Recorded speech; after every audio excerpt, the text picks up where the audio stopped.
AI is not perfect, you know. It's not perfect, but it does a pretty good job. I don't know. I kind of like that. I think it's pretty cool. Of course, it could be a little bit more seamless and not loopy kind of whatever, but it's kind of cool. I like it. Overall, I mean, it could be better and it will get better. But hey, how are we all doing this evening? Hope we're well. Let's see here. Tom, how are you? Good to see you. Andrea, Ryan, how are you?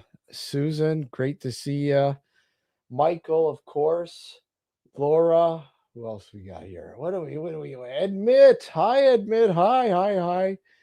You gonna admit pump? How's it going, dude? Let's see. Let's go back and make sure I get everybody. So we got a full schedule tonight. 5 hours. I'm kicking it off by myself, but we've got some guests coming on tonight. We've got some special guests, and some people will be joining in. And I mean, if you'd like to join and be on the panel, you're more than welcome. Just let me know, and I'll send you the link. Um, James Friday House will be joining us. Hey, Wayne, how are you? Good to see you. And so tonight, so far, we're going to have our good friend Richard Palmisano, who's going to be on later on around, I guess, around 9, I think he said. A good friend, Keith Age. Keith Age is going to be giving a little bit of a game giveaway as well. So that's going to be cool during his time. He's going to be on around 7. He'll be on. Tony, how are you, my man? Good to see you. So quite simply, the giveaways. Well, I got a few. And like I said, Keith is going to give away. So basically, Keith's giveaway is, well, he's on between 7 and whatever time he's going to stay on till, I don't know. He's going to be giving away a T-shirt, any T-shirt from our merch store of your liking. But the catch is, there is a catch with him. You have to buy one. If you buy a T-shirt, Keith will buy you a second T-shirt. It doesn't have to be the same. It can be different, obviously. But that's what he's offering up. So who else is going to be joining us? I have to look at my messages, but we've got a few people on the docket. So the giveaway is quite literally anybody who gives a super chat, whatever, will be entered in a draw to get a free T-shirt. Anybody who signs up, joins for a membership, will be a part of that draw as well. So any new members that join tonight throughout the show, and anybody who gives super chats, I'll put a thing out for super chats there. Let's see here. Let's start off with this, and we'll go for 3 hours. All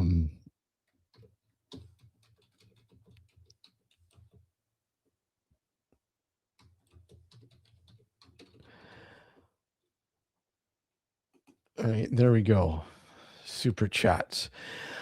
So anybody who comes up with a super chat, bang, you're going to be entered. I'm going to give away some T-shirt, or well, a T-shirt. Obviously, Mothman T-shirt is going to be the big winner, and then I got some stickers and stuff. So I will be. Let me see.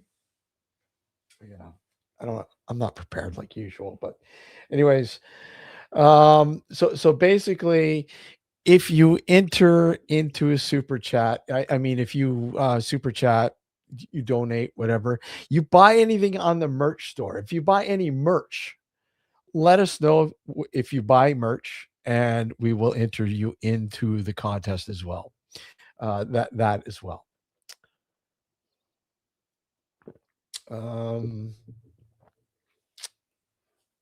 Yeah.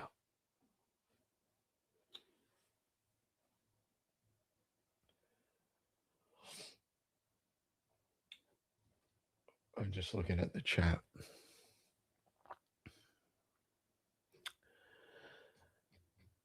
I hold on. I got to check my email too, just to make sure, because I put out some stuff for people. Okay. Yeah. So yeah, that's how that goes. Oh, look at we've had our first. Mr. James, how are you? Friday. How are you, sir? Doing okay. If I was doing any better, I wouldn't be late. I like this guy. This guy's really cool, man. How you doing?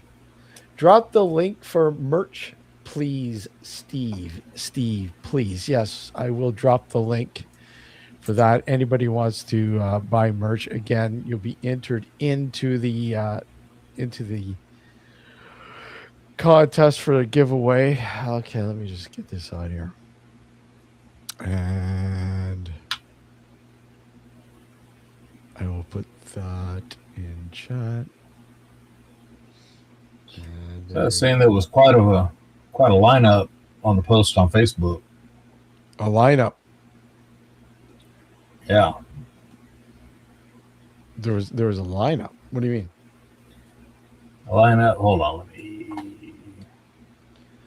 go to my other screen. I got like 3 screens here. Oh. And it can get confusing. It can be, yes, I know. Let's get this, pin this to the top. Oh, I hate when they change this thing. Why don't they put it up at the top? Why'd they put it at the bottom now? All right, everybody. So there you go. That's the deal. That's the deal. So easy. I mean, basically, you super chat or you become a member tonight. Basically, we are trying to reach, a certain plateau so we can, pay for a year of the next year, if possible. For running the show on various, obviously StreamYard and other things. Let's see. Yeah, because everything that makes the shows possible on these live streams. I mean, you can run the free for sure, but you don't get as many features, especially with StreamYard. I mean, they cut everything way back. Oh, absolutely, absolutely. Like I mean, it's ridiculous. Like we have everything up until like I guess it runs out on April 11th. Yeah, so 4 more days. 4 more days. We have the luxury of everything that because we had I think it's the Pro. I don't know. We have the Pro, anyways, but something like that. And being able to pay for a full year, I mean that frees up your time. It frees up the worry. It frees up. You you can get the show done. Well, yeah, exactly. I mean, that's the whole point. I mean, we did get a deal from them. Mm-hmm. Thank you, Tony. Tony, you're awesome, of course. Let me just like that. Thank you, sir. And Tony will be entered into the contest. Let me just, I'm so ill prepared for this again. Let me just get a pen.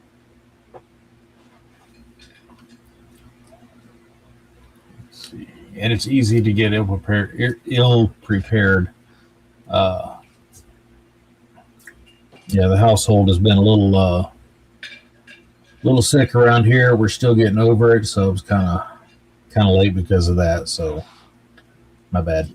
Yeah, it's fine. It's like crazy how there's like all this stuff going on, right? Like, I know they're saying a new strain of the vid going around that's creating chaos. Yeah, it's so weird. You know. All right, so Pump's in there. So Tony, Pump, thank you guys. Thank you, thank you, thank you. Really appreciate it. Again, this is everything is going towards the running of our show for the next year. And so on and so on. So yeah. So basically, I just wanted to point out too. I mean, Mhm. those of you who follow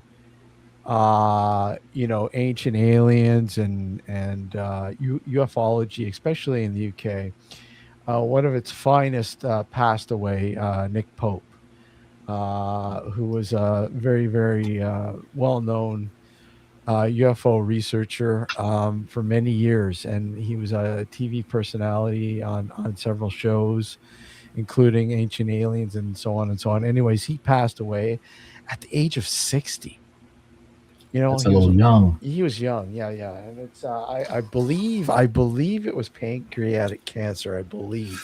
Ooh, So that's no yeah, good. it's never good. It's never good. But just want to put rest in peace to Nick Pope out there. It's always sad hearing about people. We Mhm. never had the pleasure of having on our show. He was one person we've been meaning to have on the show over the years, but we never got around to having him on. I don't know why. But okay, It happens sometimes. I it see him does. pulling that up right now. Yeah, it's really sad. Okay, yeah, I know who that is. Yeah, I mean, he's got that recognizable face, you know. Oh yeah, So let me get rid of that. Get rid of that. yeah, that is, and that is a little too young for that because, yeah, it's too young. 60 is, yeah, 60 is just way too young.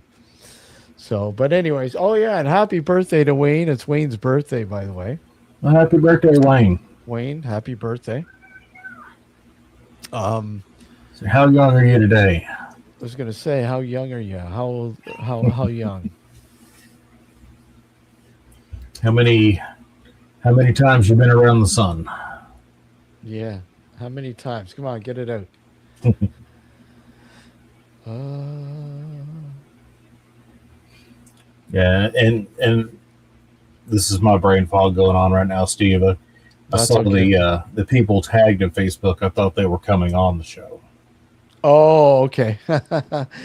Well, a few of them are here so far. Not up on the show, but I mean, anyone is more than welcome to come up. Like I said, we're going for 5 hours. I Wow, wow! definitely need help with that. Thank you, Sue. Thank you, Susan. Thank you Awesome. very much. And Sage, thank you. I'm just seeing that now. Okay, so let's. I gotta write these guys down. Make sure. Sage, Brad, and Susan. Give me just a minute. I got to take a big drink of water. Yeah, no problem. You guys are all entered into the draws, and we will do the draws later, obviously. And what I was saying earlier, if you're just coming in now, we're gonna have Richard Palmisano who's gonna be on the show later on. He's gonna come on around, I believe 9. He'll be on, and Keith H, the rock and roll ghost hunter, is going to be on with us at Nice. 7 o'clock. He'll be here at 7.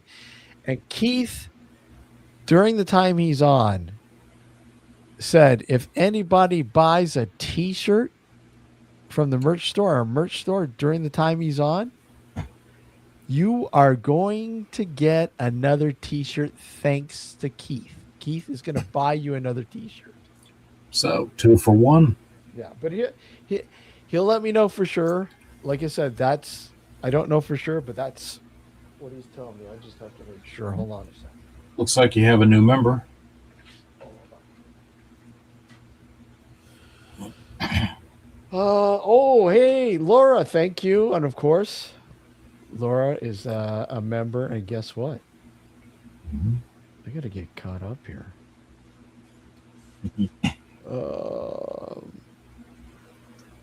All right, Laura is in as well for the draw side. All right, there we go. Awesome. You are in there too. Um, I was seeing actually I was seeing if Mark wanted to come on too. Haunted Truths. Yeah, he had a live the other night.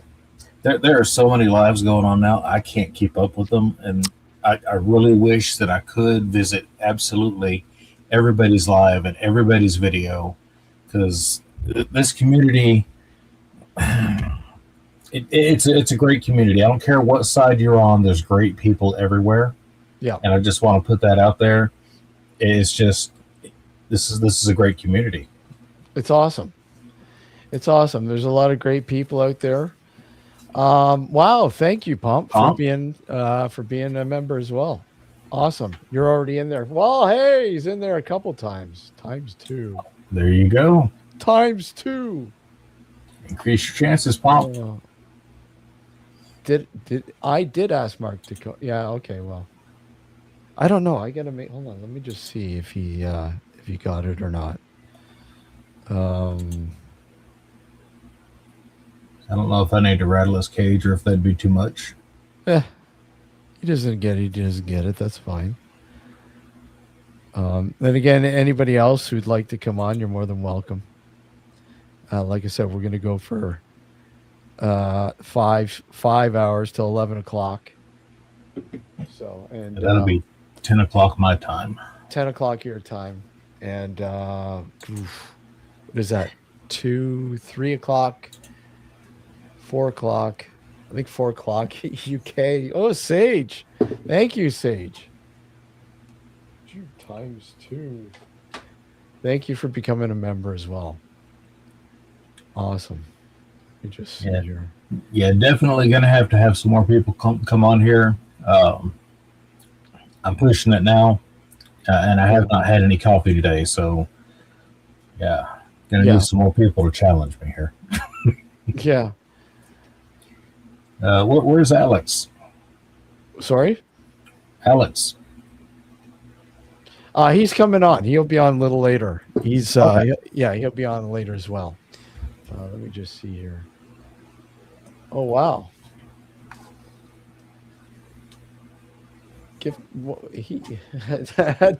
Thank you, Tony, for gifting me a membership. Thank Tony for giving out the memberships. Awesome. You're cool. Awesome. Let's see. Holy crap. I got to get, let me just see something here.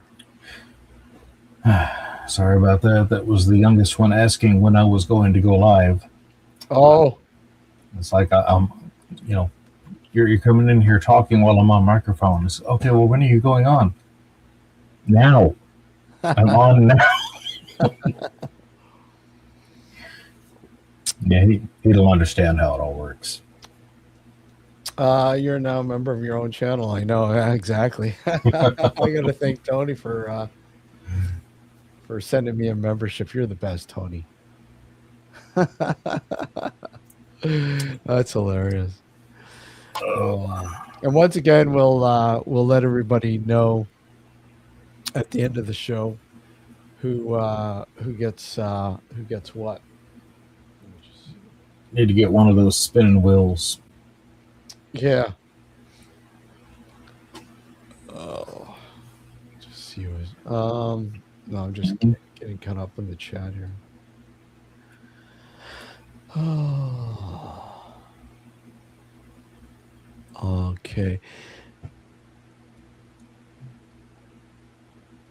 Getting caught up myself here.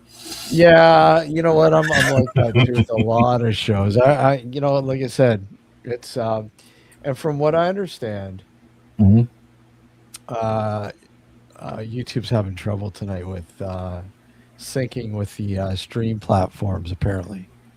Yeah, they had a little banner up here on my side. Says something about the I can't remember what it said exactly. I'm sorry, people. My household's been sick, and I've still got that brain fog. Um, but yeah, they're definitely having some kind of trouble. But that could either be good or bad. Either their stuff is breaking, or they're trying to upgrade for more efficiency, and that's usually the case. Is they're trying to get something fixed, Yeah. or trying to improve some things, and you have to work out the bugs. Tony, again, man, the guy's on a roll here. Tony again. Tony, Thank you. Thank you, sir. Thank you very much. Really appreciate it, Tony. Yeah, lots of ghost comments on YouTube. Yeah, I know there's a few chats where the comments were all, I don't know, screwed up, which is kind of weird. And normally it is trolls that like to hit that, but this was ghost in the system. Yeah, and you got to think, there are so many people that have channels, and so many videos on YouTube alone, not counting all the other features like the chat and the memberships, and so many things they have to keep up with that they have to let an algorithm do it. There's no way that you can have a human or a group of human keep track of all that. I think you would have to spend, if there was no more videos uploaded today, I think you would have to spend like 3,000 years to watch every video that's on YouTube right now, somewhere in there. Oh, I know. It's fucking insane. But a lot of people now, including myself included, are watching more and more content on YouTube. Yeah. As regular, like as somebody watching regular TV. Bang. Yeah, and it's got a lot of good stuff that you just can't find anywhere else.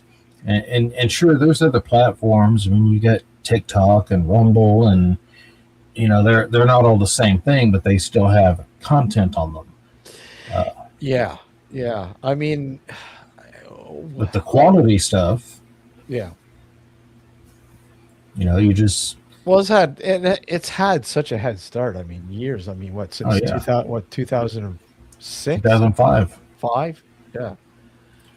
Same year I got into this mess. Yeah, me. Yeah, I've had my personal account for 20 years. 20 friggin' years, man. Yeah, Wayne, if you want to throw a link, go ahead. You know what? It's like that with a lot of people, Wayne. Friends and family. I mean, it's extended friends and family. I've met a lot of people on here over the years.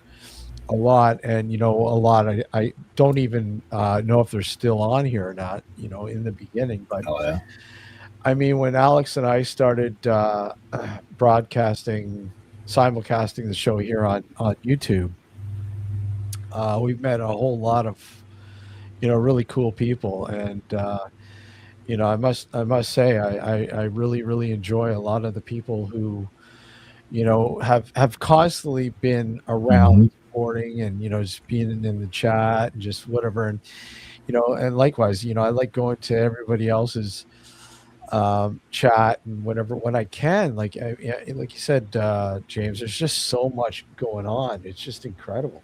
I mean, when you gotta live your own life, personal life comes first, and that's for everybody out there. Your personal life is going to come ahead of all of this that we do. I mean, for some of us, this is their livelihood. This is where they make their money, but not for everybody. Sorry, but there's so many people in just this community here. I mean, you have a lot of communities online, but the paranormal community is a huge one. It Yep. is vast, and you have. I look at it as kind of like an endless ball pit because you Yep. have so many circles within this category. Yeah, you have some bad apples out there. You got people that intentionally fake or lie. You got people that are, uh, just straight up faking and try to steal money from people for Mhm. it, or just do not being good with it in the first place. But then you have people out there that just want the truth, and that Yeah. is this community that we're in here right now. We just want truth. Yeah. Like, I mean, like I said, I've been on YouTube for many years, and ever since the monetization thing came up, and and the streams that that I've watched and been a part of, and I watch some of the most popular people, you know, on YouTube, content creators, if you want to call them that, whatever. Mm-hmm.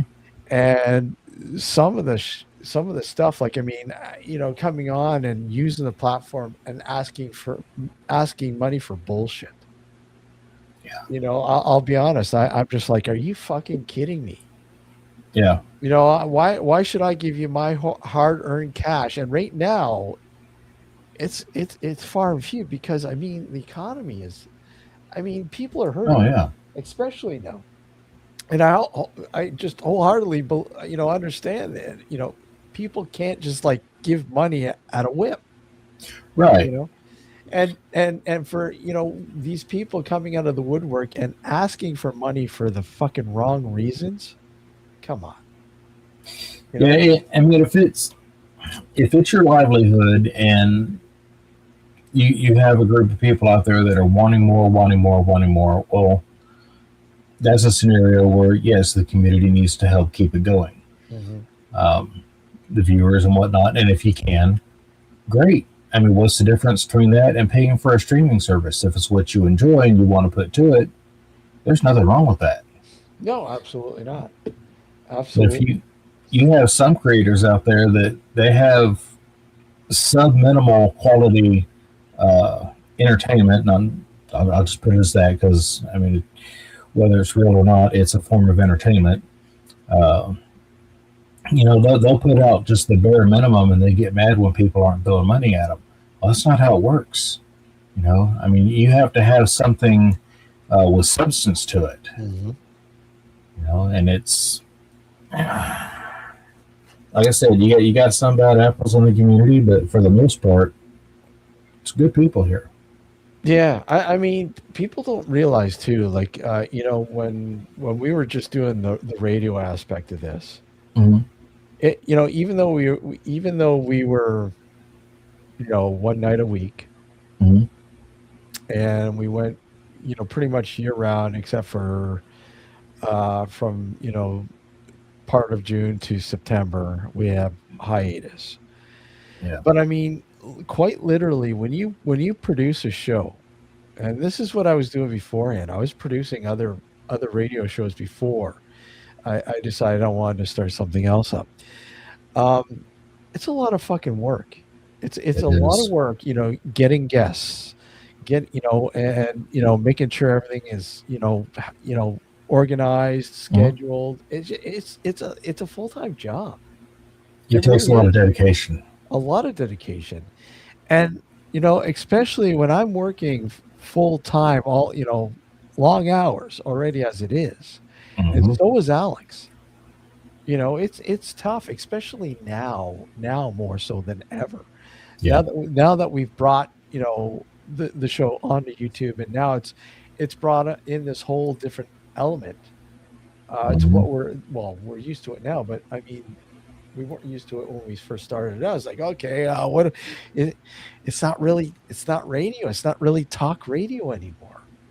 Right. Even though we stayed on New Visions Radio, and that was the major platform for us for years. And then, okay, now we need to step out of that, and step into like a multimedia sort of thing, a full media thing. And it's like including visuals now. I mean, you need to Yeah. include the visual. and it's it's really tough, man. It really is, you know. Yeah, and we're as people as a society when it comes to entertainment like that, we started out with audio. Yeah. Everything was a radio show, everything was on broadcast or record, and movies were, you were really doing something if you got to go see a movie. Hmm. So they were far few between, but audio has far been uh, the most attracted form of entertainment, especially with music. Okay. Uh, and we really don't have a visual analog to music. I mean, you can have talk shows, okay, you can see the people that are talking, you can have movies and you got audio on that, but music is really kind of its own thing.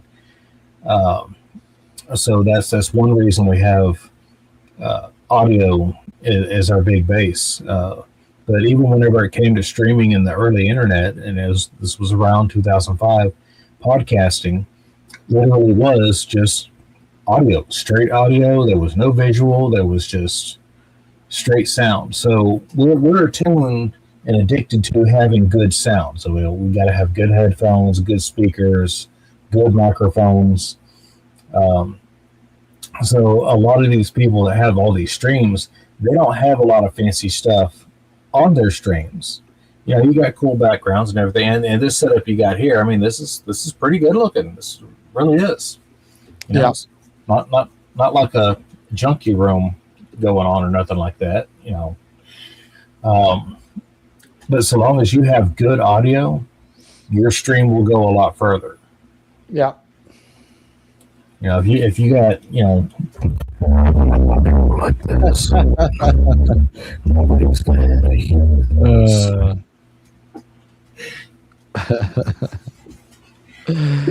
Uh, okay, so I just heard back from Mr. Keith. Uh-huh. He is indeed going to be buying a T-shirt for somebody who buys a T-shirt, or sorry, buys merch, Uh-huh. from our merch store during the time he's on the show.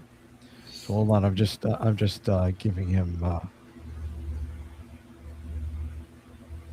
I'm just giving him the information he needs. Just bear with me here, guys. Bear with me. Okay. Oh my.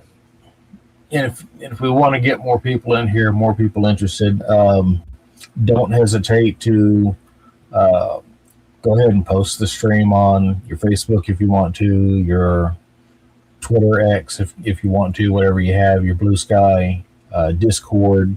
Yep. Just go ahead and share it around and let people come in because we need good shows on there on YouTube. Because you don't want Sam and Colby taking over. No, fuck no. Fuck no. We don't want that. We don't want the twins or So we need good shows like this to keep going. So Okay. Michael says James is making out with the mic again.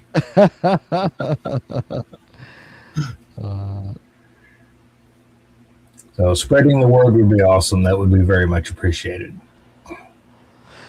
Okay, so this is okay.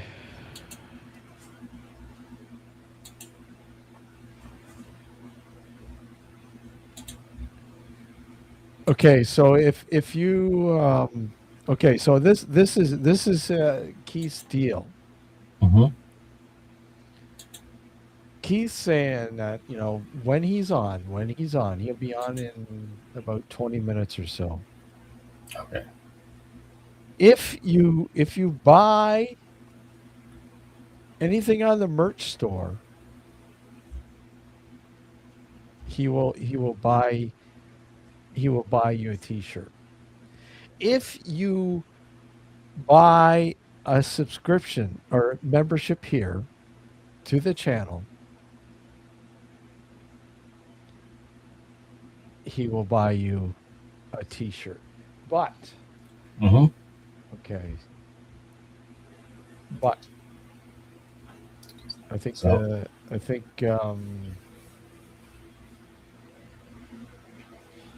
and admit, don't worry, I've got you in the the the contest. Don't worry, I got you. Don't worry. I understand you're having trouble with your Apple Pay, so I got you in there. Don't worry, you're in there. I've got you written down, and I will announce for people, if they're not going to be here for the whole show, the winners. There's a T-shirt and a few stickers and some other stuff. Hold on a sec. Keith's asking me another. Hold on, just bear with me here, guys. all right. And the thumbnail for this live, that is the t-shirt. That's the that T-shirt is the one we're giving away, the Mothman one. Okay. The one that Keith is going to get for anybody is whatever, whichever T-shirt you want. Okay. Whatever design. So you have the opportunity of getting 2 t-shirts this evening. Yeah, I mean, if you buy like a hoodie or whatever else, Mm-hmm. it doesn't necessarily have to be a T-shirt, but a T-shirt or a hoodie or whatever. You have to let me know. Let me know, and if that's the case, then Keith will buy. Only one person though. One person. The first person to buy merch from the merch store in the hour that he's here. So it's 7 o'clock. Okay. All right. So one lucky person. One lucky person. So there's another T-shirt. We'll get a free T-shirt of their choice, whatever design of their choice. You just let me know, and I'll order it. So that'll be in about close to 15 minutes. 15 somewhere in minutes. there. Okay. 15 minutes. There you go. I'm just so Keith has donated the money to back that up. So there you go, guys. When Keith comes on, which will be in about an hour, or sorry, 15 minutes, roughly. Again, super chats, whatever else, grab a super chat, enter for the contest for the free T-shirts, stickers, and whatever else. I decide to raffle off or give away, and enter your name into the contest. And I will announce at the end of the show the winners. And I will post them up in several areas, most likely here on YouTube. I'll post it there. I'll post it in our Discord. I'll post it in our Facebook, and maybe on Instagram if you're following us on Instagram. We no longer have TikTok or X. We got rid of that shit. Gotcha. Yeah, so those are the platforms that I'll announce the winner. So if you're not here when we announce them, then just keep checking after the show or whatever the next few days. And you'll have to get me your details on where to send the stuff. And once again, when Keith comes on, you'll the first person to buy merch on our merch store will get an additional free T-shirt of your choice, design of your choice. Nice. Thanks to Keith. So Keith is donating a free T-shirt to those who. And who knows? He may want to play a game. Keith loves to play games, so yeah, you never know. He might have a game. Nothing wrong with that at all. Yeah. So if you go to purchase anything, screenshot it, get your proof, get your timestamp. As soon as you click cart, pay, whatever, screenshot, take a picture. And of course, you have to be a subscriber. Of course, you have to be a subscriber to win. You just don't subscribe and then drop your subscription. Then that will go to the next person. Yeah. Right. So you have to be subscribed. Cool. So yeah. Okay. Let me just. I will pass him. Actually, I got to get him the link too. Keith is going to come on in a few minutes, and he's going to talk about his latest project, Rusty Ends, which is a is a blues guitarist out of Louisville, Kentucky. Okay. He produced it for his production company. I did some work on it. Just a little smidge of work, but he's going to come on and talk about that, and of course, all sorts of other shit, right? I mean, if you sub, it's a whole month's. No, I know. No, I mean subscribe, not membership. Not membership, right? If you have to be a subscriber to the channel, and that's people can be there. Within 5 minutes, you can unsubscribe right away. Whenever you want, but Please I mean, don't. you have to be a subscriber. Okay, just let me Stay subscribed. It's free. Yeah, stay subscribed. It's free. Hold on a second. I'm just looking at where are we? Okay. Oh. What's up? I'm just looking at possibly.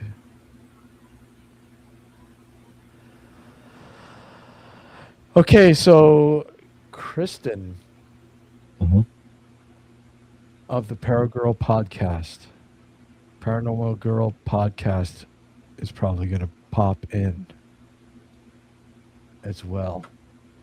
Okay. Hold on.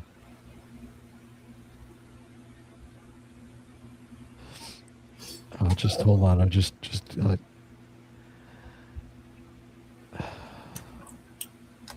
So what other topics do we got? Hold on. I'll give you a sec here.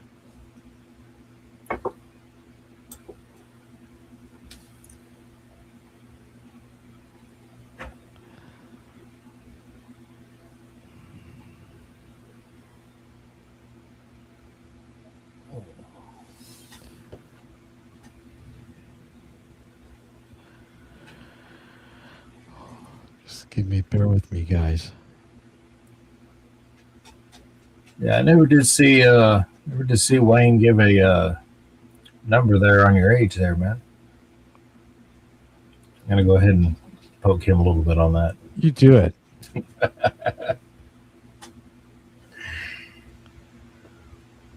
That's okay. If you don't want to say, you don't have to say. I'm just messing with you. It's not a big deal.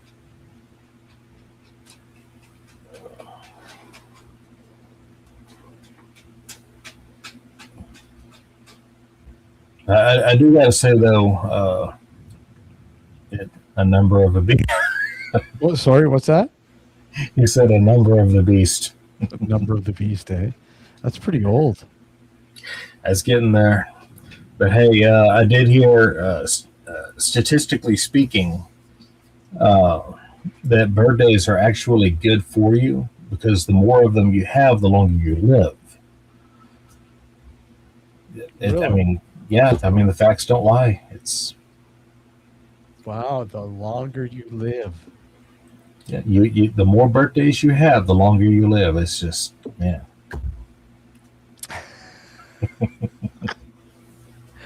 I've got a long way to go then. Yeah, flip those numbers around, and that's where I'm at. 45. Yeah, a lot of people say, "Well, you're still young. You're still young." So, you're still a puppy, man. Yeah. yeah. Tell my joints that. Tell my back that. come on, for crying out loud! You live in Texas, for crying out. Your joints. What the Oh, hell? it is it beast of a summer. I'm telling you that. Yeah. Somebody had asked, is August a good time to visit Texas? And said that depends. Do you enjoy melting? uh, yeah. I mean, here we had. Hold on. Let's see here. It was.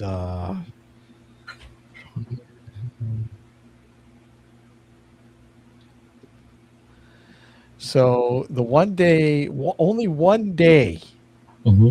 last week, or sorry, this week was no. What's today? Today's what, Tuesday? No, it was last week.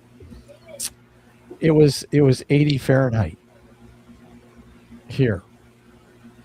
That's about every day here. Yeah, one day, and then it dropped down to it dropped down to, hold on a Mm-hmm. minute, 37 the next day, Yeah, and it's been 37 is not too bad. Let's see what it, the it's insane. It's insane. It's just insane. Okay, hold on. I'm reading the chat here. see. They're saying that it is currently 73. Going to get up to 75 today, and that's only because we have cloud cover. Tomorrow will be 79, then 81, 80, 82, 79, 80, 83. And that's mild. It snowed here this morning, Laura, but nothing major. I mean, it's cold. It's cold, but yeah, not much snow. We didn't get. We just not even a dusting here. Just a little bit of snow, and that was it. But she's my early warning, because most of the time, if it snows or down where Laura is, it's most likely heading this way. So we'll probably get it within a few hours of her getting it. The worst we got this winter was like a day or two of ice, and that was it. Oh, really? That's all we had. Yeah, it just the winter doesn't want to loosen its grip. It's just insane. It's cold. It's going to be cold again tomorrow. I mean, it's supposed to warm up, I think, to the 70s on Thursday, but then after that, it's going to drop down to the 30s, 40s again. It just you can't win. No, not in that condition.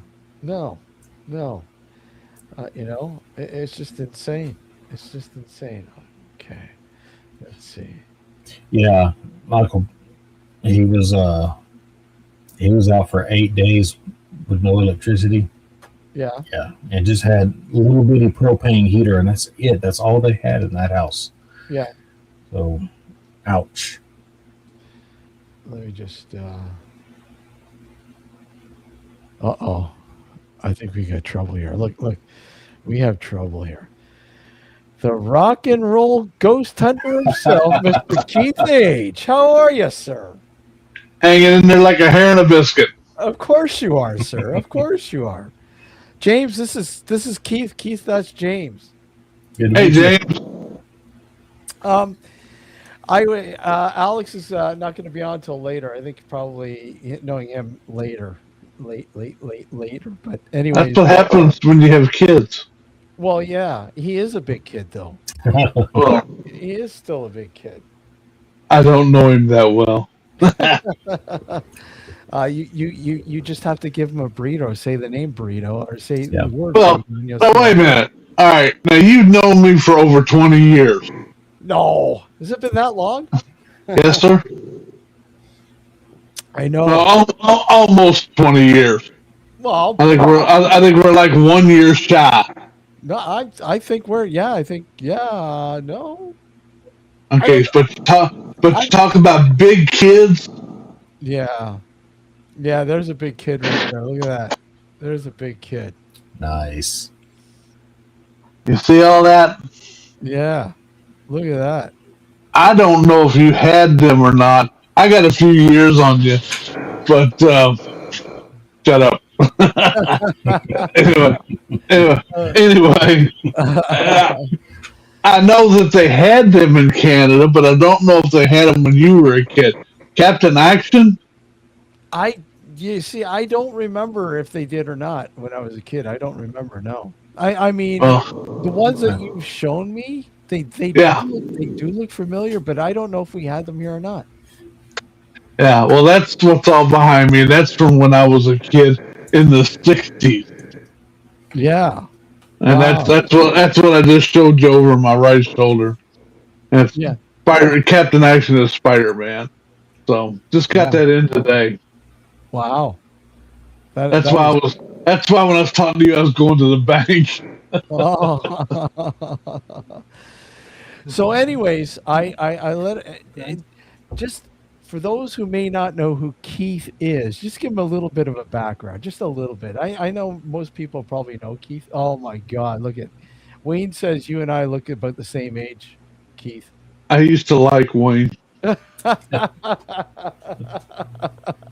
This is my winter beard. Yeah. I don't know if you saw it or not. The one of the new documentaries I'm filming is about a gentleman by the name of Wayne Young, Yeah. and you know who the Kentucky Headhunters are? Yeah. Well, I've known them since I was about 14. We all played music together, Yeah. and uh, Greg Martin, the lead guitarist for the Kentucky Headhunters, drove in just to do this jam session with us because Wayne Young is a local legend, Mhm. and Greg's beard is down to here.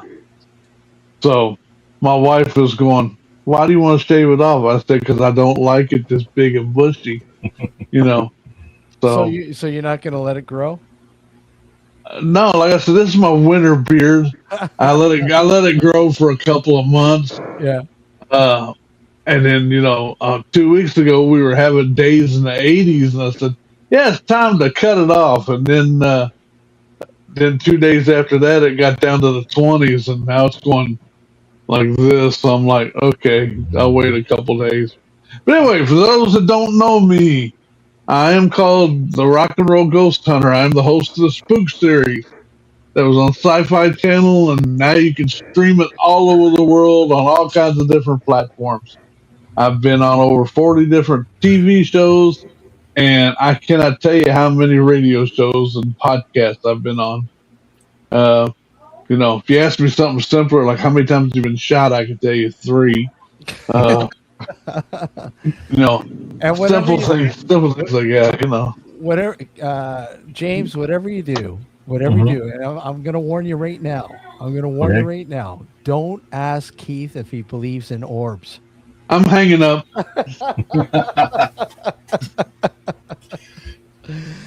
What kind?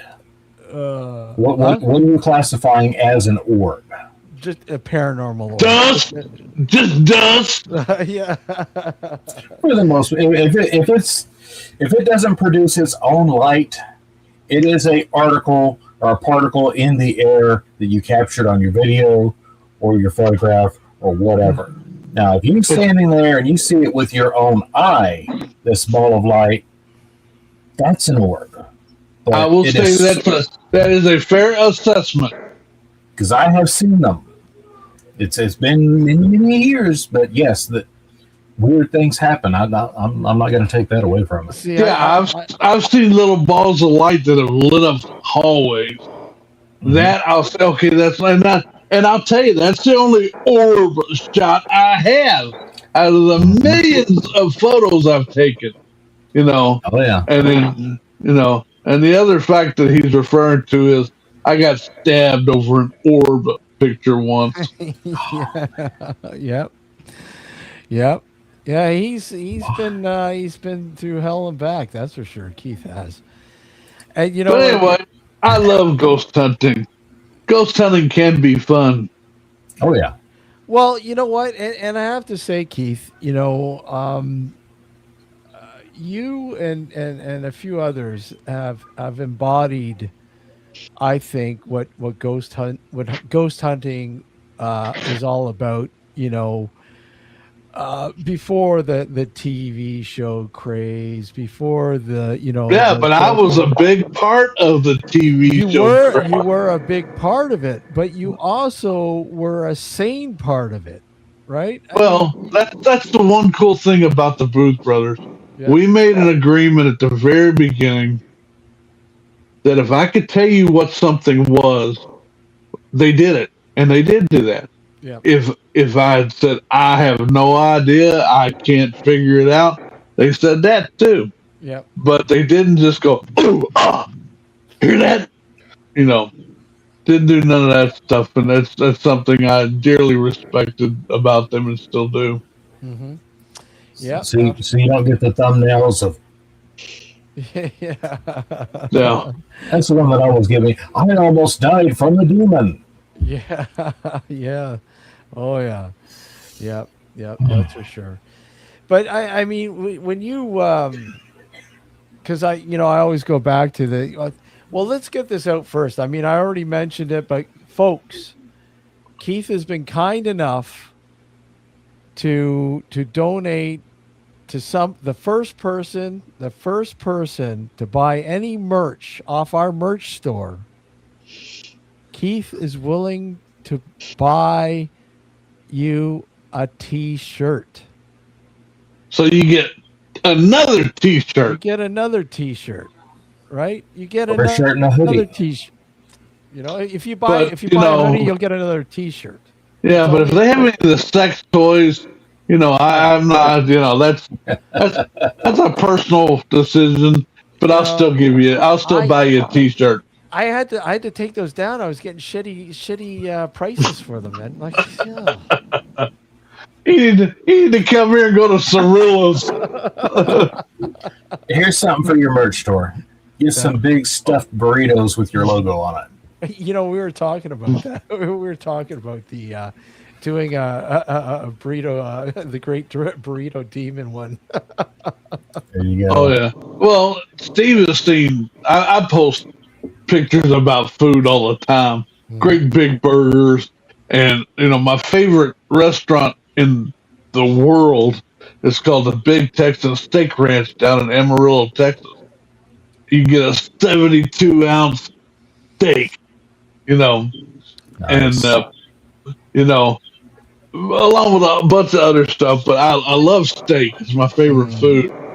And but then I think the last thing Steve commented on, I had a hamburger about this big with about 9 patties on it. Holy crap! Yeah, like it. That's like, oh, that looks so tasty, but I don't know if I'd be able to ever make it. I believe your comment was, "You've already had 5 heart attacks. You want another one?" Exactly.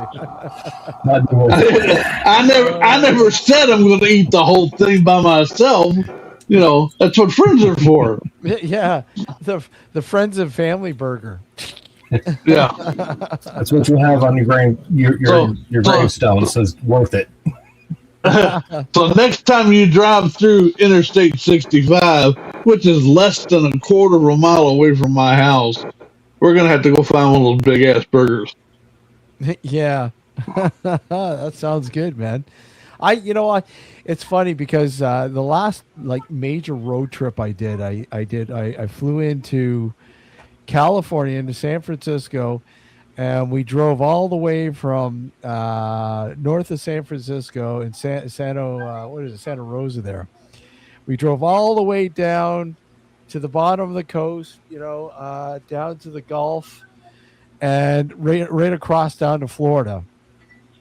And I'm telling you, my bucket list was I'm hitting these burger joints.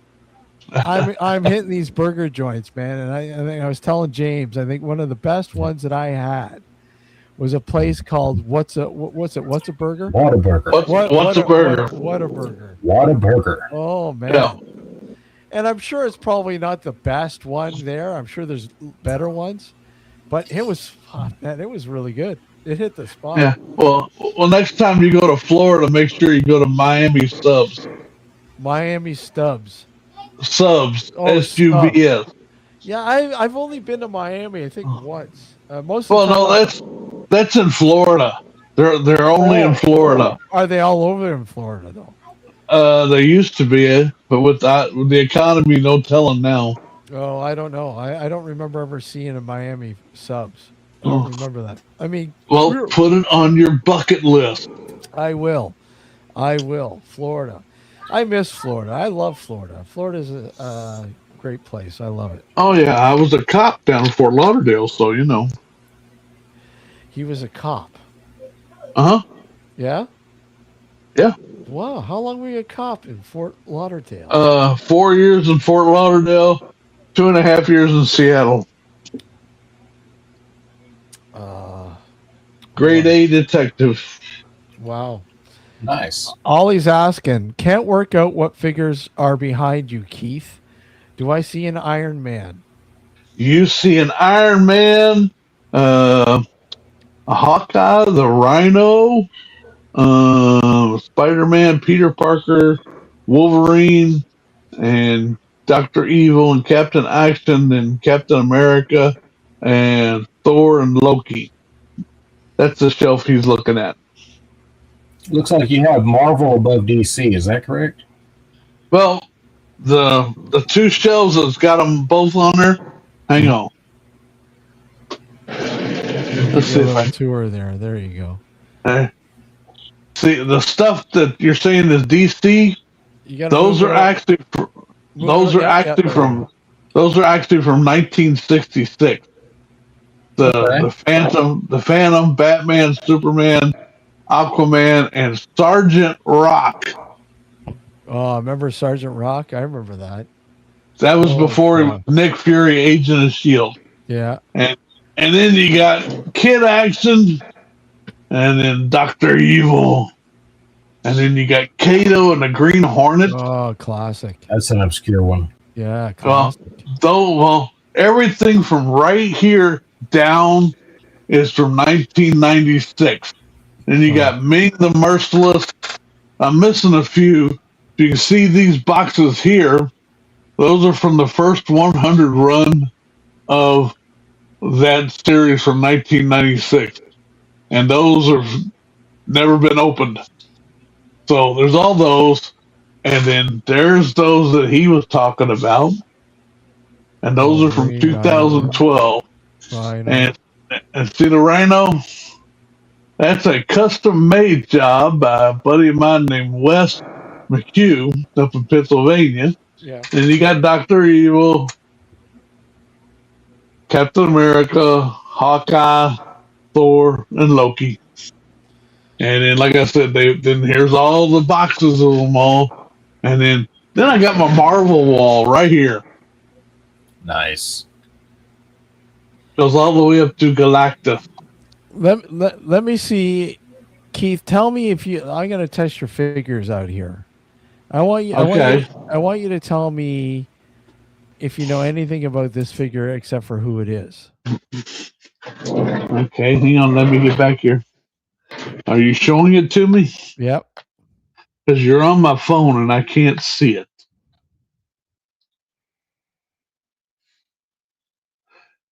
Bring him down because I got the live is right above his head.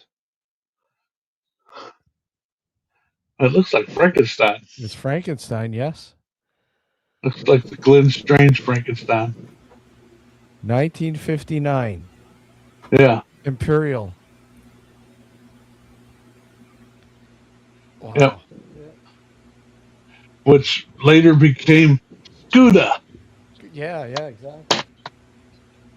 My phone fell down. Hang on.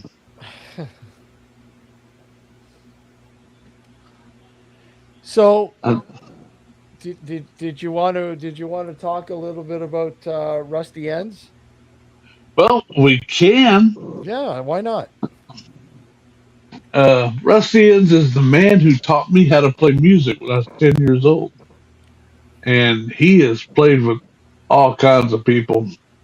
He's 78 years old. He's still out jamming. And matter of fact, he'll be going to Bowling Green, be doing a big radio show on the 20th. But I am almost done with it. We got to edit it with my partner, JC Rositas. and we're going to do that next weekend. But it's called The Ballad of Rusty and Last of the Boogeymen. And you can find it on Facebook, or find me on Facebook.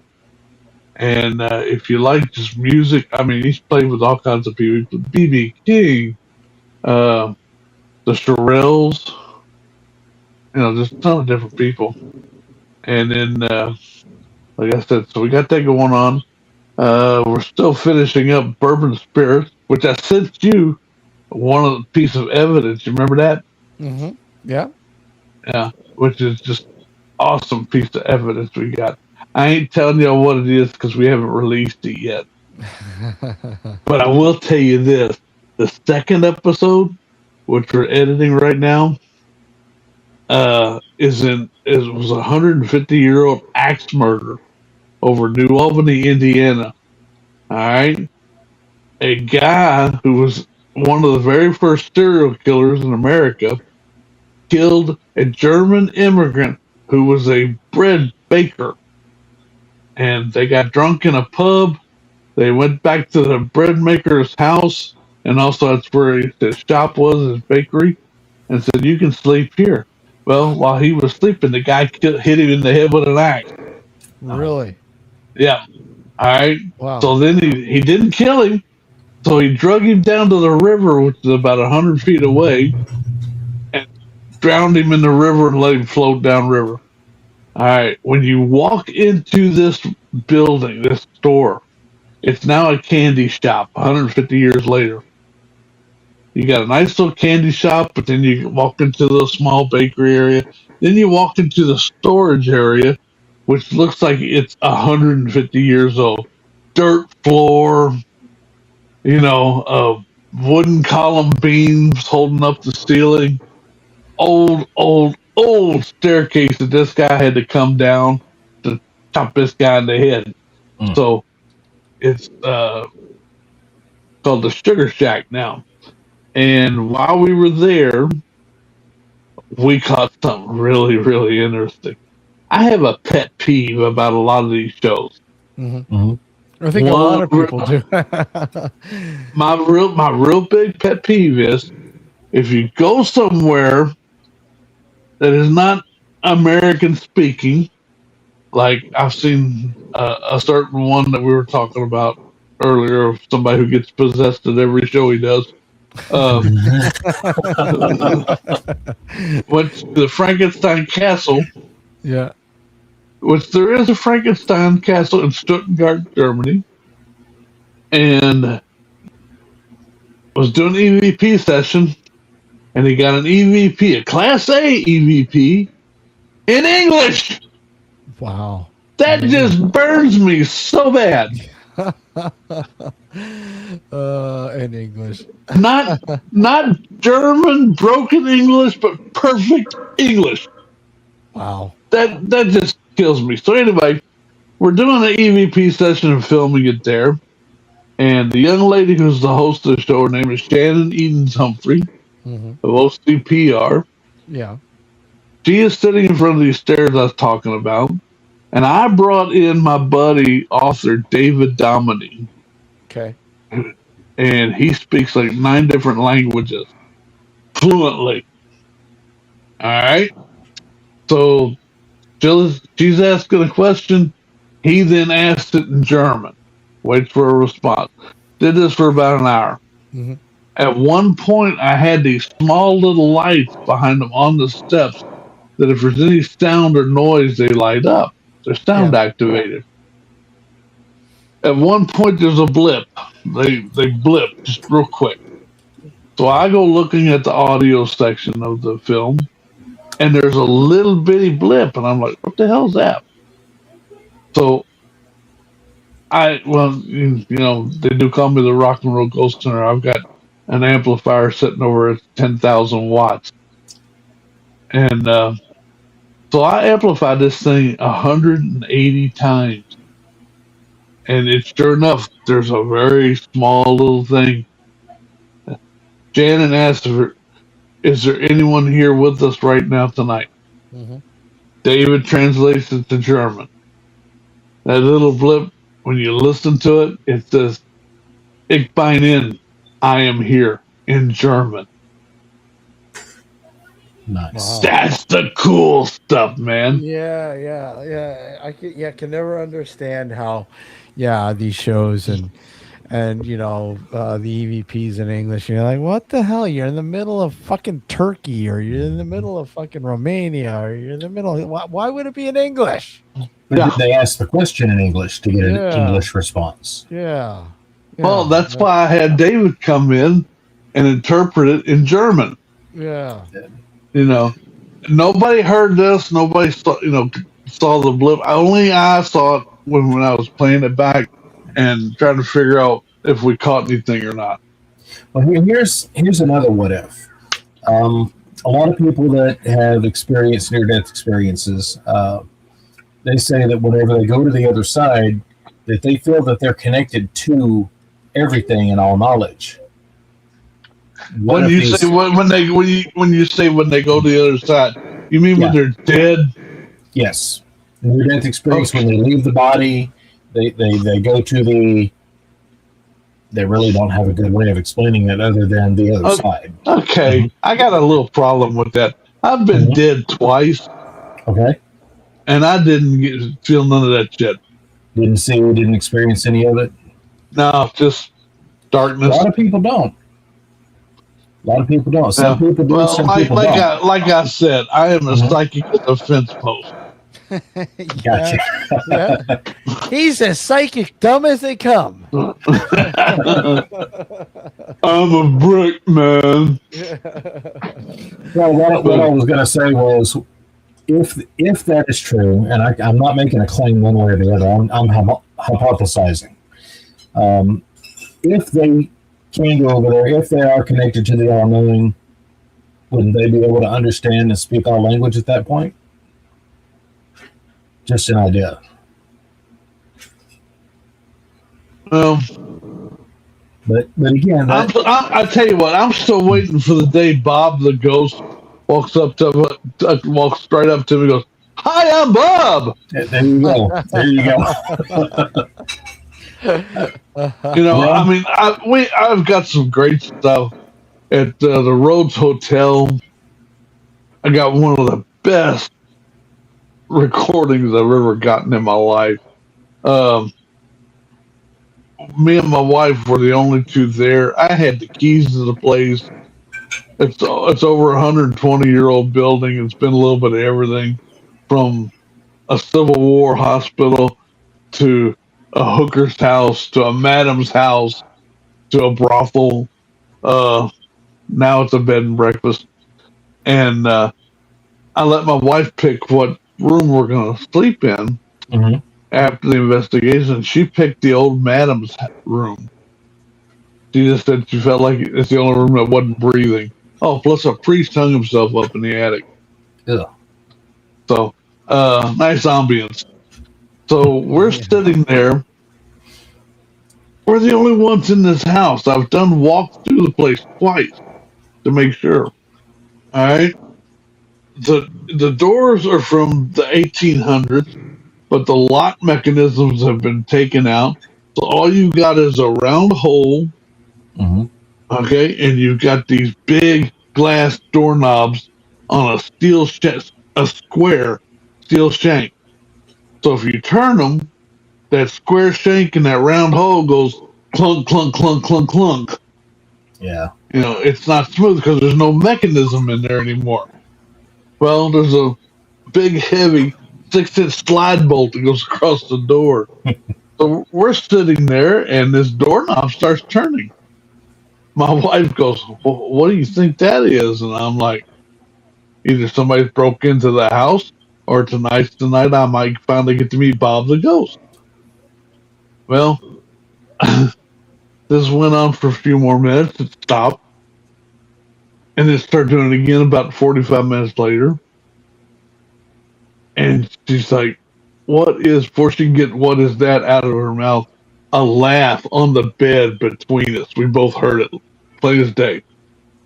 And we're both looking at each other, and I'm like, "Oh man, where is my digital recorder?" And She goes, it's over there on the dresser. I said, would you? Because she was closest to it. I was going to ask her, could she grab it real quick? And she said, I ain't getting out of bed. Nope. Ain't happening. And I was like, why not? She goes, I can just see me putting my feet on the floor and something grabbing me from underneath the bed. So I'm like, oh, come on. So she does this jump, land on one foot, grab it, pirouette, jump back in bed type thing. And I put the recorder on record, and I put it on the floor to the left of me. So we're sitting there, we're talking. Finally, about an hour later, we're both getting tired. And the doorknob starts doing it again. Third time. And I'm like, okay. She goes, so you think it's Bob the Ghost? I said, either that or it's a big friggin' rat. One of the two. I don't know which. And the laugh went off again between us. And this is on the bed. And this is not a big bed. And I got it on recording. It's Wow. just it's an evil, disembodied laugh. It's great. I love it. You know, everybody thinks, oh, you get something at every place. No, you don't. No. You know, this is probably the boringest hobby that there is. And it is a hobby right now because nothing has been proven. Mhm. There's a lot of speculation, conjuration, but nothing has been quantified. Nope. Period. Other than orbs or dust. I mean, the only thing that we really have in this is personal experience, and that's not something that you can use as proof. As scientific proof. Exactly. I am not a scientist, but I know the difference between, ooh, I've heard this, but if I record it, that all that does is prove that I heard it. I heard this noise. It doesn't say, my name is Bob. I died in 1961. You know, it doesn't say that. You know, I wish stuff like that would happen, but it doesn't. You know, Keith, it's like, yeah. I've never played you, and I don't think I've ever played you. The one EVP that I captured from Waverly Hills. I think you did. I did? I think so. And it was captured on two different recorders, positioned in two different areas? Yeah, of the hallway. In the one room, yeah. Yeah. Play it again. Okay, here, I'll play it again. Play it again. I don't remember if I did or not. I can't remember. Hold on, I think you did. Keith, one question. Is there a way we can listen to your EVPs? Because I love EVP. That's one of my things.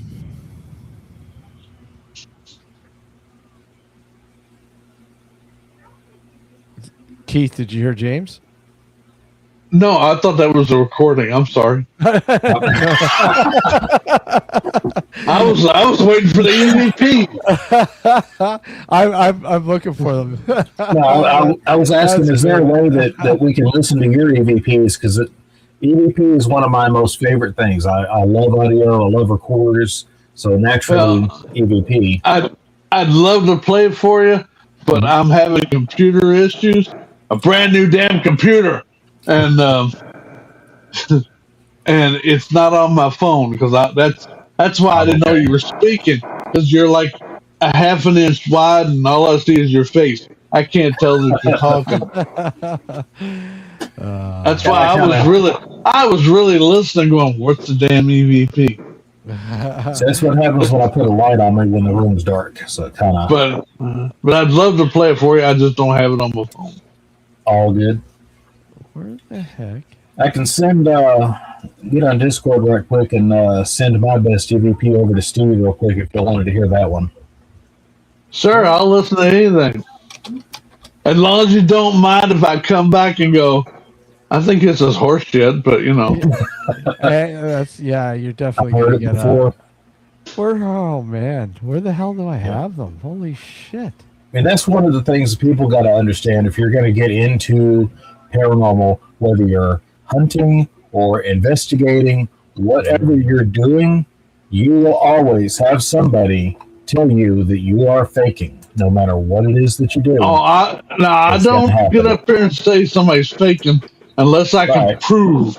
Yeah. But if I can say, well, wait a minute, I don't know if that's exactly what we're hearing, or I think it's Mhm. something else, I will say that. And that's one of the reasons why I got stabbed over the damn orb picture. Yeah. Yeah. People treat this like it's a religion sometimes, and it. Oh, yeah. Some people are just fucking nuts. Are you kidding? Absolutely nuts. Okay, here. And this was at a convention with over almost 10,000 people. I'm standing there, and this Wow. lady gives me a picture of an orb, and she says, "What do you think about that?" And I'm behind my table, and she goes, "What do you think about that?" And I said, "Well, ma'am, that's a dust orb." And she goes, "That's my dead Aunt Petunia." And I went, Yeah. "Really?" And she said, "Yeah." So I leaned in to explain it to her. You know why? She goes, "Look, see her face in the picture." As I was trying to explain to her about the nucleus, the flash, the camera, Mhm. I felt this, and I looked down, and I got an 8-inch by 2-inch blade buried in my chest, Wow. and she jammed it in so hard, I went to swing, and I couldn't swing because it was in my arm socket. You couldn't move your arm. Holy shit. Yeah, and Oh. so, but I could swing my left arm. I hit her so hard. Kane Hodder, who was standing next to me, goes, "I thought you killed her, man." And I said, it wasn't for lack of trying." Yeah. And then and you got to know, me and Kane Hodder go way back. We have drunk a lot of cerveza, a lot, you know. Good old Kane Hodder. Yeah, and I'm trying to pull this knife out, and he grabs me. And for those that don't know, Pull that out. Don't pull it out. no, he was calling me other words. Yeah. He kicked my legs out from under me and sit your ass down. Get your hands off of it. And I was like, all right. For those that don't know who Kane Hodder is, he played Jason Voorhees Yep. 4 times in the movies. Yep. He's the most beloved Jason Voorhees. He's the best Jason Voorhees. Yeah, he's, you know, back then he was 6'5", 300 plus pounds. Yeah. You know, and I mean he was a stuntman before he was an actor. Yep. And like I said, we've had a lot of fun together through the years. But yeah, he did. He kicked my feet out from under me, made me sit down, and then when the sheriff got there, and they'd already loaded this chick up in the ambulance, and he said, "What'd you hit her with?" And Kane goes, "His left arm." And he goes, God. "They're telling me her jaw is broken about 3 to 4 places." I was like, "Yeah, good." That's That what was she fine Trying with to me. get over that. It seems like she was just wanting to find an excuse to stab somebody. Well, she brought a knife with her. Exactly. So after the trial, I got the knife, and it's literally an 8-inch by 2-inch blade, serrated on one side and very sharp on the other, and I use it as my steak knife now. There you go. No wonder he loves steak. Hey, no wonder he loves steak. But that's not, like I said, that's not the reason why I am not an orb person. That's just a part of the story. Yeah. You're logical. Okay, so here are the EVPs. So Okay, now he's not talking now, right? no talk. Okay. So this was captured. These recorders were positioned in 2 different areas of the same room. And the main hallway on the, what was it, the 3rd floor? No, this was I think it was the 4th floor. 4th floor. I'm sorry. Actually, 4th floor. The 4th floor, and it wasn't the hallway. It was in one of the rooms. Were you down by the operating side, Close. or were you in the middle? Okay. Close by the operating side. Okay. All right, and this is what was captured on both recordings both recorders, and you'll hear the difference in the voices is the biggest factor here, which is really unique. Okay, here we go. All right, James, shut up.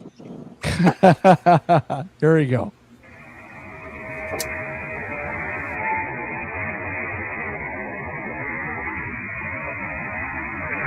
You know what?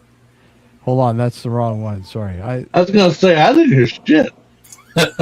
Yeah, no, that's the wrong one. Hold on a sec. Let me load them up here.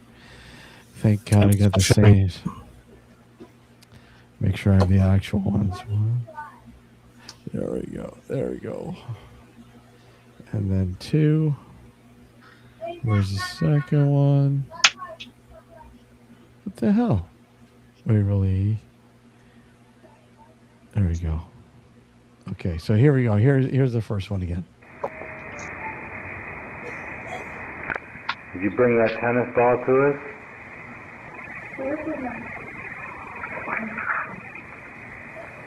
Could anybody please make a noise?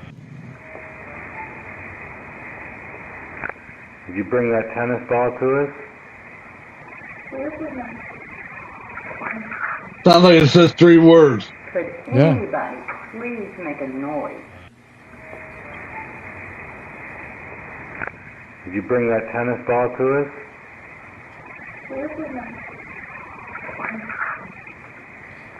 Can you pick out what it's saying? So you hear what I'm not going to say anything. You hear what almost sounds like a response to the question. Yeah, like I said, it sounds like 3 words. And then all of a sudden you hear something muffled right after that, which sounds Like something was moving or from a different source. And then you have one of the girls who was with us say at the end, you hear her. So this was the same recording from a different recorder at the same time, different position. Did you bring that tennis ball to us?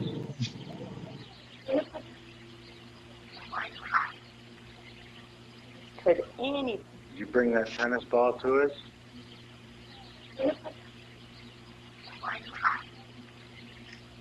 could any Did you bring that tennis ball to us?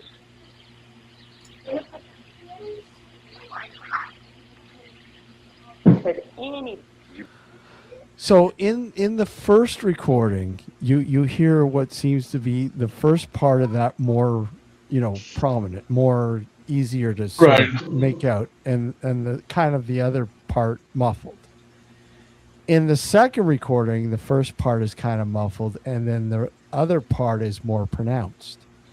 You kind of hear the last word you kind of tell what it is. You kind of can make it out. Like I kind of figure out, I kind of know over the years, but I mean, I want to hear what you guys think. We need to bring your ass over here in Kentucky where I can put it on this 10,000 watt amplifier. Yeah. I need to see these on a spectrogram. Yeah. What's that? Spectrogram. It's. I'm kidding. I'm kidding. He's just joking. I'm sorry, I get that question a lot. I'm sorry. It's a habit. But no. Get with the program, dude. Yeah. So, no. On the first one, recording A, I could hear when the voice in question came in, there was a warble kind of in the audio, which is interesting. Mm-hmm. Which on recording B, that wasn't there, but you could hear the other voice, which was not the same as the first voice in question. Mm-hmm. So you have one sounds like an adult female, and the other sounds like a younger child. So so definitely James, I think's got it. You definitely hear 2 sources, so 2 individuals. Where were the 2 recorders set up? I know you said one was in the room. Where was the other one? So in the other room, there was the other room adjacent to us. We had a big, heavy rubber ball set up on a quarter. I told you about this, Keith. Yes. On a quarter with a chalk circle around it, and we had a couple cameras trained on it to see if it would move, right? And of course, you didn't see anything because we kept checking on it. The ball didn't fucking move. At least that's what we thought.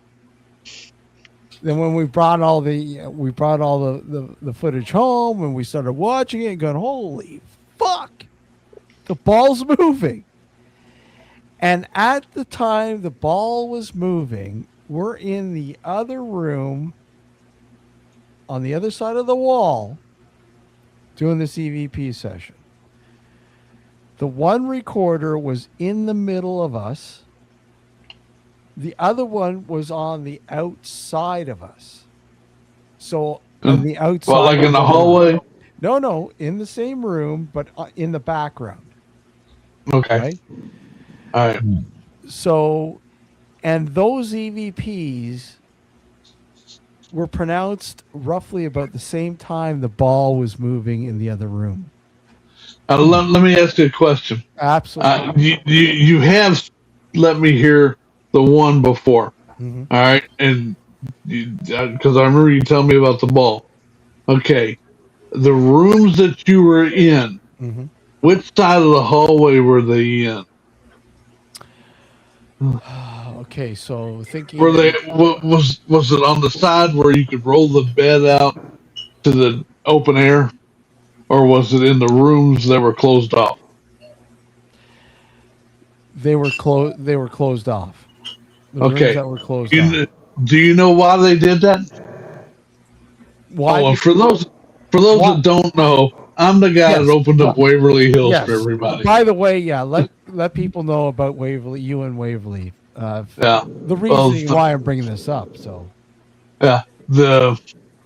In 2000, when the Mattingly's bought it, I made them an offer to let us investigate it, and we'd help clean up the place. Me and the Louisville Ghost Hunters, which was my group and still is my group, and they agreed.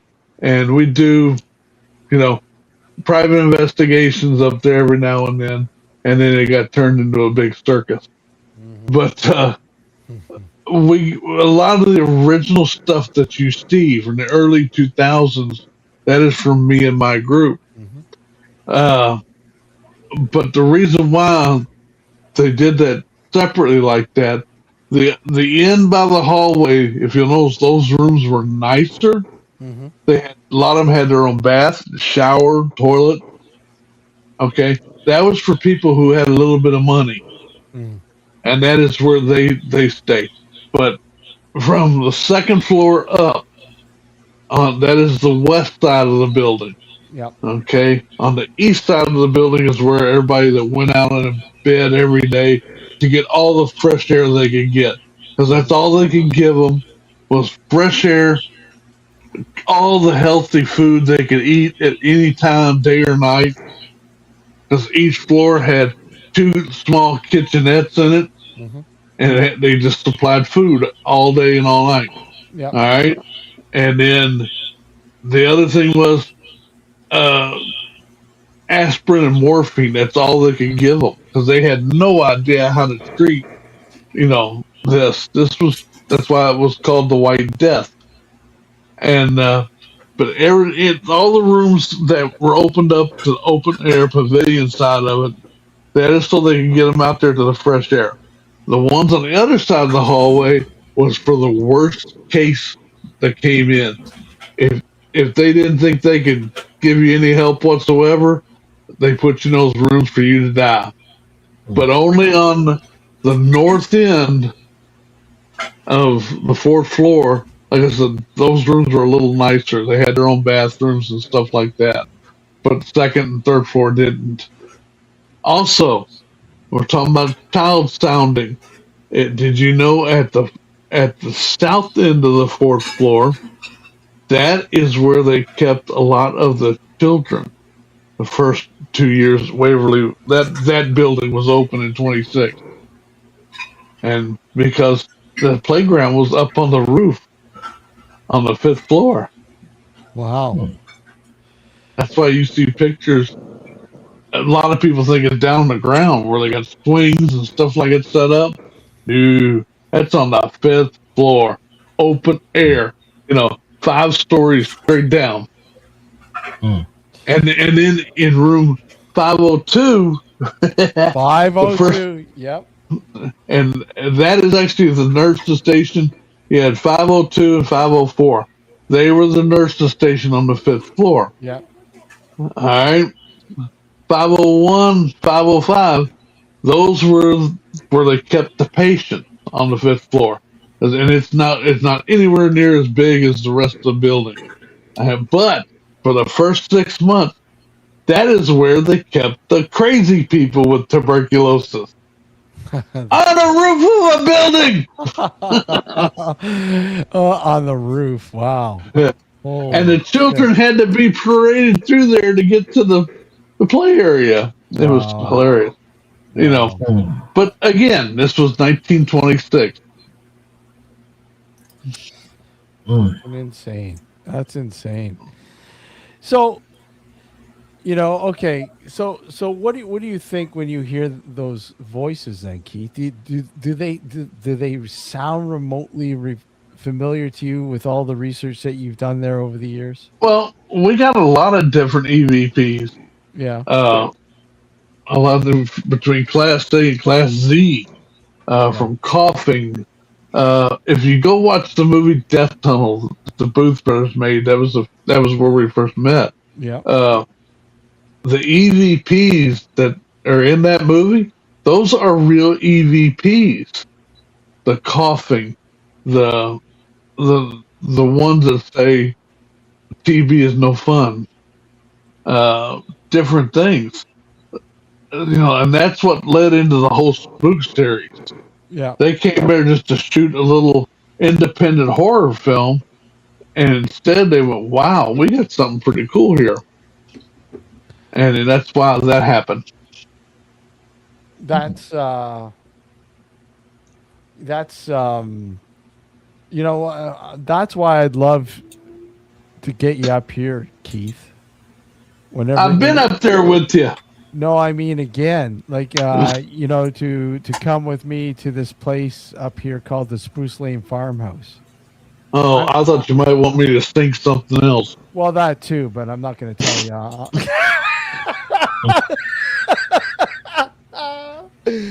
I love it.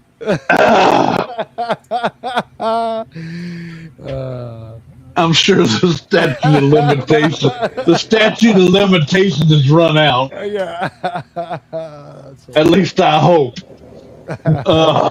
What's the name of this place you were saying again? I'm sorry. The Spruce Lane Farmhouse. I'm telling you, man. Say it a little bit slower. Your Canadian is coming through too much. Spruce Lane Farmhouse. Bruce Lane. I thought you were saying the Bruce Slave House. No, Spruce Lane Farmhouse. Cool. Love to. Right. It's definitely a really cool place. Really cool place. So, but yeah, that's going back to those EVPs that I played. Like I said, I kind of over the years have kind of generated what I think they're saying. Right. And most people kind of bring it up the same thing, kind of like a response to the question. Well, here's the thing. I think there's a lot of residual stuff going on up there, but I also think there's a lot of intelligence stuff going on up there. Oh yeah, absolutely. We were up there in August, 90 degrees. Oh, that's when we were up there, man. 100, it was 108 Fahrenheit, man. It was like a fucking oven. Yeah. Now we're up there with a meteorologist from Fox 41 here. Yeah. And he wanted to go. Mm-hmm. A meteorologist is a scientist. Yeah.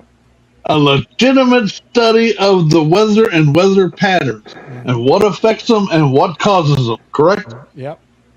All right. We get up there. It's like 98 degrees, but inside that building, unless you're down the lower floors, it's an oven, like you said. It's over 100 degrees. Mm-hmm. So we're up on the 5th floor. We go down to the 4th floor. It feels a little bit better.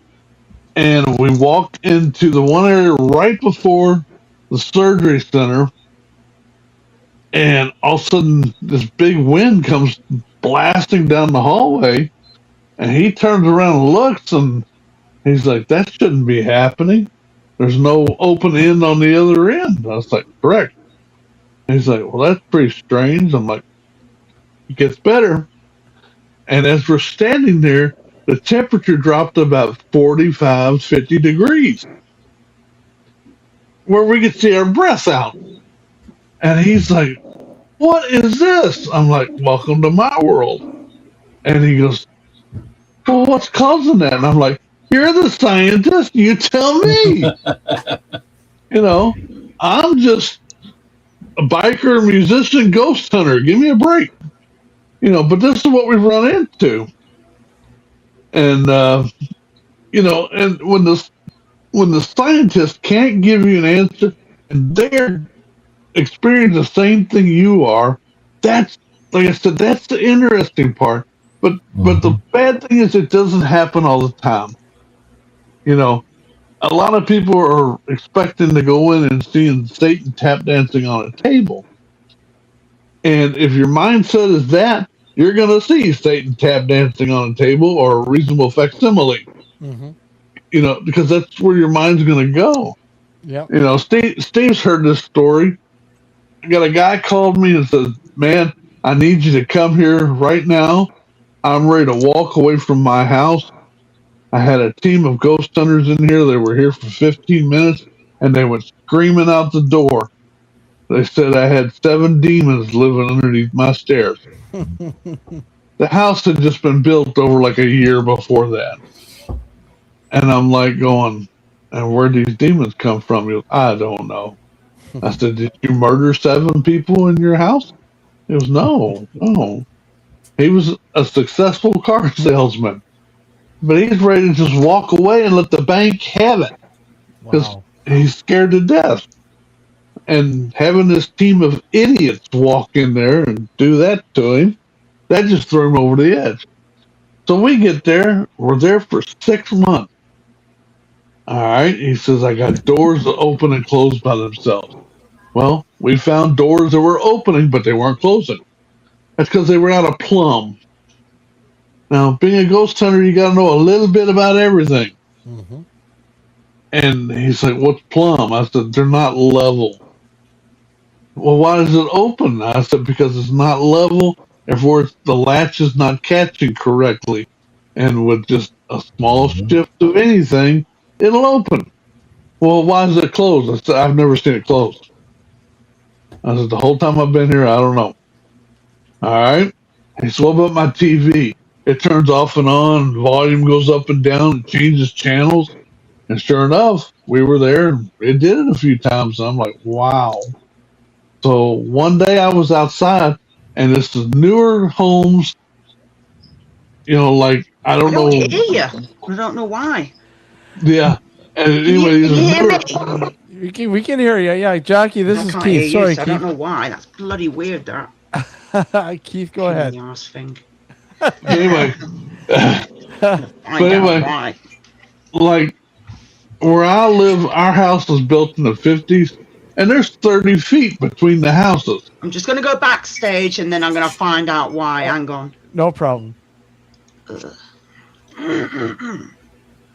Anyway, these houses there's like 8 feet between them.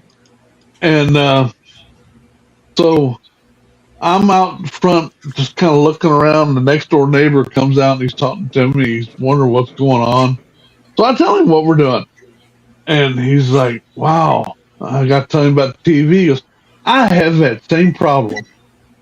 I said, "Really?" I said, "Where's your TV?" He goes, "It's right here on this wall." Well, guess where the opposite TV is? So I'm like, okay, their backs are facing each other. And I said, "Where'd you get your TV at?" He goes, "I got it at Walmart on sale." So then I asked the homeowner, where did he get his TV? Guess where he got it from? Walmart, yeah. On sale. Same brand. Couldn't have asked for a better deal. Oh, wow. So just to prove my point, I asked him, "Have you ever heard of line of sight?"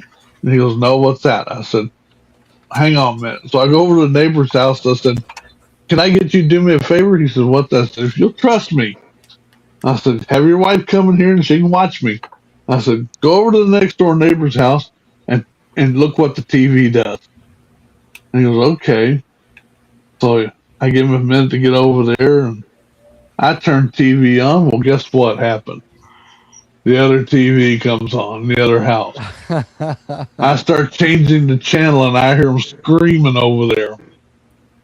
I start turning the volume up and down. And his wife's looking at me like I'm nuts. And I'm like going, this is why the TVs react. They're line of sight. You need to move your TVs. Somebody does. Put it on a different wall where it's not facing that house. Can you hear us, Jackie? Bollocks. I heard bullets. Bullocks, yeah. Can you hear us, Jackie? Evidently not. No. Oh, hold on. But anyway, Hold on after 6 months, there we go. after Right, I'm on my phone for a moment because I don't know. Even though the sound's working on my computer, it's just been an absolute arse. Can you hear us? Yeah, I can hear you on my phone. Oh, okay. The computer, I just tested. Was it YouTube? Sounds coming through brilliantly, but as soon as I go through on my computer, good. It's not just my computer; it's somebody else's. no, it's been I had to do the same thing. I had to get. I know to blame now. Your computer being shit. So, but anyway, James, the moral of the story is we left after debunking everything. He goes, "Dude, where do you think the 7 demons went?" And I said, "I think they left 15 minutes after they got here." Yeah, absolutely. So, man. So we were talking about earlier is you got some out there that are they just take advantage of everybody, and for their 5 minutes of fame. yeah. Well, they think they're going to get 5 minutes of fame. They think they're going to get rich. There's only 3 people in the paranormal that I know that have gotten rich. Okay, really rich, and I ain't one of them. But I mean, you can ask pretty much anybody. Oh, do you know that guy Keith H? Yeah, I know that guy. No, they usually say, "Yeah, I know that asshole." You gotta love it. You know, like you said earlier, I don't mince words. I do not suffer fools very much at all. You know, when I see somebody going, "Oh, I feel this," doing a whole shtick thing, you know what you do to those people? Anybody? What? I didn't hear You you. shoot. Yeah, no, you shoot. You just shoot them. How you doing, Jackie? Yeah, I'm okay. She's a bit toasty in here, but then it normally is in this room. Yeah. We were just listening to Keith. You know, Keith had a really cool story there. Keith's I know, got a how lot. bloody evil is that? He's got a lot of cool stories. You can ask Keith about anything, and he'll have a story for it.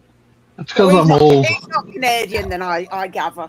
No, he's the furthest thing from Canadian.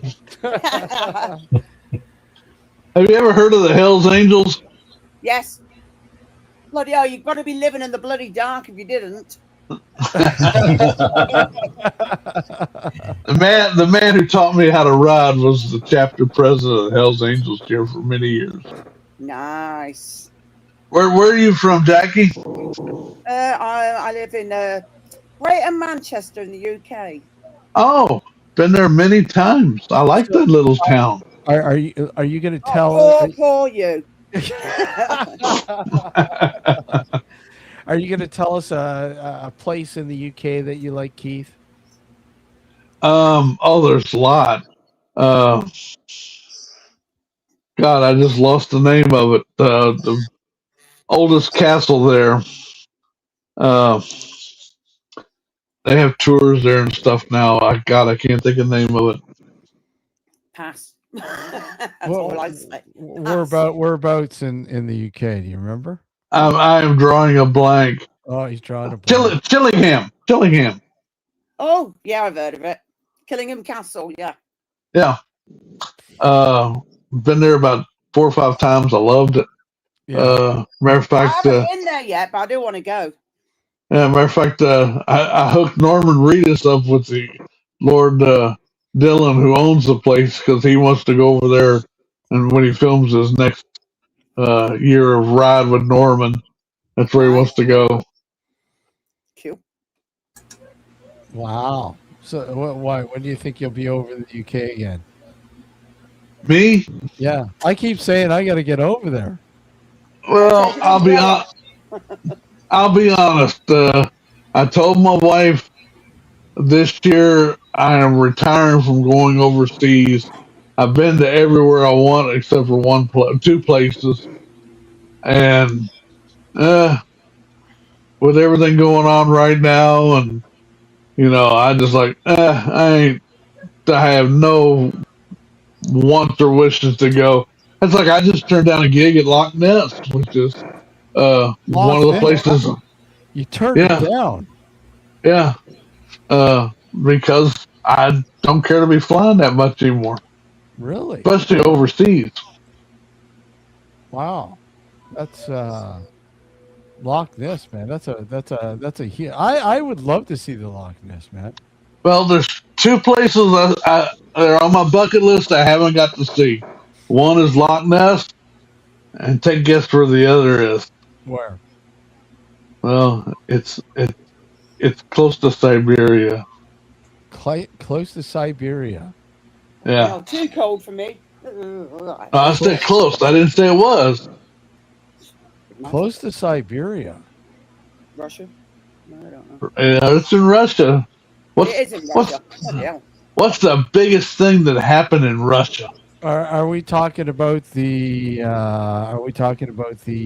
hikers that were killed? No, I've always loved that, but no. Oh, that's an amazing No, story. I don't care to brave the whole cold. No, I'm talking about the meltdown. Oh, the Chernobyl. Chernobyl. Yeah, Chernobyl. That's not in Russia, is it? It's in, where the fuck? Ukraine, isn't I it? think it was when it happened. Yeah, I mean, like I said, so those are the 2 places they're on my bucket list.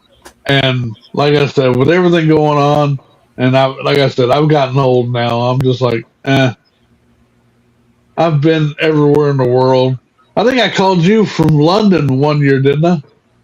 You probably did. Yeah. When I was over, you're like, hey man, they don't got any Jack over here. Can you? Yeah, they don't have Jack Daniels over there. Yeah, they do. I've got one. Not back then. They didn't. No, they were sad then. Yeah, and this was downtown London, Whitechapel. That's not downtown London. That's outside of downtown London. But still, they were like, Whitechapel, have some Jameson. That's fucking right. That's nasty. Or here's some Irish whiskey. I like that.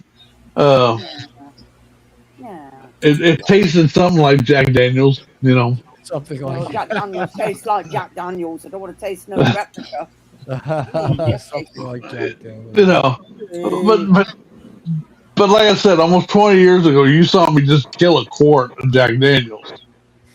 In one sitting, just tipped it up and drank the whole bottle. There's a reason why they call him the rock and roll ghost hunter, by the way. He doesn't pee his pants drinking that much. Oh yeah. Well, you know what, Jackie, when we got together, we pushed over a crane. Saying fuck off. Local law enforcement, did you hear that? The key word there is we. Yeah. I don't. Actually, Train the machinery or an actual bird. I wonder if they actually picked it up out of the harbor. the ocean. Oh dear. Yeah, no, they had this crane that was working on this dock. We were outside smoking at this restaurant. I can't remember the name of the restaurant. But everything going on inside was really, really boring. Me, you, Patrick Burns, and a few other people. We were standing there, and I lit up a cigarette, and we're standing by this crane, and we know the ocean's there, but we don't think nothing about it. And I do one of these. I light a cigarette, I take a drag, and I put my hand on the crane like this, and all of a sudden the crane goes that way. Matter of fact, Steve had to grab me from falling with Yeah, it. you were going with it, man. And Very good. then when it hit the water, we just all kind of looked at each. Oh, there was Dave. He was there too. Yeah. And we all just kind of looked at each other and just started running, going, I didn't see nothing. Nice. Wasn't there a crane here? Where'd it go? I don't. You coming over? Where'd it go? Yeah, it was one of those. It's a magic trick. Yeah, magic trick. Yeah, those were the days. That's for sure, man. Those. Are the days.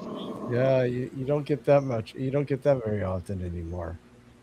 Wow. But I mean, it was just like I said. Literally, I leaned on it like this, and down it went, and we were all just dumbfounded. It wasn't our fault. It wasn't secure. No, At all. You figure it would have been secure, especially. and there were no signs that said "Don't touch the big yellow crane." No. Yeah. I just wonder the people who are working with it the next day, probably over the weekend. Probably that was a Friday night, so they would have had to come back Monday morning, and they're like, "Wait a sec, I thought you left the crane here. Where's the crane?" Yeah. All I know is that the top part of the mast of the crane was a little bit above the dock by the time we left. Yeah, it was quite a time. It was fun. It was definitely fun. All right, so remind people again, if they buy something from your shop, what's going to happen? Yeah, again, like you said, if you guys buy a hoodie or a T-shirt from our merch store, Keith will buy you a T-shirt. So you get 2 for 1. 2 for 1, man. 2 for 1. And is that exclusive from all over the world, or is it just to the US and Canada? No. In the UK as well. And I bet the bloody postage is a small fortune, isn't it? I'll ship it over to the UK, no problem. I'm still waiting Jackie? on the things you were meant to be sending me. Hints, big hints. I think those are long gone in terms of like if they're any good anymore. But yeah. Well, they're probably well out of date. There'll probably be moths and all sorts of shit going on in there. Do you stiffer on a sex toy? Yeah. I don't want his anal beads. Anal beads. Oh, man. It's like it was insane. It's insane the price. Well, because the weight of it, it was pretty heavy. So I mean, this You thing should have just done a small. You just should have just done a small box. It would have been so much easier. Yeah. Instead of just. This thing was massive, man. I put a crap load in this box. I'm like, holy shit. And then I go to see the rates. I'm like, wow. Insane. Yeah. Well, hell, that's like he shipped me some peanut butter. Little jar of peanut butter, this big. Yeah. It was like $32. $32, small package in the US. It's fucking insane. It's insane. And that was before all this crazy shit happened. I know what's going on now. Yeah, it's probably even more insane. The surcharges that are going on. Wow. And the fuel charges now. Yeah. I mean, what's a gallon of gas down there now, Keith? Almost $5. Jesus Christ! What It's about there? almost 4 here. 4 there? Wow. Fucking $5. Jesus. That's in Kentucky. In California, it's almost $9. Yeah, California's always been expensive. I know. And Jackie, what kills me is they have oil refineries right off the coast. You can see them, and yet you still spend $9 for a gallon of gas. yeah. What's a liter there, Jackie? I don't bloody know. I don't drive. Oh, okay. Best person to ask is Matt. I don't drive, so I don't know. Yeah. If I want to go somewhere, I use an Uber. Matt has some appointments in the morning, so unfortunately he can't make it tonight. Unfortunately. Right. I'm just going to switch this sound off on here and try on the computer because Okay. I don't like looking at this stupid little small ass phone. Hang on. Sounds good, Jackie. Alex will be here probably around 8:30, 9 o'clock, for those who are asking. And then we got our good friend. Oh, there we go. Hold on. Yes. Thank you for that. We good now? Yes, I can leave that one. There you go. Sorted. Good. And then our good friend Richard Palmisano is coming on at 9 o'clock. You've met Keith? You've met Richard Palmisano, haven't you? We've talked. Yeah. I think you've been on before. YouTube API-ish. Mark, I don't know. I haven't heard back from Mark. I sent him a message. I haven't heard from Mark. Mark hasn't. He hasn't gotten back to us. Oh. Uh-oh. Well, there we go. We're going it's kind of Cutting in and out. Yeah, there we go. You're okay now. You're okay. Oh, it's your internet being an ass, right? Okay, we'll just blame you. It's all your fault. Maybe it is mine. I don't know. Who the hell? I really like her. Jackie doesn't mince words either. Your balls. Yeah, she doesn't mince words. So Well, the one thing I'm surprised you haven't told him is that I've shot a psychic. what? That Nah. you're a psychic? I did not shoot her. I shot above her head. You shot above her head. Oh, Yeah. okay. No, you let me eat cockroaches. Fuck that. No. Oh yeah, she's got how many insects?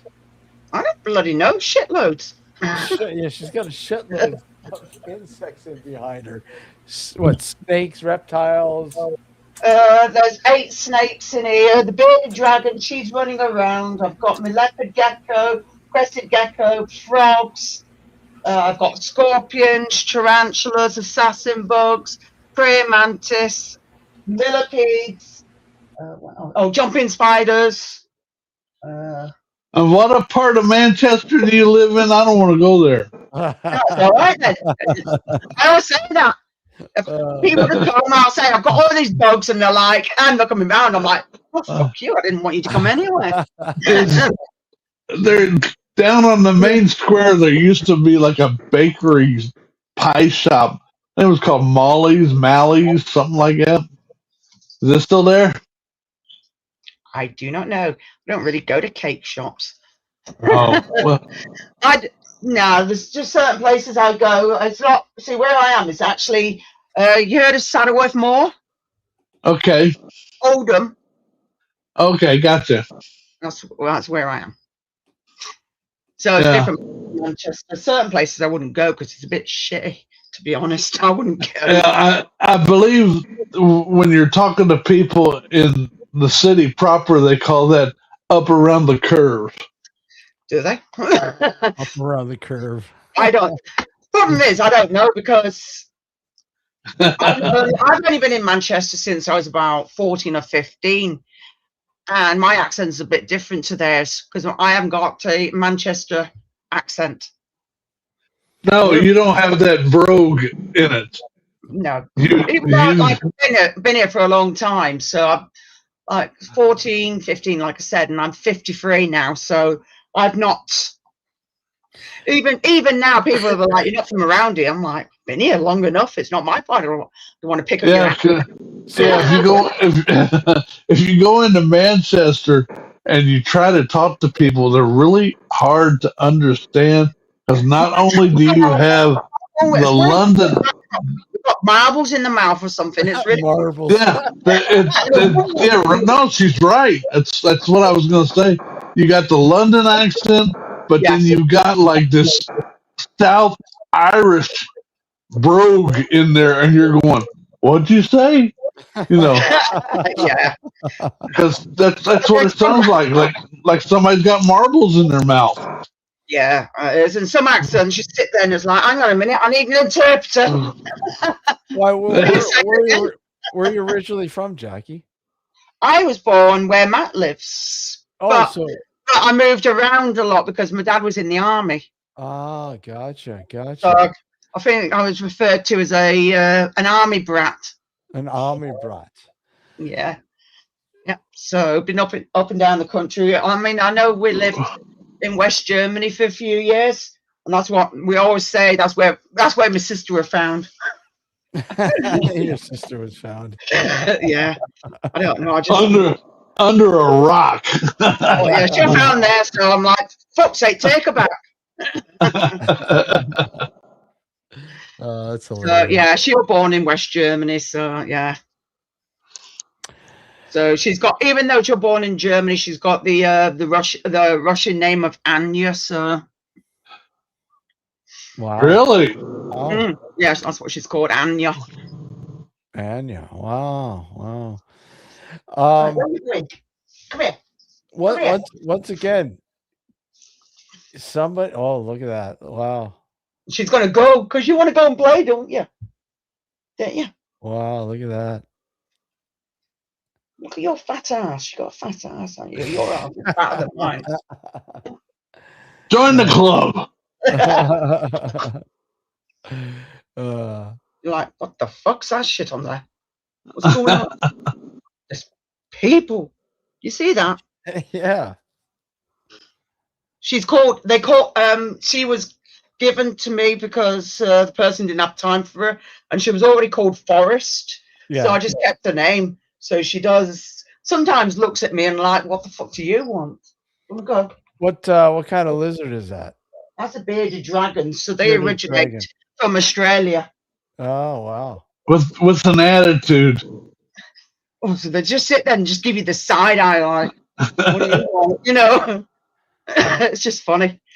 But usually when I'm sorting out the bugs, any escapees, she just goes chases them down. So it's quite funny. Okay. Well, brother, I got to get going. Absolutely, Keith. Thank you for coming in. And no problem. Jackie, nice to meet you. Nice to meet Richard, you too. wherever you went to. James. James, the washroom break. But anyway, for those that have been watching, I've already paid for the other T-shirt. Buy you one in the shop, and then you get another one free. And my buddy there will hook it up. So yes, thank you again, Keith. Oh, thank you. No problem. Thanks for having me on, Jackie. Like I said, I really enjoyed listening to you and getting to meet you a little bit.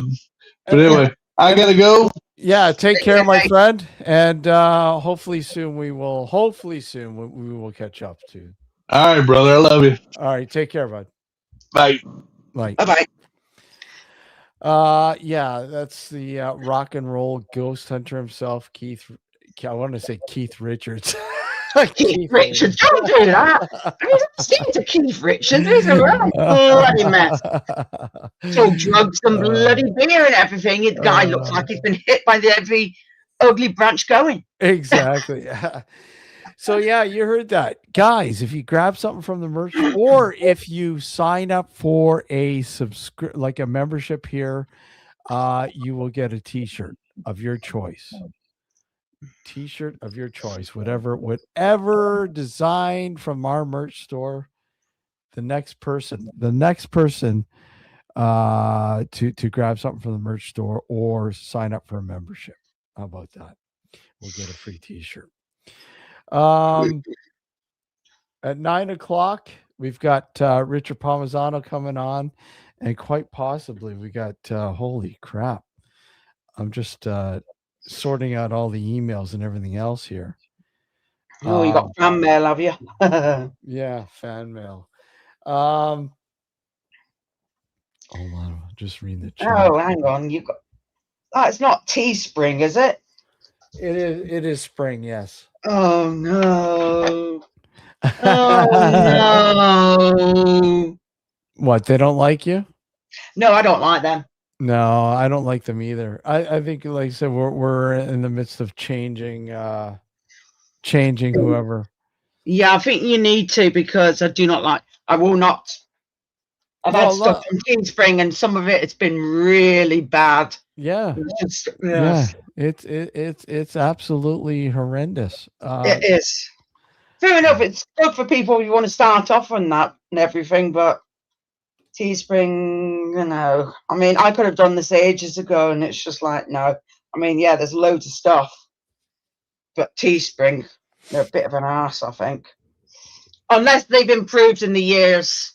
Well, is it Teespring? I don't know if it's Teespring. Or is it Spring? It says Creator Spring. It's so Spring. Hopefully it might be better. I don't know. Yours says Creator Spring. No, it's not. No, it's not Teespring. It's Spring for Creators. Okay. Yeah. Well, if they're any better, we'll find out. I may get something. I don't know yet. They are great T-shirts. I love mine. G-string. Hang on a minute. James, how are you? What's next up? Good. Thank you. Where'd Kiko? Keith had to go. See, you run away, and that's it. You made him run away now. It's all your fault. I know. I was going to pick his brain some more. Well, that's no good. You have to catch him next time. Well, you want to? Yeah, I can hook you up there, James, on Facebook if you want. You want to pick his brain a little bit more. Keith is always he's always willing to talk. He seems like a really cool guy. Cool. You know what? Keith's a great guy, man. I mean, he's really down to earth, and like I said, he doesn't mince his word. He just tells you as it is. You know, like, I mean, he's no bullshit with Keith, though. He's a straight shooter. There you go. So he's a good guy. That's good. That is good. Richard Palmisano is going to come on around 9. Alex will probably be on around 8:39, depending. Probably closer to 9. I don't know with him. We might have Christian might be joining us, possibly. I'm just waiting to hear back from her. So what time is it over there at the moment? It is 8:17 p.m. 7:17 for me. Oh yeah, you're right. You're our central. So you're earlier. Fair enough. And I will put. Oh God, it's hold on, one. Nearly 20 past 1 in the morning. I'll put this out, and again, you can join us if you want. There we go. There's the link, and you know what? Audio and video. There you go. We don't want any crazies. No, you always get some sort of bloody muppet hanging around. Oh, I'm going to show me bits, and it's like, no, I've seen it before. Piss off. The last time we were on, we had one guy. Remember? I think you're on, James. Oh. Yeah, there's Tony. Hi, Tony. How you doing, Hey, Tony. Hello. How are you doing? Yeah, good. How about you? Not too bad. Yeah. YouTube got issues again. Yeah, I know. I've got that. I've just got that up there with the issue in the blue bar. Yeah. YouTube API issues. YouTube is currently experiencing some issues. Well, what a surprise. Yeah, apparently some of their lives or something.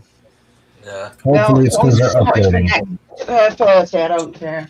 Hello, Jackie. How are you? I'm fine, thanks, mate. How are you? Not too bad. Good. Been pretty warm in South Wales yesterday. Yeah, it's meant to be warmer today. Wednesday, yeah. It's meant to be warmer. Hello, you're in South Wales. So I've got a few friends in South Wales. Yeah. I live in not far from Port Talbot Steelworks. Yeah, I better put what out there.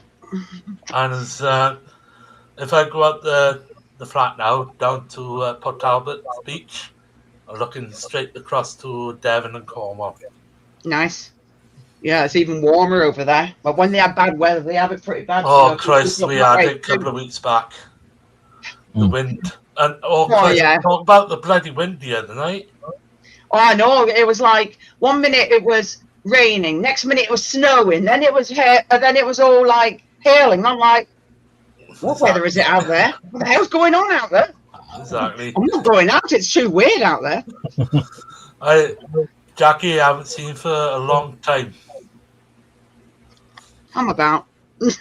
I haven't seen you for a long time, honestly. Yeah, I've done a few changes. I'm dealing with animals. Got loads of animals in here. So, Yeah. oh shit! Have you still got your cats? I've got my cats. They're upstairs. But I Oh. think there's something on this. I've got two pet crabs as well. Because they're new. Actually, I only got them last week. Them ones. No worries. Besides Anyway, me, Steve. things. Thank you, Steve. Well, And thank you, James as Tony. well. Thank you, Tony. Thank you again No for worries. all the donations and everything else. You really appreciate it. Thank you. Yeah, I was going to buy a sticker off you, but you had to stock again. Yeah, I don't know what the deal is with again, like I said, it's an issue where I think we're going to move because they never seem to be in stock as stickers. Yeah.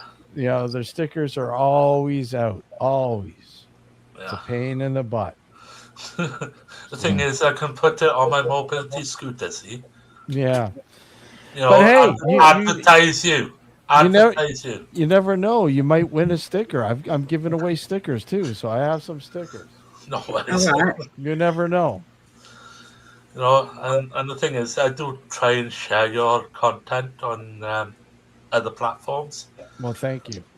No worries. Always I'll do my appreciate best. it. But Always the thing is, those stickers, if I have one off you, I can put it on the front of my mobility scooter.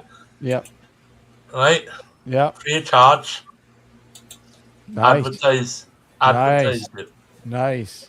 Somebody else did that. Somebody else bought a sticker and they put it on their motorcycle. Oh, Green Diesel, I think. I haven't seen Diesel around. Have you seen Diesel around? No. I have not seen it. I think he's changed his name though. I can't remember what he's changed it to, but it's been a while since I've seen him. I know. Just like earlier on this evening when he first came live, since yesterday, I haven't been very well. My bloody hernia is playing up. Oh wow! So it's calmed down now. I'm taking what's it called? Is it Xenican? Xenic, that's it. Painkillers for it. Yeah. But I overdone it the other day, lifting up stuff. Oh yeah, you don't want to do that. No, and it's a umbilical hernia I got. Oh my god! Yeah, I've heard of them. Yeah. Those are brutal, man. Yeah, those are brutal. I had one in my groin repaired, but this Ouch. one, oh. I knew a guy. I swear to God, and you know this is brutal, man. I knew a guy who had it in his groin too, but unfortunately, it dropped right down into his. Oh no!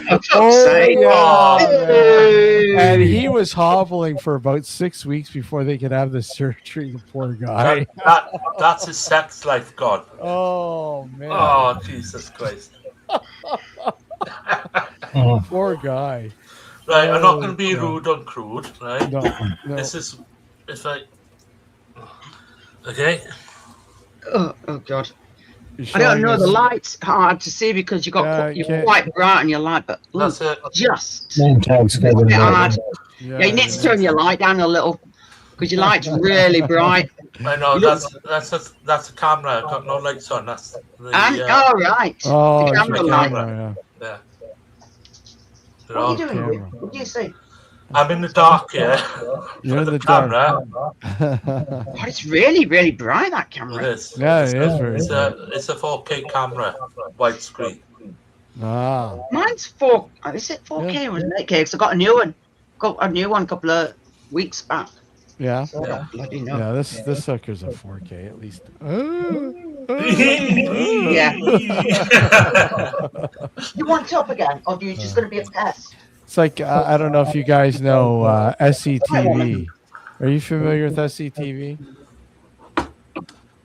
John Candy, Eugene Levy, and all that. They're well, you guys know John Candy. Yeah. He was I've heard, Martin I've Short. They're all a part Yeah. of this comedy thing called SCTV. All right.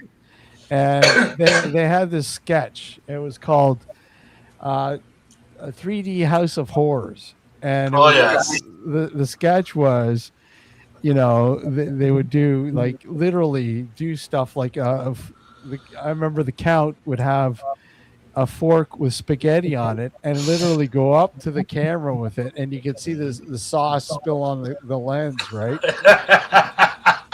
Oh, Yes. yeah. All right. Oh, bloody hell. Is that what you want? Yeah. Unfortunately, 1080p is the best you can get on YouTube. Well, Yeah. no, you can go 4K. Okay, it's but 4K sometimes, but that's usually isn't that usually just with recordings though? yeah, it's you just can't like live upgrade streams. A lot of the platforms won't let you do It's, it. in 1080p. 4K. It's 1080p is the Yeah. best. Right. Right.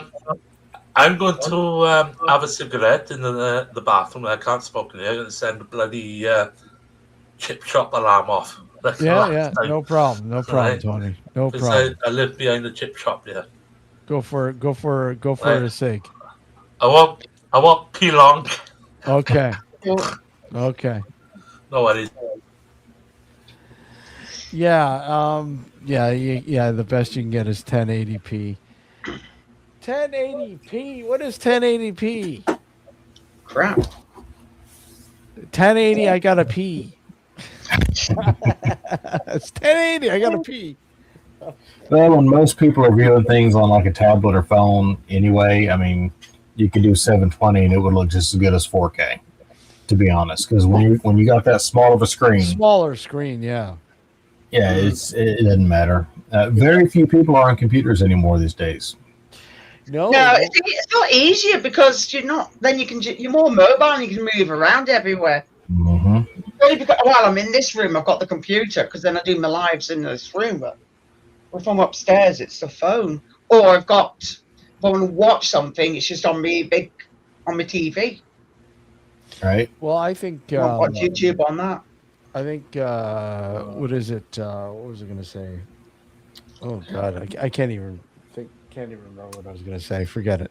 It mustn't have been that important. No, it was about the 1080p bullshit, I guess, but I can't remember. God.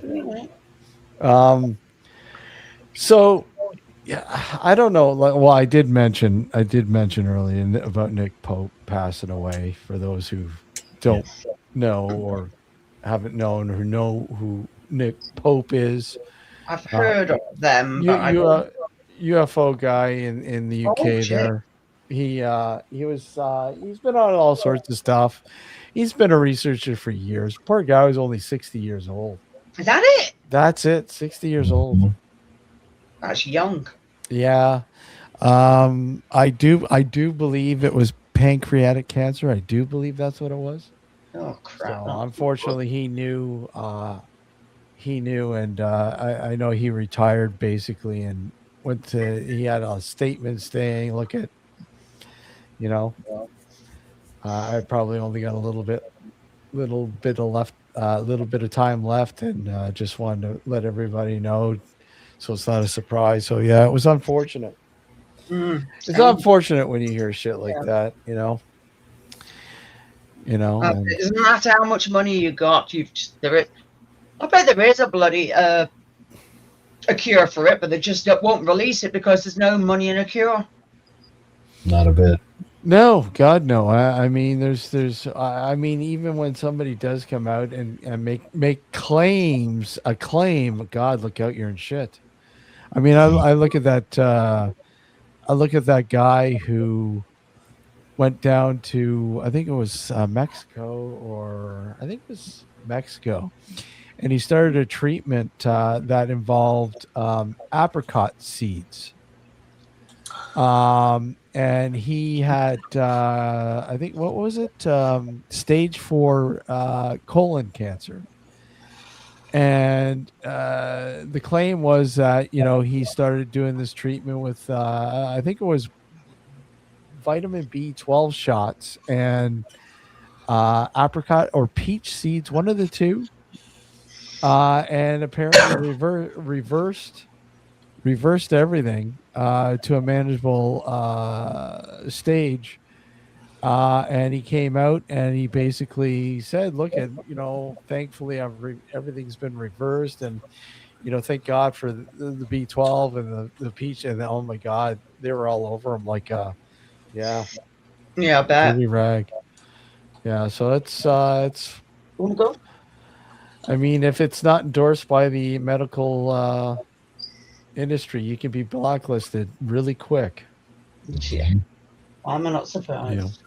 Well, you already know who's in charge, because if you watch any kind of streaming service, more than half the commercials are all about medicine. Yeah. It's crazy, man. It's crazy. And I mean, I know lots of people. I knew a person who had a stage 4 neck cancer, and he was trying everything experimental, a lot of experimental stuff. Mm-hmm. And he was actually doing really good. And he was able to reverse it to a point, but unfortunately it got him in the end. But I mean, that's the thing. The money that people have to spend for this stuff is just incredible. Exactly. It's one thing to spend money for radiation and special cancer treatments and blah, blah, blah. It is fucking insane what you pay. It is. Like you mortgage your house and everything else to make these payments. It's insane. Crazy. It is crazy. I know here in Canada, some of it is covered. It's covered, universal health care, but when we get into the higher end stuff, a lot of it isn't covered. So you need health insurance. Secondary health insurance. It's just fucking insane. You know what? The other day, as you know, I watch a lot of YouTube content, yeah, and the bloody advert came on the other day. Digital ID. Oh yeah, digital ID. Yeah, that's a big thing over there right now. Yeah. It passed. Yeah, it has. Oh, they passed it. Yeah. Oh wow. What's that for? Sorry, I missed that. Digital ID. Digital ID in the UK. Oh, fuck that. They could piss off. They're not getting Yeah, mine. exactly. Unless you've got it in Wales, but Yeah, no. it's been passed. And advertising gov.uk digital ID. If you don't sign up to it onto this stupid phone, you can't get a job or anything. Really? That's how disgusting it is tyranny in this country now. Bang out of order, big time. Wow, insane. It is. Yeah, it's insane. It's It's a lot. Typical controlling our bloody lives. It's free in the UK, but it's a long wait. It's a long wait here too. That's the problem here. Yeah. Unfortunately, it's not free. You're paying through it, through your taxes for it. Yeah. But, that's people don't realise that when they think, yeah, they're getting everything for free in the UK. It isn't. Taxpayers pay for that. Exactly. You pay for it through taxes. I mean, you can walk into any hospital or whatever else, and have basic health care and basic whatever else, and so on and so on. But yeah, there are things that you're going to pay for out of pocket, like rooms. You want a private room, then your insurance has got to pay for that. Exactly. It's crazy. Oh, look, we're in trouble. We're in trouble. Okay. We're in trouble here. Look at there he is. Hello, Alex. What's going on? What's happening, Alex? Oh, nothing. Usual. So you we see got Rochelle the other day. we got a few new members now, and we've got a lot of people who've given to the super chats. I want to thank Tony being one of them. Thank you, Tony, again. No problem, mate. Nobody has taken Keith up on his free T-shirt yet. Nobody's taking him up on it. No, no. What's going on, people? Come on. I don't know. And Richard's going to join us around 9:00. Okay. And Kristen might come on as well. Paranorm girl. Yeah, she might pop in as well. Actually, I just checked to see. No, bloody microphone sorted out. So there we go. But there you go. I'm just gonna take a short break here, guys. Alex, take over. Me? And I'll be right back. I don't even know what the fuck you guys were talking about. It's going bathroom. That's what it is. Well, bathroom and my poor Aussie's got a. And also a refreshment as well. But you know what?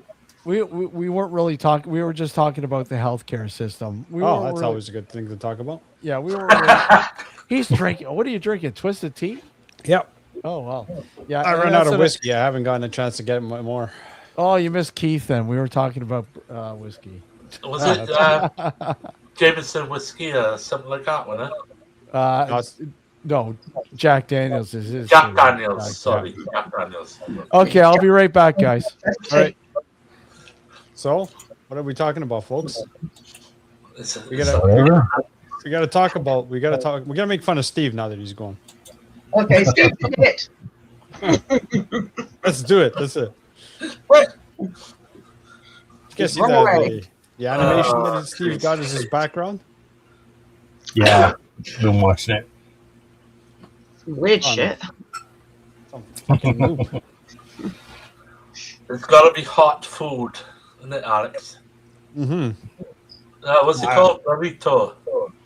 The burrito, yeah. No, I had a spicy chicken sandwich before, so Nice. I may need to take a break myself at some point.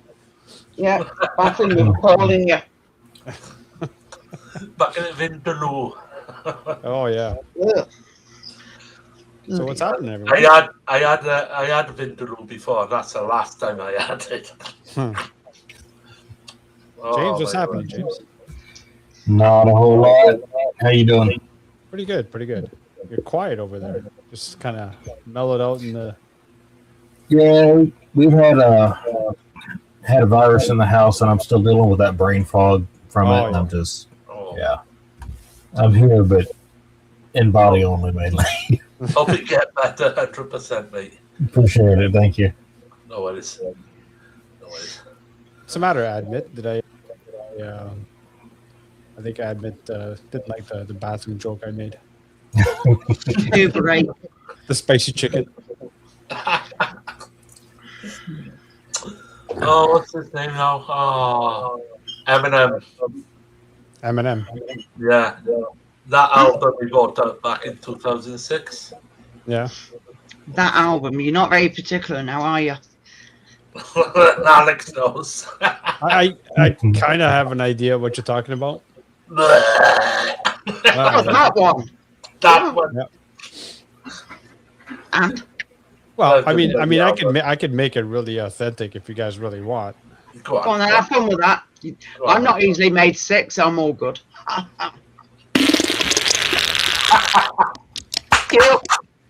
That's right, I live over a fart ass, so it's nothing unusual.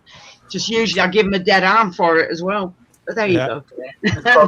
It's called the squid, isn't it, Jackie? That's burning a hole in your hand, more like. That was a new definition of refried beans, by the way. Whatever you do, don't light up in there because it might blow yourself away. Exactly. You're not eating the roaches. Leave them alone. You already got your own food and you can't eat them. I got a budgie here. Come here. Come It's here. called Charlie. A budgerigar. Yeah, called Charlie. And he's Oh, a right can't do Charlie. Oh, did that. The cats would think it's food to go.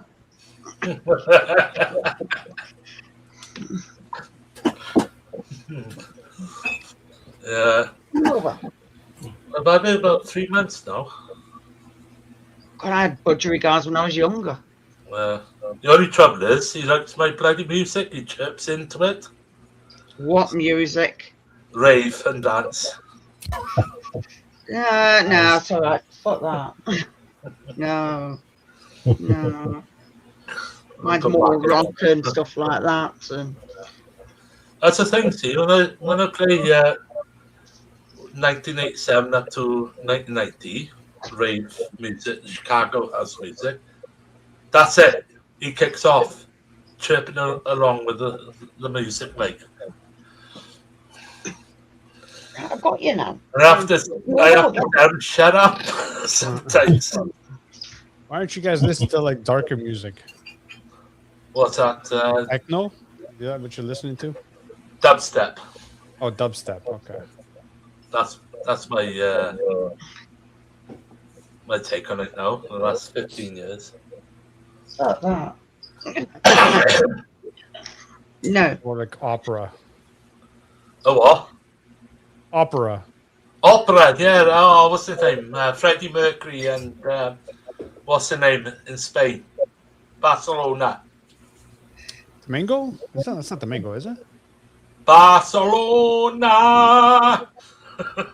Oh, that's bloody old, that now. Yeah. Yeah. Because he'd be dead now 35 years this year. Yeah. Was it 91? Wasn't it? 91? Yeah, 91. I know, because he died on the day his son was born. Yeah. So exact day you were born, 24th of November 91, Freddie Mercury died. It were all in the papers. My daughter was born. Where's he buried? Do not know. I haven't a clue. Because wasn't he? I can't remember whether he were, because he weren't British or anything like that. No, I forgot where he was from. He He was was Indian, wasn't he? Indian. no, he weren't Indian. He weren't Indian. No. Got it wrong. Sorry. I forgot where that. Oh, Hang on, I'm looking I'm at. gonna look that up, but he weren't Indian. Pakistan. No, No, sorry. no, he wasn't Asian at all. It was some. Stone Town, Sultanate of Zanzibar. Zanzibar. Yeah. Bloody hell. Yeah.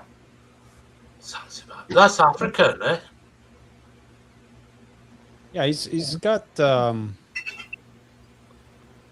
Indian parents. Yeah. His mother. All right. I don't bloody know. All I know is he had a good voice. Yeah. It's a shame that he had to die in the end. Well, no, he's a good. Yeah. Shit, he was only 45 when he died. Yeah, he was very young, wasn't he? Yeah. But it was AIDS in the end, weren't it? Yeah. Or HIV. Got him in the HIV. end, and that's when it was more well known. You don't really hear much about it, even though it's still there. But it doesn't get thrown in your face like it used to. Yeah. Remember that bloody advert on the TV for sorry for the language. Are you kidding me? 1986, wasn't it? 85, 86, when that advert came out in the UK. Which one? I don't bloody know. HIV document. I can't remember. I was pretty young. I would have been young. I mean, adverts were more. They were more. I think they were more funny at the time. Now it's all just bloody straight laced and miserable gits. So it's like no. No. I refuse to have anything that's got any adverts on because I just think it's torture. So I paid to not see the adverts. I don't watch live TV no more. That's why I watch YouTube all the time.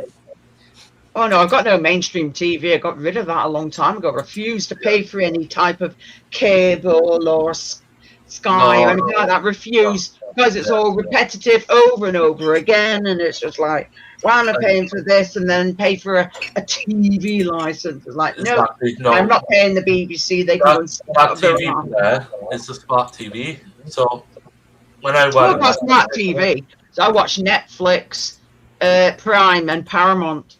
Yeah. And what's the other one? Channel 4. Which? Channel 4. No, don't watch any of that. No, do not have any of that on. Well, I probably have, but I just don't go out my way to watch it because I think it's just torture.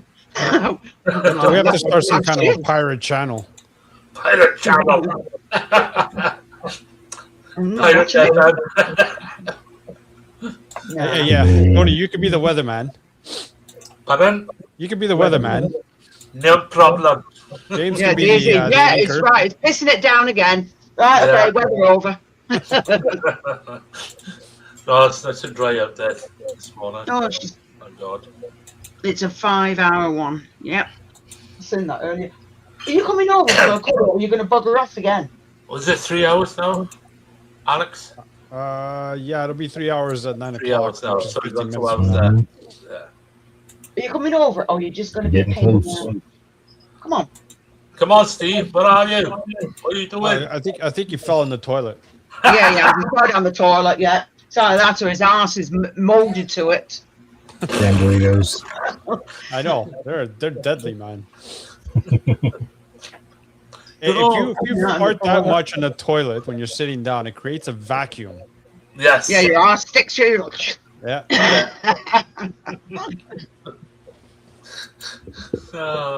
Dog needs a poo.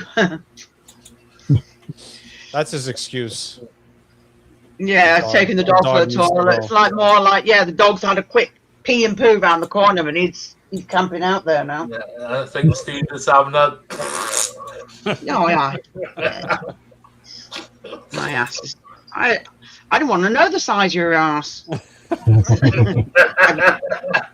Admit. Chris, I'm so happy now.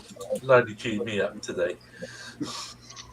Going to a what the fuck do they call it now? A gender reveal party for his son and his girlfriend, and it's like, really? Oh, okay, go on then, we'll go.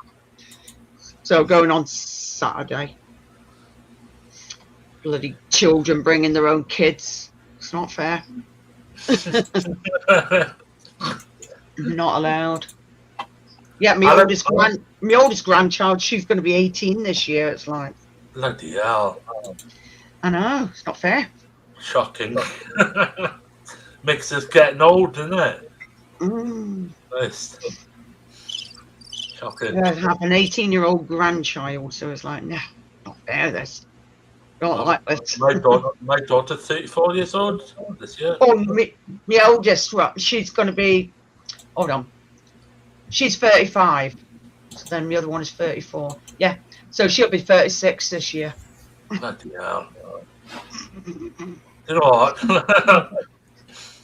It's only... it's got the daughter going to be 18 this year, so she's got 3 daughters. Yeah. It's only 20 years between myself and my daughter. 20 years between us. Exactly the same. Mom and myself. 20 years. Wow. You only have the one? I do miss her. Yeah, do you only have one? I got a son around about... He'll be coming up 30 years old this year. Yeah, but how many children have you got? 2. 2. Yeah, there you go. Narrows it down. Yeah. You've got 5. So you were 20 when you had your first child? Pardon? You were 20 when you had your first child? I was 19 years old when my ex-wife became pregnant. She was 21 years old back in 1991. And my daughter came around in February 92. Nice. Mine was born on my 18th birthday. Yeah. Mine was born when I was 47. What? Yeah. I started late. Yeah. What the hell happened? Hey, I tell you what, right? This is true, right? When I see my daughter was born that day, yeah, my God, it's so precious, so precious, you know, and it's still there in my brain. The first day she was born, and it's on a Sunday night. It was at 10 o'clock, not far from you. I will never forget that. I will never forget it. I tell you what, she's when we brought out our daughter, yeah, she's so perfect. She's kind, considerate to everyone, you know, and that's the thing. That's true hope for, right? Yeah, just wait for a grandchild. It goes downhill then. I know. The last That's thing it. You got no bloody money because I've got bloody grandchildren, and then I've got two kind of step grandchildren, which I just say is grandchildren. So I'm up. So once this one's born, it'll be 10. So it's like, yeah, she is married to. I'm not going to say it on you because otherwise they'll get right. But she is married to someone in the military. Like, I can't mention his name. that's fine. You shouldn't need to anyway. Keep that out. So, but she lives 45 miles away from me, up in the Brecon area. Yeah, lovely part of the country. What are you looking at? What do you see? Yes, you. Alex? Yeah. Have you had a chat with Rochelle lately? Have I had what? Have you spoken to Rochelle lately? No, I haven't had the chance.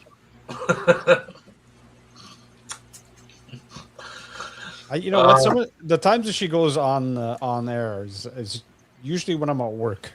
Yeah. So it's hard for me to watch. To catch up. Yeah. But remember that night we got her laughing at her backside off. Remember that night? Yep. That was a good night. That was. Very good night. And bless her to bits. That's fun. It's always fun. Yeah. Always. It's always fun when you can get people to laugh. Right, James? Yep. No, he's alive. I know. I'm just checking in. Making sure. I'm good. I got like 8 more minutes before I got to run. Yeah. Okay. Maybe Steve will be back by then. I don't know. He's maybe we need to check on him. It's time, isn't it? Yeah, he's having a good one. Yeah. might want to call him up. I'll give him a call and saying, "Did you fall in the toilet or what?" Obviously, vacuumed out from an aircraft toilet. Yeah. Don't sit when you flush, okay? Just don't exactly. Sit. Suck you out. Because then it's like Poseidon coming up and then tickling your balls.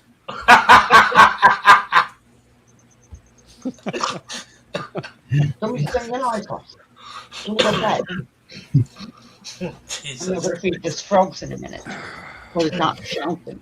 That's what happens when we do an off scheduled show. I know. I thought when you sent a thing to me, WhatsApp, I'm like, hang on, it's Tuesday. What's going on? I know.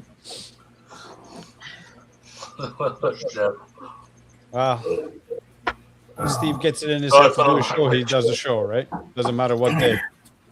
Right? You're not eating them. You can't have them. You show up and he's like, "Here you go. Here's the wheel. Take over." Yeah. I should have just waited. I should wait until 9 o'clock.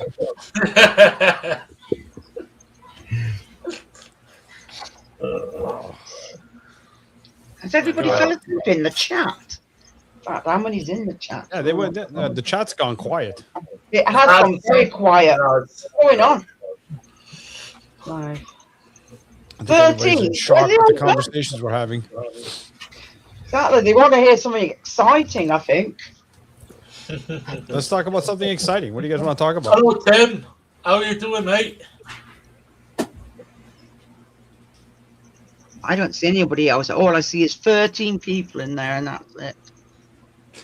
The chat has not moved. Is everybody dead or something? Come on. There he is. Oh, got it. Hey. Hello, Steve.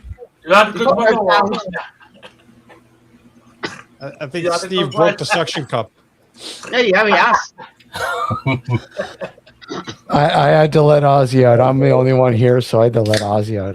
Yeah, any fucking people excuse you. Were sat on the toilet, weren't you? And I took a burrito moment too. Yes. A burrito. Oh, we talked about that when we Alex. Uh, I had a feeling it was something to do either with burritos or falling in the toilet. Yeah, Hey, I Tim. think he's lying about the burrito. I think he fell down the toilet. Hey Tim. Hey, Hello, Tim. Mr. Prism. Guys, just to let you guys know, obviously, you know, if you do a super chat or if you sign up for a membership, you're entered in for a free T-shirt. Mm-hmm. In fact, the next person to purchase a membership will get a T-shirt. Thanks from Keith. Keith bought a T-shirt, and you either buy something on the member on a merch store, like a T-shirt or a hoodie. If you get that, then you get a free T-shirt. 2 for 1. But if you don't do that, the next member, the next person to buy a membership here, will get a free T-shirt. Thanks to Keith. There you go. And to add interesting, and to add it to interesting is Look at that, There it Jackie is. just bought Jackie. Jackie, guess what? Jackie gets a T-shirt. Jackie gets a T-shirt. So you just let me know what design you want, Jackie. I'll have a look at them after. Yeah, just send I've me got you on WhatsApp, so I can just send you a message and a picture and say, right, I want this one. Yeah, hey Jackie, he's gonna put lipstick on and kiss it for you, and then send it off. Oh fuck that! No, I'll put it on my arse then. He's actually gonna have it. He's gonna give it an open mouth kiss. Oh no! I'll just do it. I'll put it on the cat's arses instead then.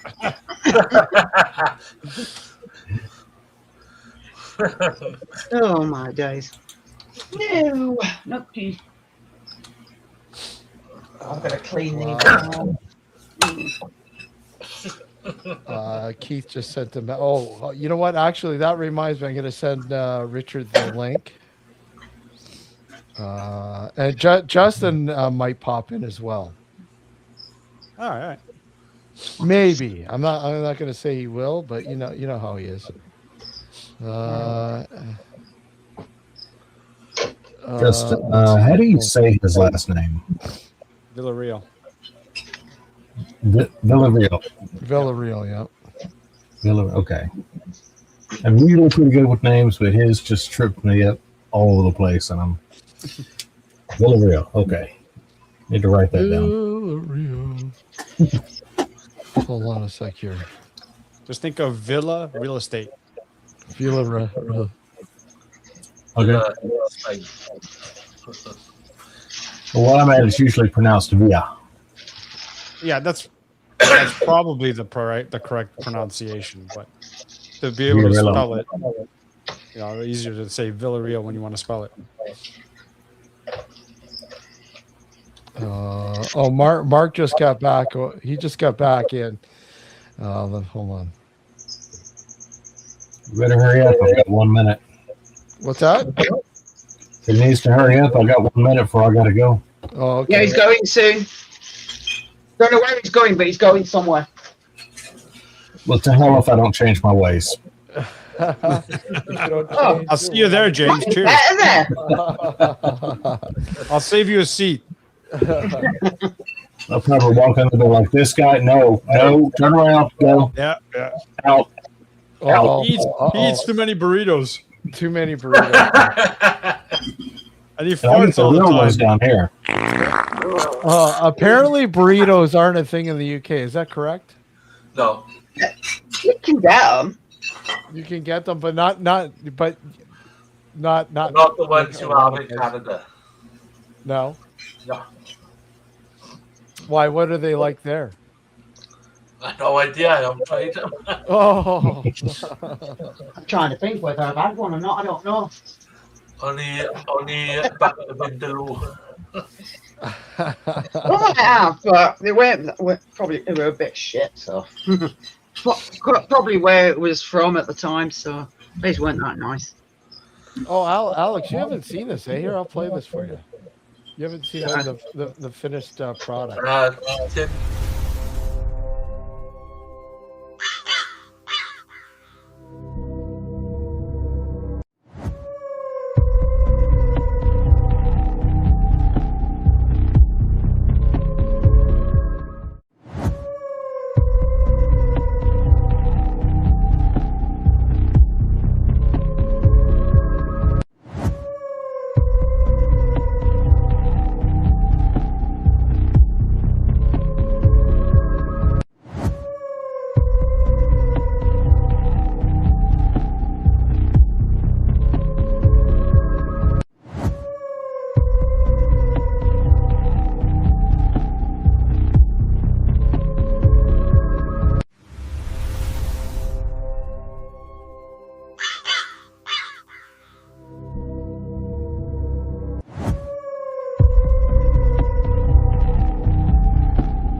That's cool. You like that? It needs to be worked out a bit. Anyways, I'm not going to keep this fella too much longer because he's going. No introduction needed here. No introduction needed.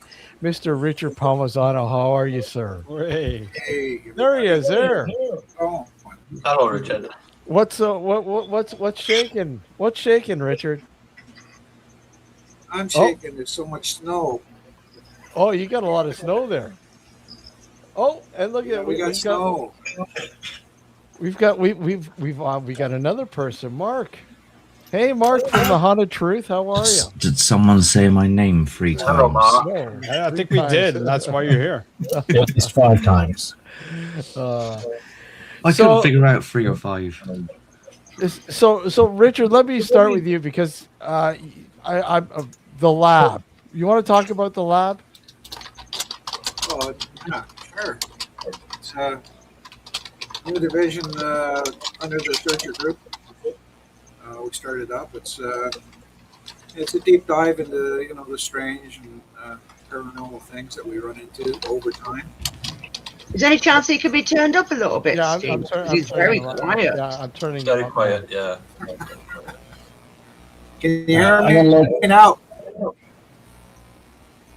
Yeah, I'm gonna let y'all get back to it. Everybody, have a great one. I gotta jump out. All right, James. Take care. Take care, James. Have a good night. Take care, James. Thank you. Y'all take care. Thank you. Thanks for coming in. Absolutely. Okay. There you go, Richard. Maybe I turned you up. Hopefully you're okay now. Can you hear me now? Much better. Yeah, much better. Yeah.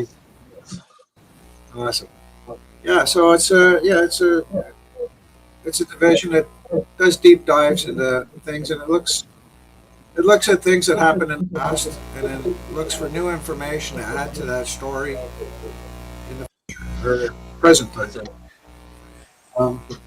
The first post I put up regarding that was I don't know if you you heard about the Maelstrom UFO incident back in 1967? I've never heard of it. No. Lieutenant Rob. Yeah. So there's a gentleman. He was Lieutenant Salas. He was in control of 10 Minuteman nuclear missiles at the Maelstrom Air Force Base. And yeah, so a UFO came over the base, and he had the security officers on the ground trying to protect the base instead of calling in air support, whatever. But so this UFO apparently shut down all his nuclear missiles, which was, I mean, you know, that's pretty amazing. And then, so as amazing, and this was back in 1967. So a lot of time went by. But Trump said something back in January that raised my eyebrows. When they went into Venezuela to capture Maduro, yeah, his lead aircraft shut all the air defenses off in Venezuela. They couldn't respond. They couldn't launch their missiles. They couldn't do anything. So that kind of unique technology sort of stands out. And he even said, it's so top secret, they don't really like me talking about it. So I'm equating the two together, right? UFO shows up, shuts down all these nuclear missiles, and then fast forward to 2026. The U.S. is using that very same technology to shut down all of Venezuela's air defense systems. So was it a UFO, or was it a shadowy government agency testing UFO technology and pretending, hey, it's just ET playing around, right? So something to think about, man. So that's something that you're going to like kind of like deep dive into with this lab thing. Yeah. Yeah. Well, yeah. That is really so looking cool. at strange stuff like that. You know, talking about strange, this guy below me, Mark, he's got a wealth of strangeness. He's got a lot of strange stories. Hey, Steve, guys, I'll be back in a few minutes. Yeah, yeah. He's got some headless skeletons in his closet, I think. Yeah. Oh, wait. I know about the alien thing now. But from the thing that I recall from the story was they seen the three crafts come over, 3 or 5, I can't remember how many it was. And then they were apparently doing all this weird stuff in the sky, which like normal aircraft shouldn't do. And then they turned off all the... Oh no, I think they actually opened up the silos without like the keys or anything, primed them, and then shut them all off. That's what I... Yeah, they didn't open... In the Maelstrom incident, they didn't open the launch base. That was the Russian... That was the incident that happened in Russia, where they actually opened the silos and they were preparing to launch their missiles. So it was almost an opposite reaction from the electronics. I can't, yeah. Without being there, it's hard to know what actually happened. Like, was it just, someone that didn't do something properly and then they were like, the aliens, we're blaming it on the aliens. We don't, yeah. You don't know, do you? Well, we blame the aliens for it. It used to be the Russians. Yeah. Now it's the aliens. Yeah. No, but I mean, what do you think? What do you think, Richard? Do you think it's probably governmental?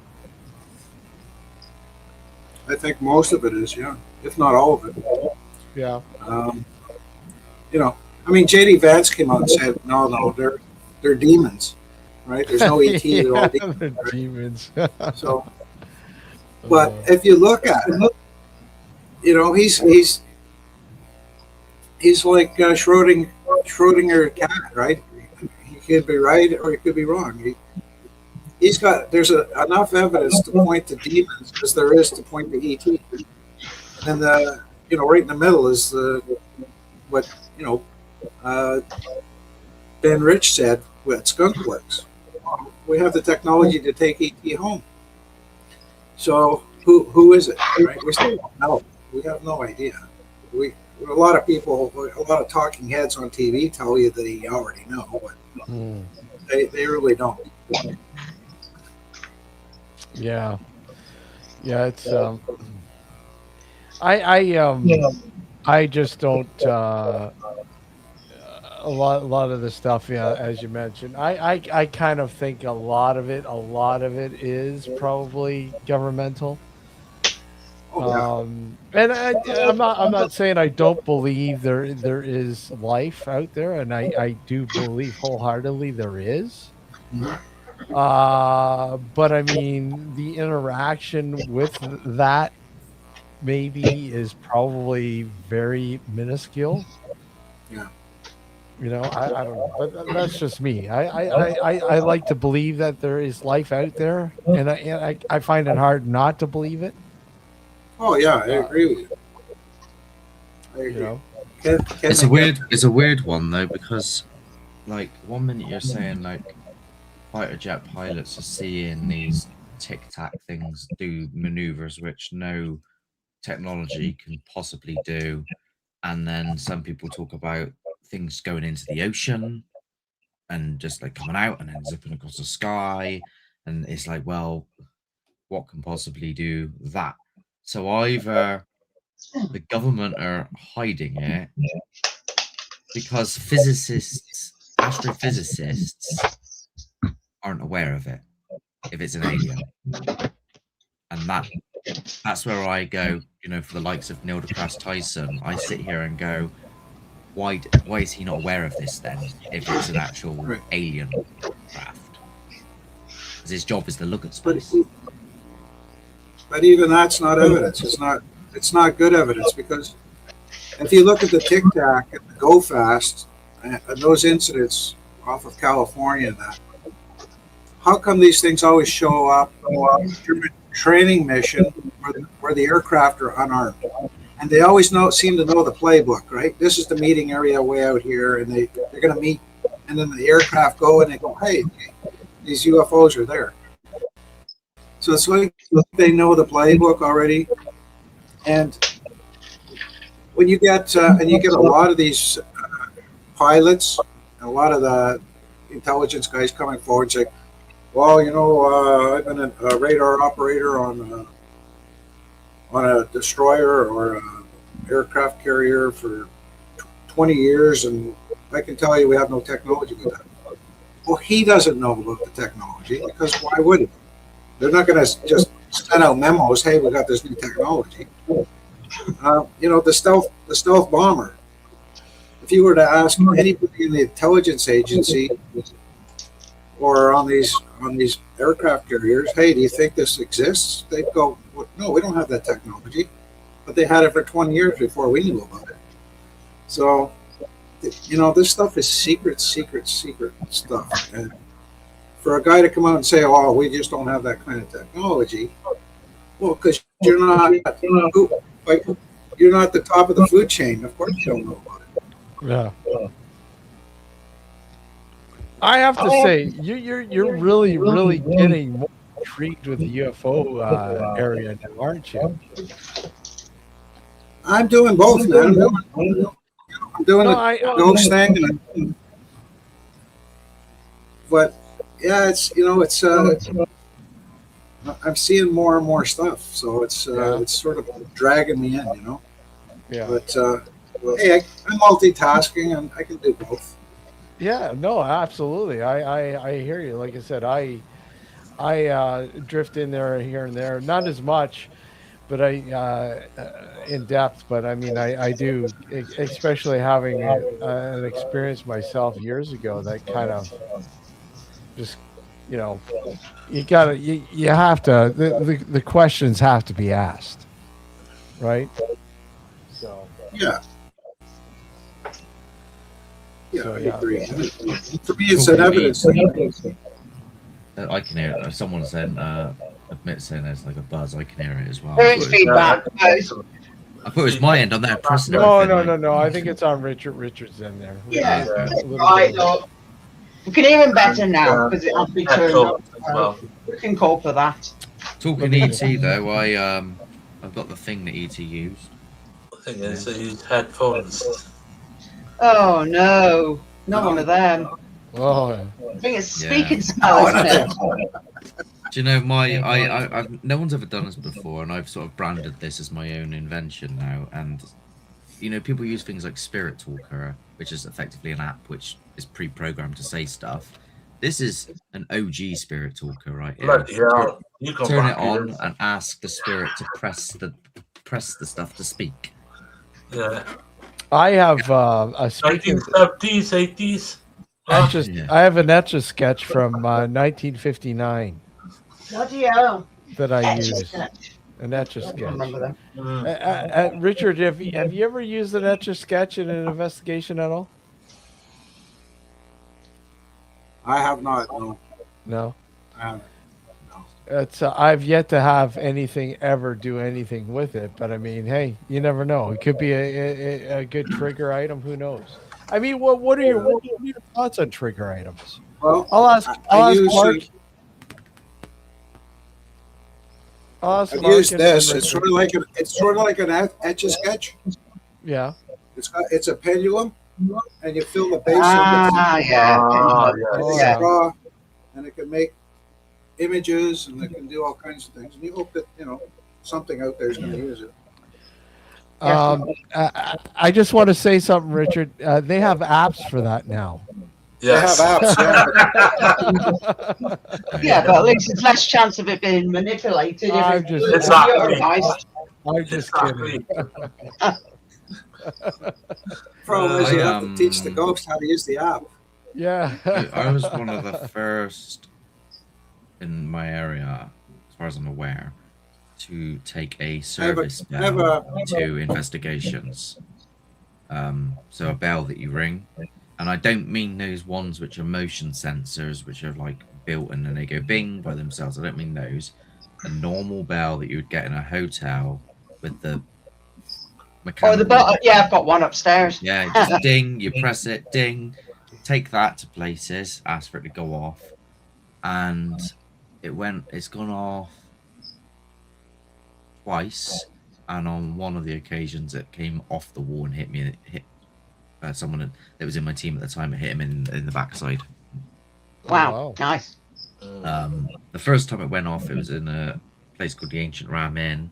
And then I've been in there, but I never had anything like that. But yeah, my bell went off, and then I was like, because I was so skeptical, I was like, well, the plaster's a bit, it's like the specs, maybe a bit of plaster fell down onto the bell, made it go off. So then I started putting a tea cozy over the top of them, and then when it came off the wall, I was like, there's no point in taking a tea cozy, is there? Because if they can do that, yeah, exactly. That's mental. And then I took it to a property that was said to be haunted, and I put it in the bathroom, and it went off in the bathroom, and there was nothing that could have hit it. So that's been a really good trigger object I've found when I've been doing stuff. Anything inanimate which can't really be affected by anything. Well, it's not electronic, so you can't say it's manipulated by electronics. So yes, that's right. Yeah, because people will still go, "Oh, you've added the sound," or "There's some sort of magic trick there." You always get somebody that moans. Yeah. I've used an Etch-a-Sketch.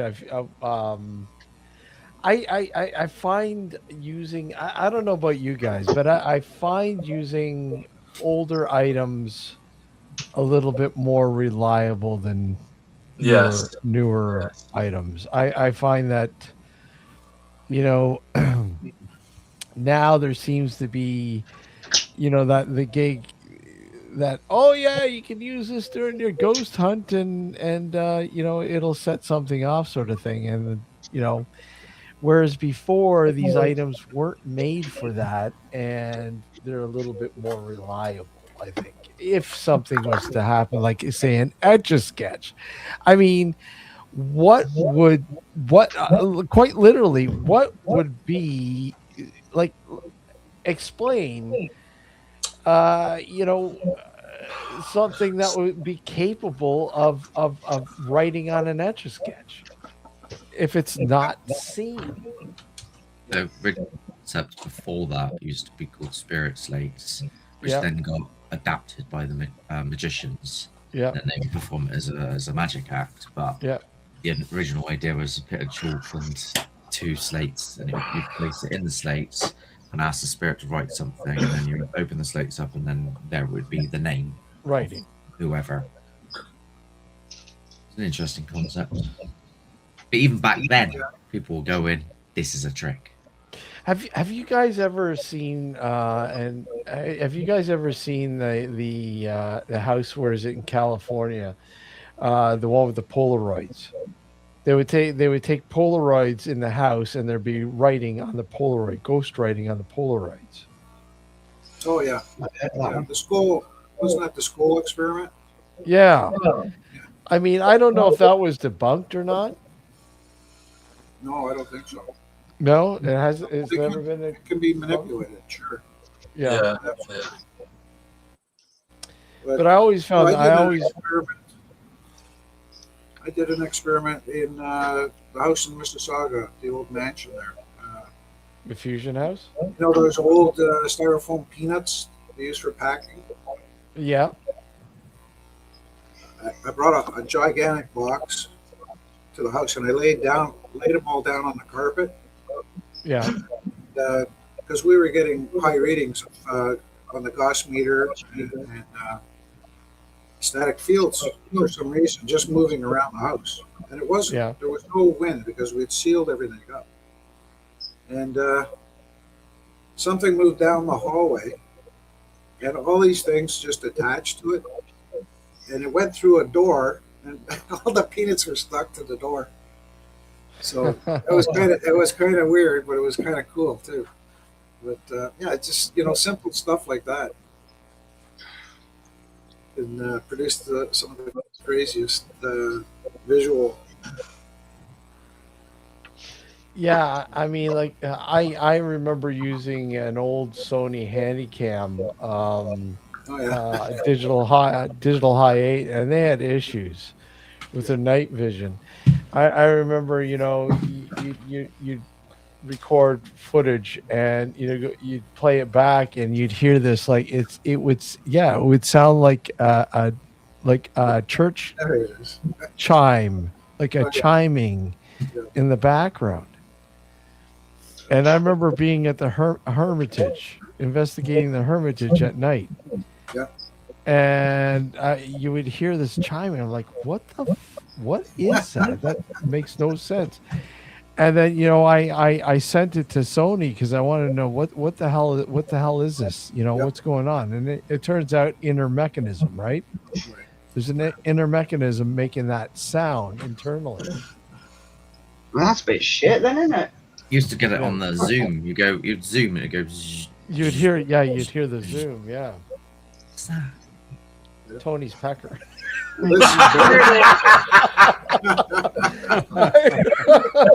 Sorry. Tony's pecker. Sorry, Tony. I'm just surprised at all the things that can happen. Come on, this is porn free here, Tony. No, I'm just kidding. The question is, why is it yellow? It's yellow with a little blue patch. That's why I call it Charlie. I met Linda Blair the other day in Crawley. For those of you who don't know who Linda Blair is, she played Reagan in The Exorcist. I know. Yep. And she hosted Scariest Places on Earth. I took that Ouija board, the movie, for her to sign. Yeah. She refused to sign the board. Really? Because of superstitious reasons. She believes that they are a gateway to things that we shouldn't be messing with. Mm-hmm. She said that everything that happened in Scariest Places on Earth happened. Mm-hmm. That it was all genuine. There was no fraudulent stuff that went on. And it was just really interesting talking to her and her perception of it all, because she's not like what you think. She's not like this someone that embraces the whole horror side of The Exorcist. She's more spiritual as a person. Yeah. And her interpretation of it all is that it's really, really dangerous, but it's an important job to do. I just wondered what people would think, you know, Yeah. knowing that about someone who's been through it, like as big as her. I mean, we've talked about Ouija boards over and over again, and you know, I don't think we've ever asked Rich. I mean, Richard, what are your thoughts on Ouija boards? I mean, what do you think? Well, they're just a tool, like anything in your toolbox for communicating. It's like I don't see the difference between a Ouija board and sitting down with a pendulum and trying to communicate that way. Or recording Or just device, doing EVP. an EV session. Yeah, an EV session. You're using a intention. You have an intention to open a doorway to communicate. So whether it's a piece of cardboard that's got words or letters on it, there's no difference. I don't see a difference at all. So, but I mean, who gets more pressed, the pendulum or the Ouija board? Well, the Ouija board does, so more people have more of an opinion on that. No. Get in. You little shit. I mean, if you wanna take it into like a Christian perspective, I don't think it's just confined to Christianity. I think it's within the Jewish religion and the Islamic religion as well. But they all basically say, don't do any of it, like Ouija board, spirit box, pendulum, mediums. Don't go near it, because no matter what it is, you're opening something where you're allowing everything to come through, and it's mostly not nice, according to them. I mean, I've been doing it for years now, and I can't lie, it doesn't seem nice. I've never come across, you know, the sweet old lady that wants to offer me biscuits. It's always someone that wants to chuck something at me, or, you know, just horrible things, feelings you get inside, which you can't put across to an audience member when it physically makes you feel sick and dizzy out of nowhere. I don't know. Yeah. Not good. Steve, you look like an angel just now. You love those, huh? He's funny. It's so weird being like open skeptic and even thinking about these things, but I can't deny what I physically felt and seen. I think that's a good way to be, Mark. I mean, you have to keep an open mind, but at the same time, you have to ask the questions. You have to be skeptical, you know, because there are people out there that will exploit that. You know, no matter what. So, but yeah, a healthy skeptic, I think is. I mean, people who outright debunk, they might as well be on the same level as the people who are outright faking. You know, I don't know. Some debunks I've seen are questionable. Yeah, it's like, no, that's not what it is. Yeah, good try, but you know, you're clearly just on a bandwagon here, and that's not. Well, I mean, when you get down to the nitty gritty of it, I mean, what do they have? What's their background to give them the right to be able to debunk and say that's, you know, it's. I mean, I'm gonna go on a whim and say that I would do it pretty decently. Yeah. I mean, I'm a close-up magician, so I know trickery. Yeah. I've got a degree in film, so I can see edit problems. Mm-hmm. And then sometimes I hear and see things that other people are saying, and I can't be bothered to argue the toss with them, even though I know they're wrong. Yeah. Because I'm not as big as them, and I just get pounced on. Go ahead. You were going to. Oh, did we lose Richard? No, Richard's there. Okay, go ahead, Richard. You're going to say something. I'm here. Were you going to say something? Yeah. So, well, Alex is going on. Alex, you're Pablo? Scott? Alex? Yes. I can Yeah, it's barely hard hear to you cutting in and it's out. hard to hear you, Richard. He's freezing. Yeah. I think he's talking about Scott's house, if I'm not mistaken, right? Yeah, I think there's too much. Yeah. So, well, Scott was he was a professional paranormal guy, right? But he because of what he did with magic and stuff like that, he was excellent at debunking stuff. We ran an experiment on that property, and he couldn't debunk it. Actually, he was the first guy to escape the house. Yeah, I'm putting it in a nice way. He ran away. So, but normally he would debunk stuff. So even the debunker, I call, skeptics and stuff like that, I call them Dana Scullies, right, from the X.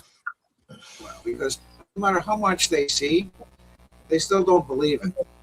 And it's because it's wired that way in their brain. They're not allowed to believe it because it's too terrifying for them to think about it. So it's always I got to debunk it. I got to pretend it's not real. It doesn't matter what you see. That's the way their mind's wired. The way I see it, as a skeptic myself originally, and then sort of coming around to the idea of there is something. It's not so much. I 100% get what you're saying when you see something you don't think was real, and then your brain sort of collapses on you, and you try to come up with anything else that possibly could be other than a ghost. But for me, like it, Steve, I'm in a position where I also don't want to create like the gap of the gods. So effectively, this item flew across the room, therefore it's a ghost. Because that's a big, steep step. For me personally, I would need to see the ghost appear and then pick it up and move it and then go, oh, I died here 200 years ago. And then I might accept it as a ghost. Until that point, for me, it's just left as a very unusual, unknown occurrence until someone can tell me what did it. Yeah. Okay. I agree with that. I mean, but going back to what Rich was saying about skepticism, the unfortunate part, and I think pretty much everyone here can agree with this, is that can also be said about true believers as well. You can't sway them. You can point out that you can point out that it's something mundane, and they just will refuse to believe. So you're caught like when you're doing this sort of investigation stuff and you're doing the paranormal investigating, you're kind of caught between a rock and a hard place, because you don't want to be too overzealous in believing stuff that's paranormal just because something weird has happened, but you also don't want to be too skeptical because we just don't know. Yeah. Right. And going to someone's house when you're doing an investigation at a residence who ardently believes that their house is haunted, even though it may not be, it's hard to convince them otherwise. Yeah. Yeah. Well, I see a lot of investigators. They put photographs up of all their equipment, and I see the same stuff over and over. It's all, gas meters and cameras and digital recorders and all that nonsense. It's a tape. For me, a third of my equipment is environmental equipment. And that's what I do when I go to these places. I look for explanations other than the paranormal. I'm looking for carbon monoxide. I'm looking for gas leaks. I'm looking for mold. I'm looking for high EMF. I'm looking for things that don't explain it. But you come to a point where if there is absolutely nothing that you can find that might be causing this phenomenon, you have to consider that it could be legitimately paranormal. Mm-hmm. Right? Something, but yeah. you always go in trying to find an explanation first. And I found many, I've been called in to do stuff and you find things that are occurring that, sorry, it's not paranormal. I think some most of the people explanations are outside until of they our get, knowledge. they have to rewire the house or something. There's some stuff which I'm starting to think that it's outside of our knowledge. To know what's done it. It's almost like we're either not intelligent enough to understand it, or it's happening in an area where we can't actually study it or monitor it. So it's happening within a higher dimensional plane. And that's why I keep thinking the unseen world, the metaphysical sort of aspect of things play a larger part than we kind of take it for it. I think we take it for granted. I think it plays a huger part in trying to understand what is going on. I mean, what do you guys think? I agree with that. We simply don't know for sure what we're dealing with. We're making assumptions, but we don't know for sure. The problem is anything can be argued. Even if you, for example, have an intelligent, quote unquote, intelligent haunting, you go there, you ask questions, and in response, it answers what you're hoping it would answer. We don't know whether that whatever it is answering is a spirit or it's someone who has insight to maybe our own personal thoughts and can grasp what we're hoping to hear. We just simply don't know what we're dealing with. That's the bottom line. It's dangerous, but they're like we don't know. Like, for example, scientists can observe that there's this force which takes up like 98% of the universe called dark energy, but they can't see what's causing that dark energy. They know they can see the effect, but they don't know what the cause is. And I go, well, how's that any different to, because that's outer space, but how's that any different than me going to someone's house, seeing something that truly is extraordinary, and go in, I can see the cause, but I can't see the effect. That's right. Well, there is no. Yeah, you're absolutely correct. I've talked about that as well. Like the scientists saying, "Oh, there's dark energy out there, or dark matter." We don't know what it is. We can't see it. We can't detect it. But we know it's there. Is no different than you or I saying, "Oh, I made contact with a deceased individual. It's no longer physical. I can't see him. I can't touch him. I can't do anything. But I know he's there." It's the same thing. It's just when we say it, we're nuts. But when scientists say it, throw some more grant money at it. So that's basically the difference. That's just because you don't know whose shoulders to rub, Richard. Yeah.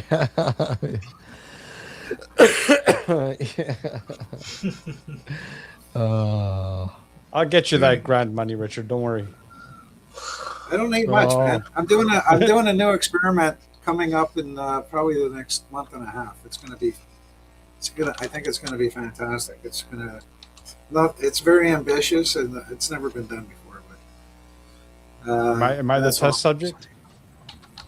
No. The ghost deterrent. But I do need a piece of your brain. I'm doing a study. I need a piece of your brain, but sure. Yeah. A piece of it fell out before. I'll mail it to you. There is one scientist which vaguely looked into it, though. There was one scientist that looked into the telepathic tapes, and there was another one that looked into the NDEs, and they were interviewed by, I think her name's Miriam. She played Sheldon's partner in The Big Bang. She's a biologist, I think, but she brings people onto a talk show, much like this.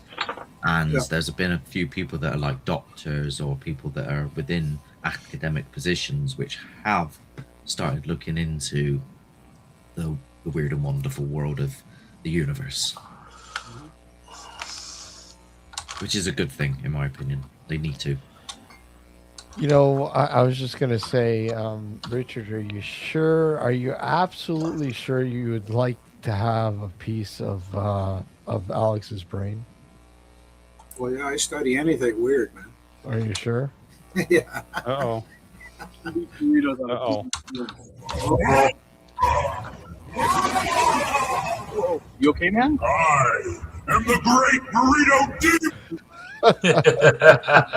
I like that. I like that. Keep it.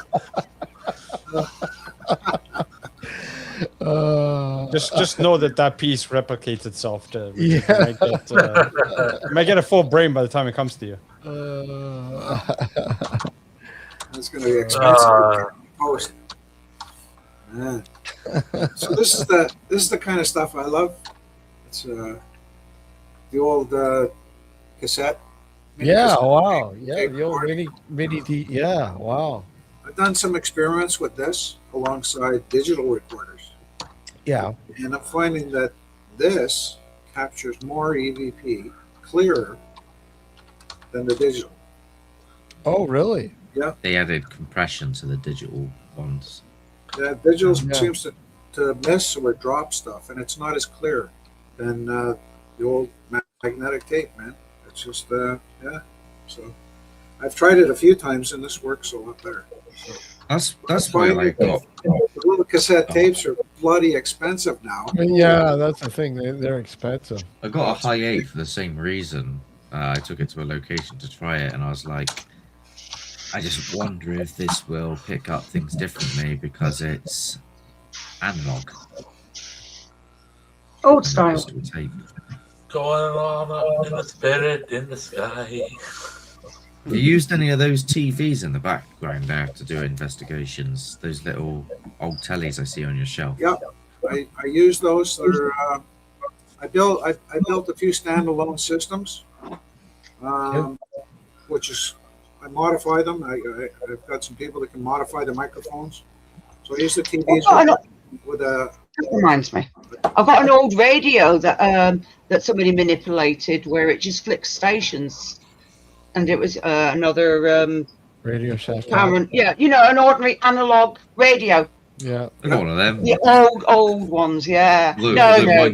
mine cost me £200. It's the same thing, but No, not like that. I mean, it's a very, very old one where you had to use the dial, but the guys, he did something inside it. It's nothing wrong. It just flicks the stations, and then it'll just spit out where you hear words through the static.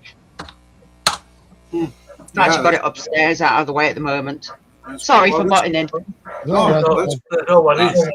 That's static on that you see on the telly. This here, you might recognize it. This here is a radio communication system. Yeah, I can see it. 1954 British Lancaster. Yeah, I can see it.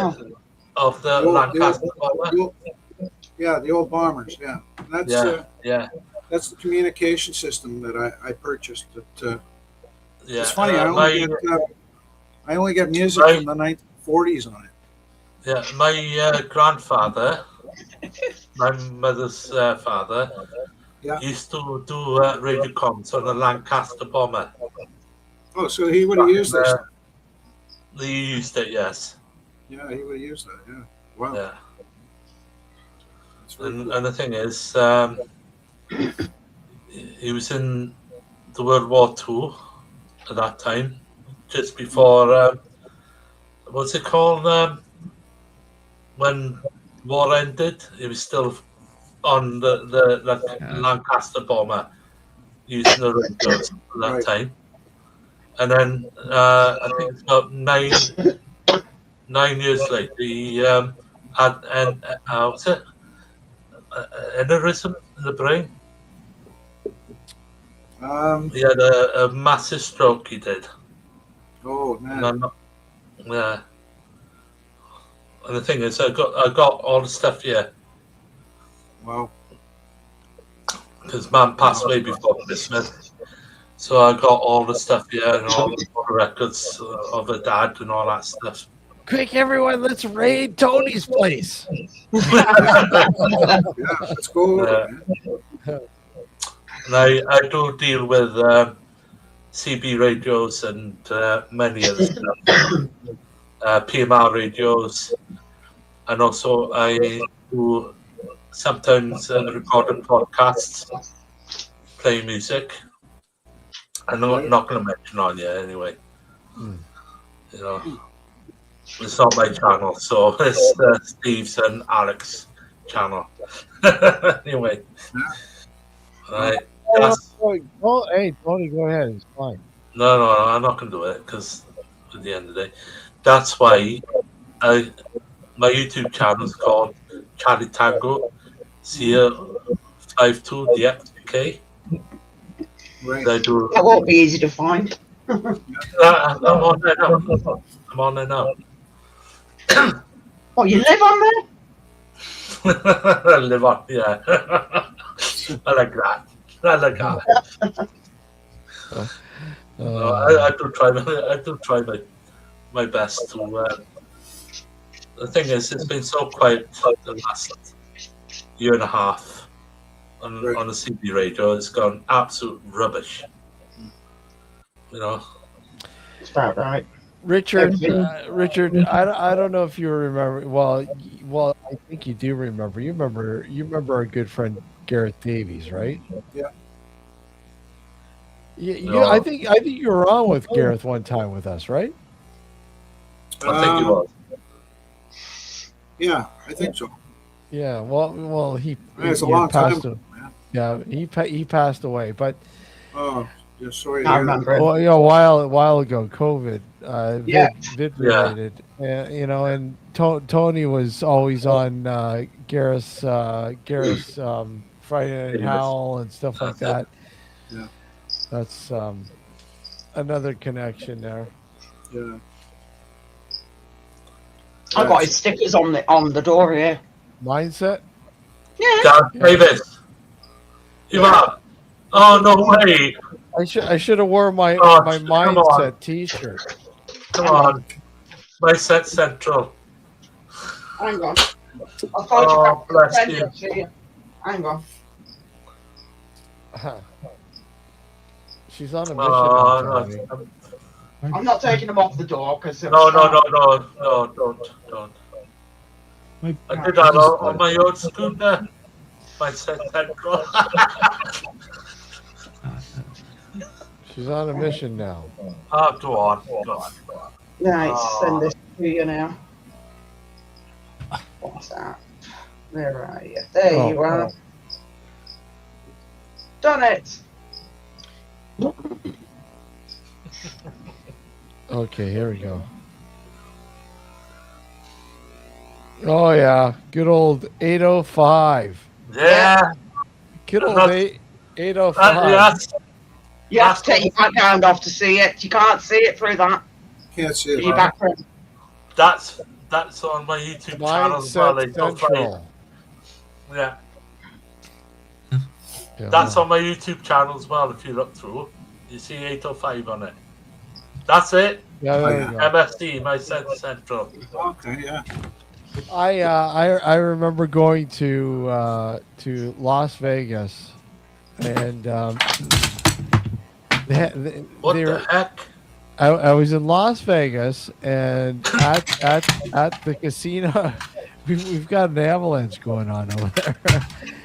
At the casino there, they had king cans, like literally huge ass cans of 805. Yeah. Oh man. Oh, he's showing off now. CB radio, yeah. CB radio, bloody hell, that's ancient. Yeah. Oh, it is ancient. I took half the dust down with it as well. I'm saying nothing. That's probably why you nearly broke your neck. Fumbling around. It just comes to me. You guys want to go old? You guys are old school on me. Oh, Static here, how about on this? tellies. Oh, here Yes. we go. Oh, yeah. The TVs go off at night and everything. Lighter. So people say that spirit can communicate through static and communicate through static TVs. That was the whole premise of the movie Poltergeist with Carol Ann. And I just white noise. realised, yeah. I just realised that the scatter you see on the telly, that noise as well. Yep. Oh, part of it is background radiation from the Big Bang, which is the beginning of everything, according to science. So something that is background radiation from that, the is also linked to the spiritual realm. So something that started then is linked to this now. Wow. That's very interesting. Interesting. I mean, what do you think, Richard? I mean, when we're looking at, say, EVPs, I mean, where do you think they're coming from? What realm do you think they're coming from? In all your research, I mean, ballpark here. Obviously, you don't know, but I mean, ballpark.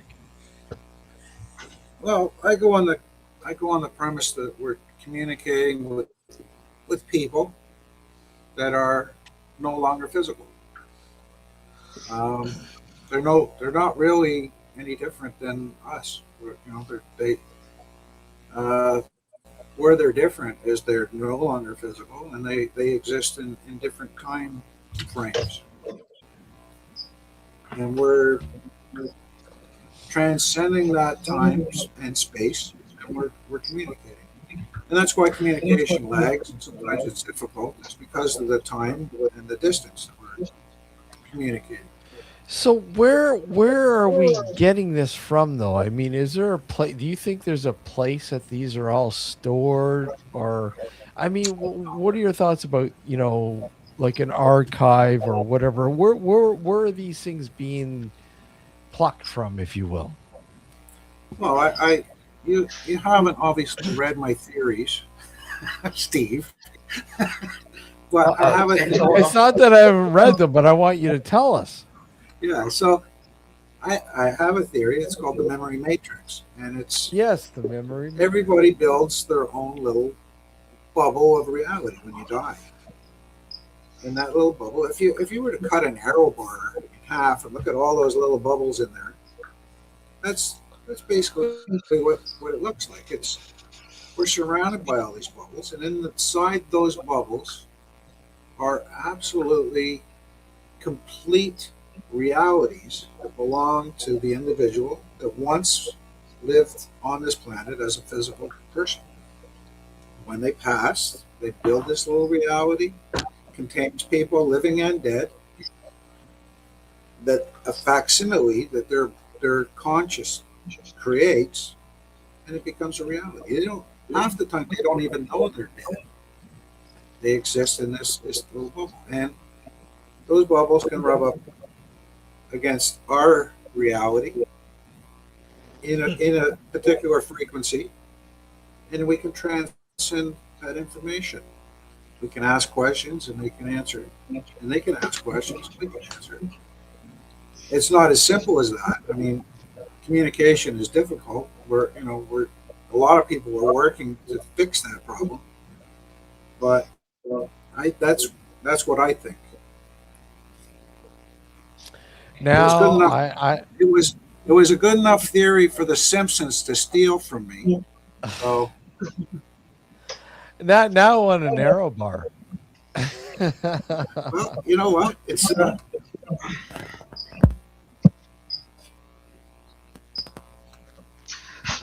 I wrote the theory a year before the Simpsons came up with that. The memory bubble in you, yeah. Yeah, they stole the entire theory. It was one of the highest grossing episodes they ever made, and I never got any credit for it. They figured, oh, he's just a dumb Canadian boy. The hell with him. So they came out. I wanted to sue. I even went to the publisher.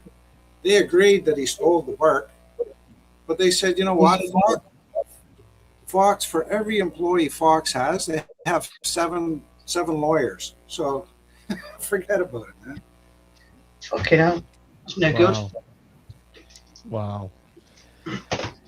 Yeah, I think they were making. It's funny talking about The Simpsons and South Park. They were making a hilarious joke about the Canadian astronaut doing the South Park thing. The chomp chomp chomp. Oh, yeah. South Park's funny. Yeah, I got a kick out of South Park.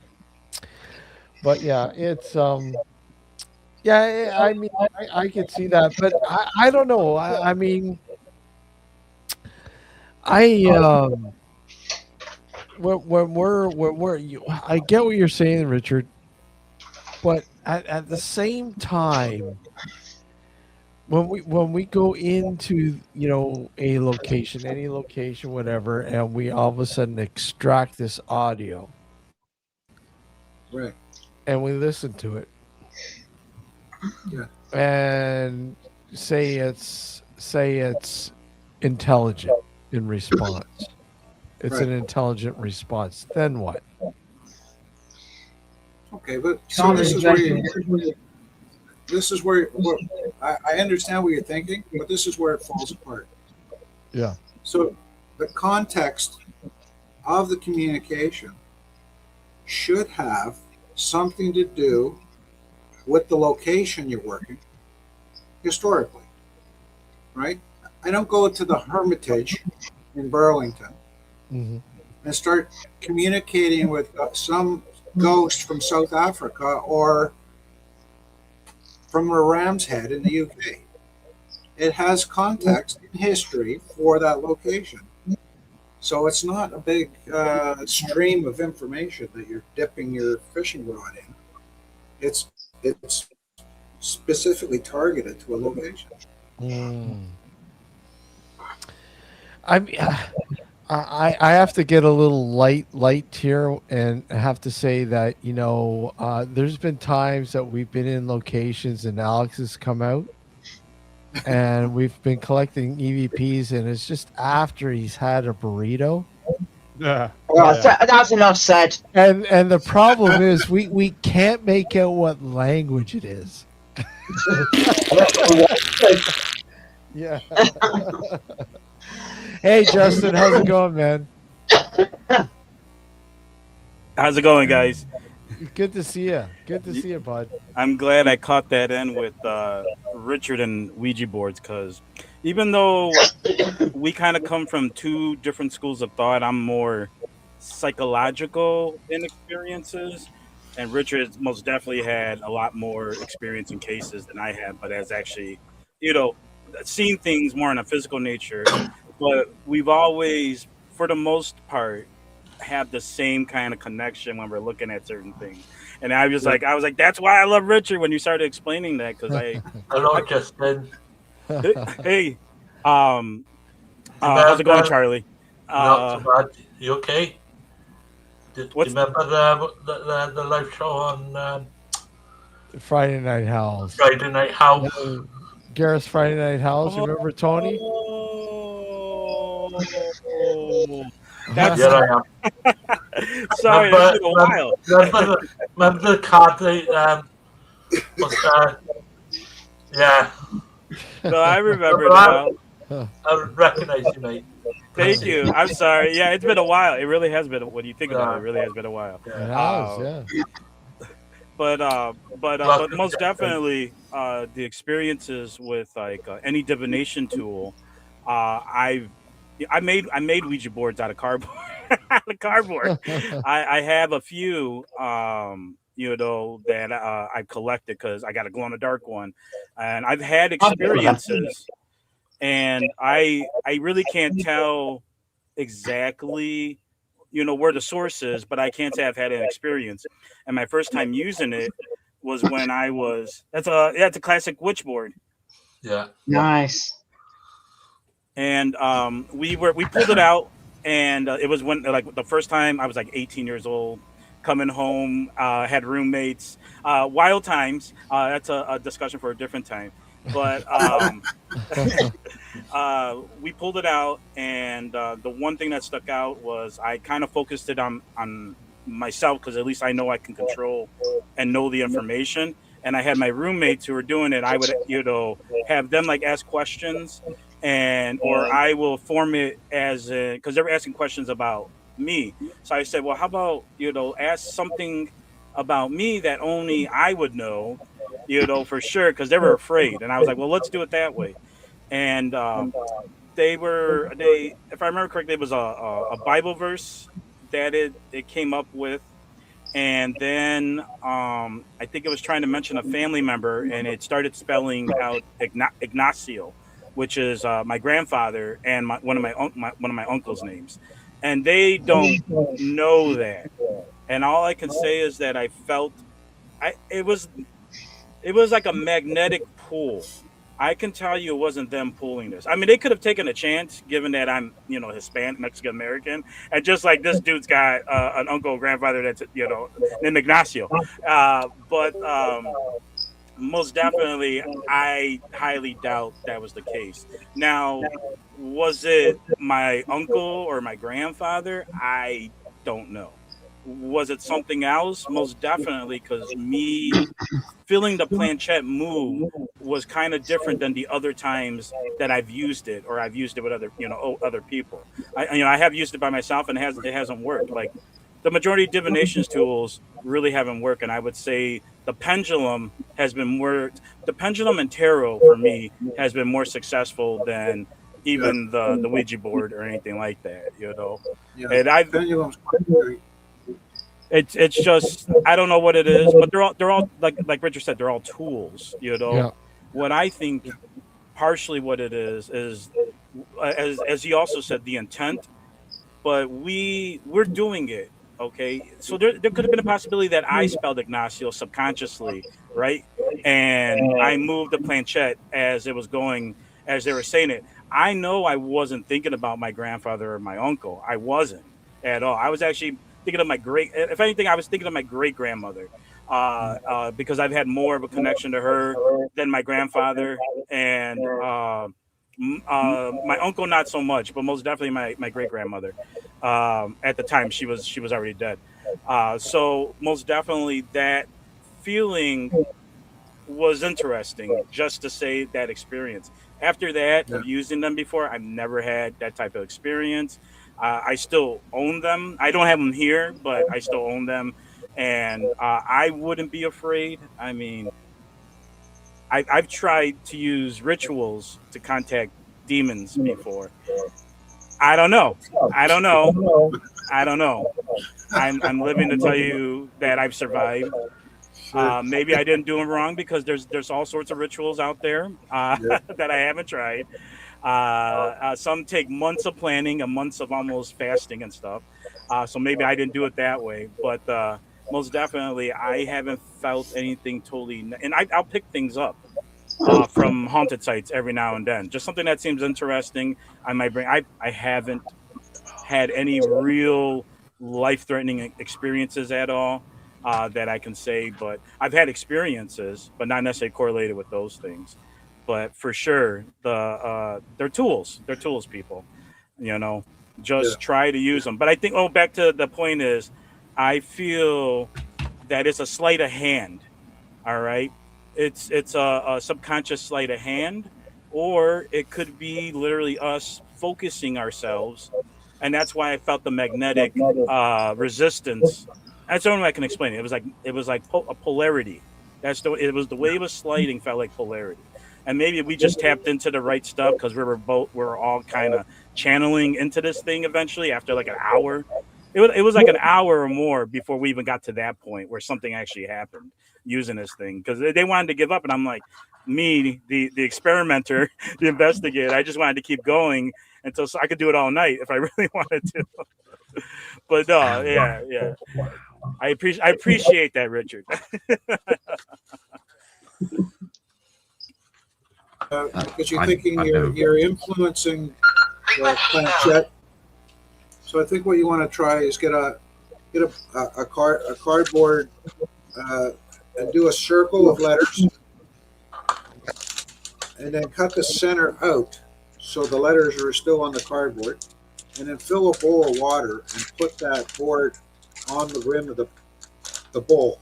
Fill the bowl with water, get a wine cork and a needle, and throw it in the water.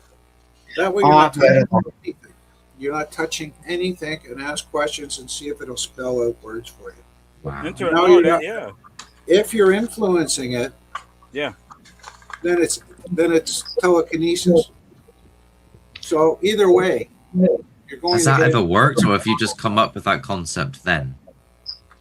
Oh yeah, because that's a wild concept. Has anyone ever tried that, and has it actually moved?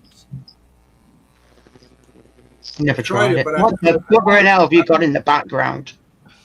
Yeah, I've tried it a couple times, but I haven't tried it enough to say that I've a good experience. Because it's an interesting the way that we talk about the whole magnetic pull and stuff like that, and sometimes people talk about high levels of paranormal and supernatural phenomenon, and compasses will spin.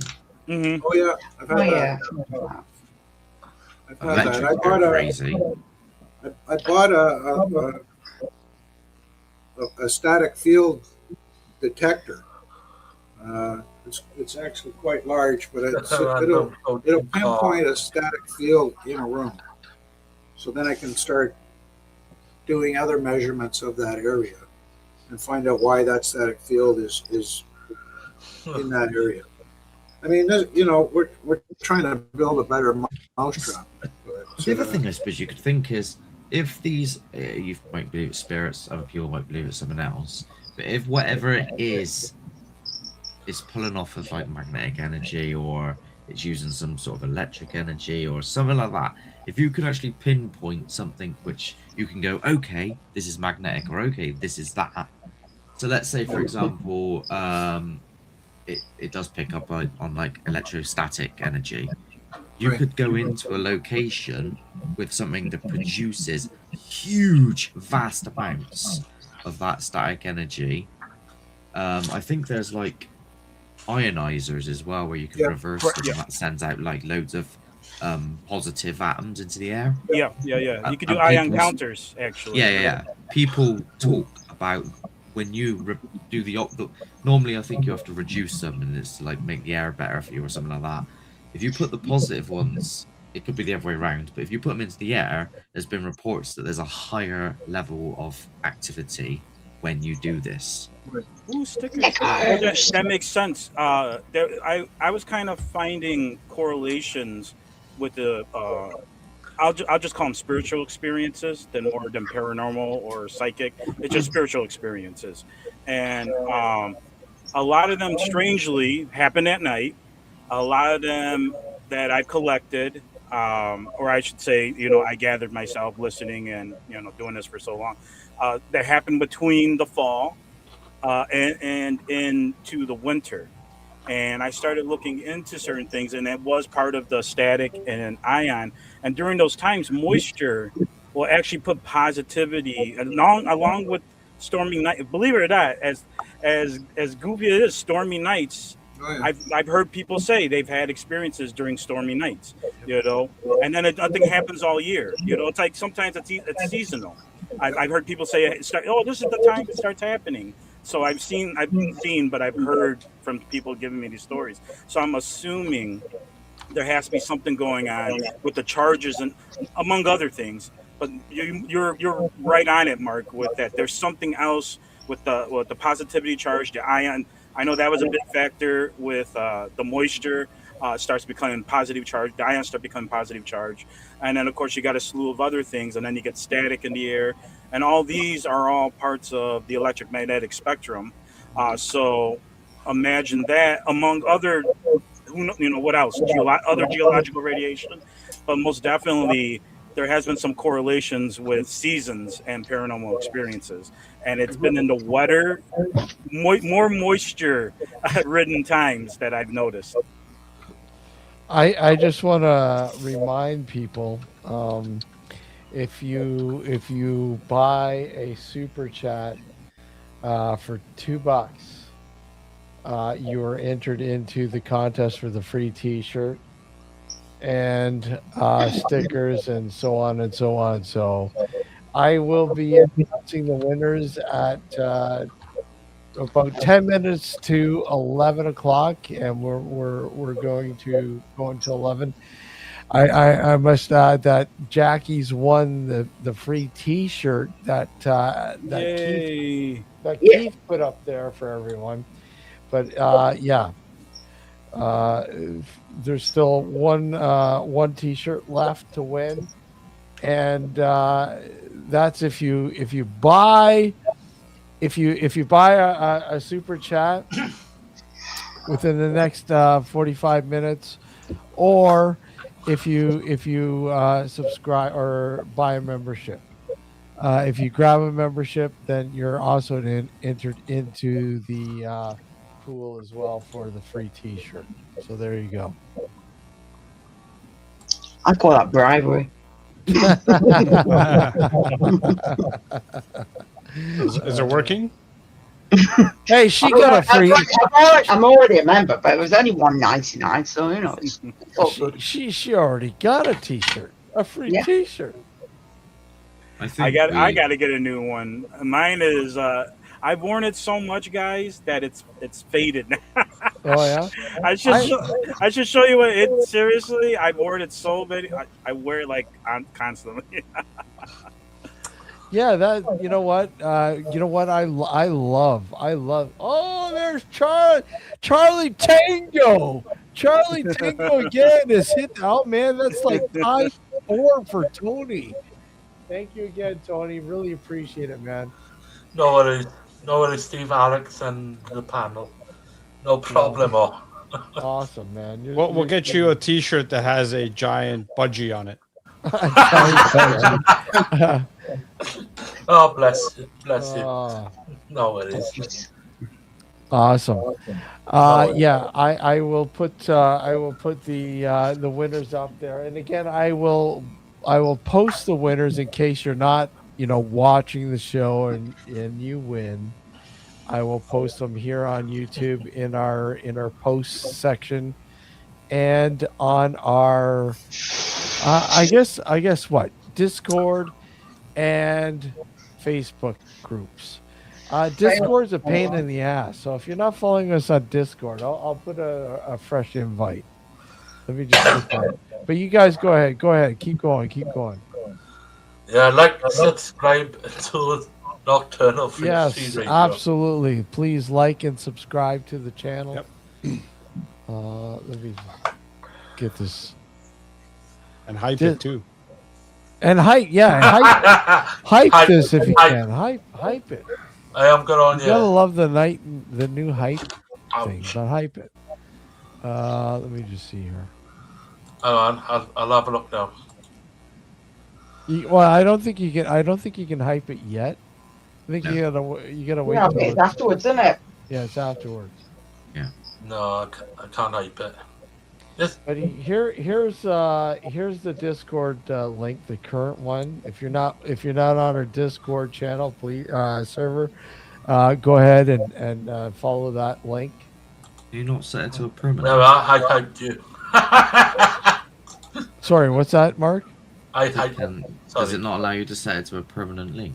No, I find it just That's weird. Yeah, it's weird. I find it disappears after X amount of time. You got to keep updating it. Oh, Yeah, do you know I don't know why it's on Discord, because I've got loads on Discord, but I don't bloody go on it half the time. It's just too many apps. And it's complicated.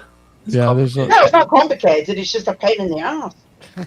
Yeah, you gotta get used to it. It reminds me of oh my god, there was this one social media app a while back. I think Stack. I think it was called Stack. Yeah, a little bit like that. You're going back years now, mate. Yeah. We were using it for work with one of the jobs I was doing, comic book warehouse, and that's kind of how we were all communicating, was through Stack, and it had channels and everything. But I'm on Discord, and I'm on it for different things, but it's so hard because I get updates for everything. And I'm like gotta constantly go through because I get I'm like 20 different Discord groups, and they all have different channels. They all have different channels that start pinging and everything. And I'm like, I'll spend some time trying to go through each one and whatnot. And then people send me messages, and because I'm not constantly on it, I will miss them like 2 days. And I'm like, what? I didn't even know I had this message. Sometimes I can't even find where you find the messages. But my gaming crew uses it a lot, and among other stuff. Hey, Steve. Yes. Mark Ripley. Oh yeah, I'd love to play it, but I don't want to get dung. Exactly. Yeah. Justin. Yeah. The pain. Hey, Joe, what's going on, Joe? Good to see you, buddy. Good to see you, Joe. Hello, Joe. Why I'm on, Joe? Nice seeing you, buddy, Joe. You're right. Come on, Joe. I need a loo. Pop on up, Joe, if you like to. You're more than welcome. You're always welcome, Joe. Go on, Joe. Wayman Joe.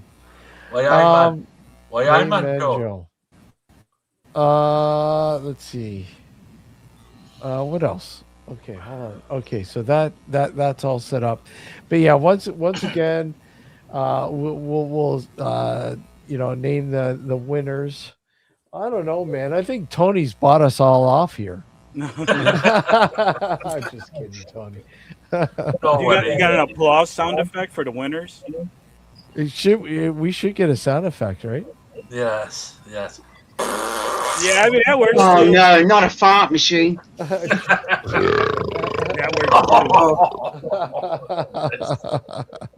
not a. How's that for a sound effect? It's not a fart machine. Nice. Steve's Alex. Well, all right, I could do this one. Hold Go on. Where is it? I gotta find it now. I'm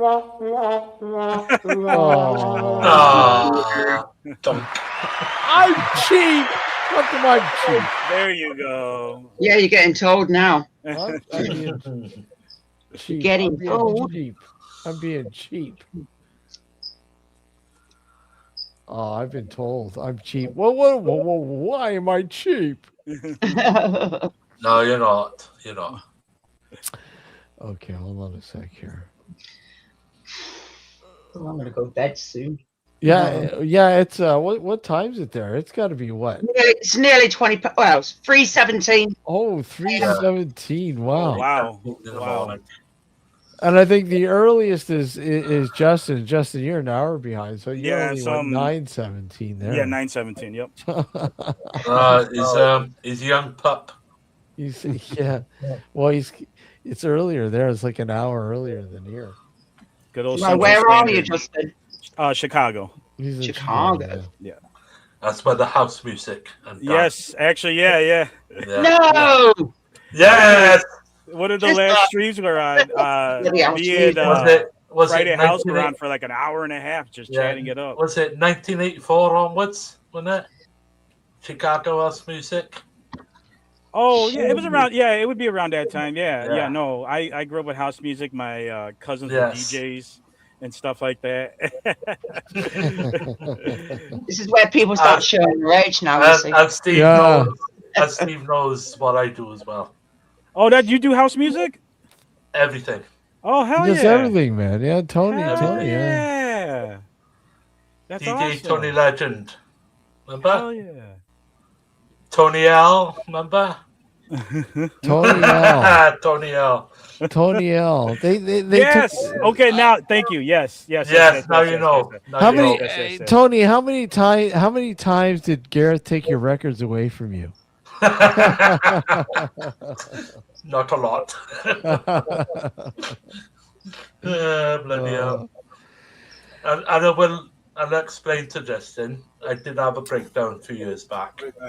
Right, I'm back to normal now. Oh, on good. Different medication. That's good. Yeah. Yeah, I fell up with certain people. I fell up with certain people, and I apologized to them. They haven't come back. That's all. No, it's good that you're doing better. Yeah. So all this bloody lockdowns we had in this country that's Well, kicked it yeah, off. everywhere, Tony. Lockdowns everywhere, man. Yeah. So you know who I am now. But you know what I think what we'll do. Obviously, we always do it. We'll probably do it in late July, early August. Probably late July, early August, somewhere in there. We'll probably obviously have We're gonna do our own lockdown. We'll do a Friday night prowl in tribute to Gareth. Yeah. You know. Yeah. And I can't remember that show they done, Garth and what's his name? Oh, He started one in the morning, and I used to go on that all the time. You're talking about In the Parrot morning. Talk with Reeves Cook? No. Oh man, I haven't heard from recent. No, I haven't either. Reeves is still chugging along with the Parrot Talk. He's doing a great job. Well, thank you, admit. I rock, she says. Thank you. Masters at work. Bloody hell. Yeah, it was funny. I was going through some old videos on my Google Drive, and I saw some of the clips I took from when we were on with Gareth and doing those nights, and I was just like, "Oh man!" And I'm looking, and it was like 4 years ago. I was like, I was like, man, I can't believe I can't think of the name of that bloody this was game. that long ago, man. You know that game they played, wasn't it? That was it. The last 3 weekends before he passed away.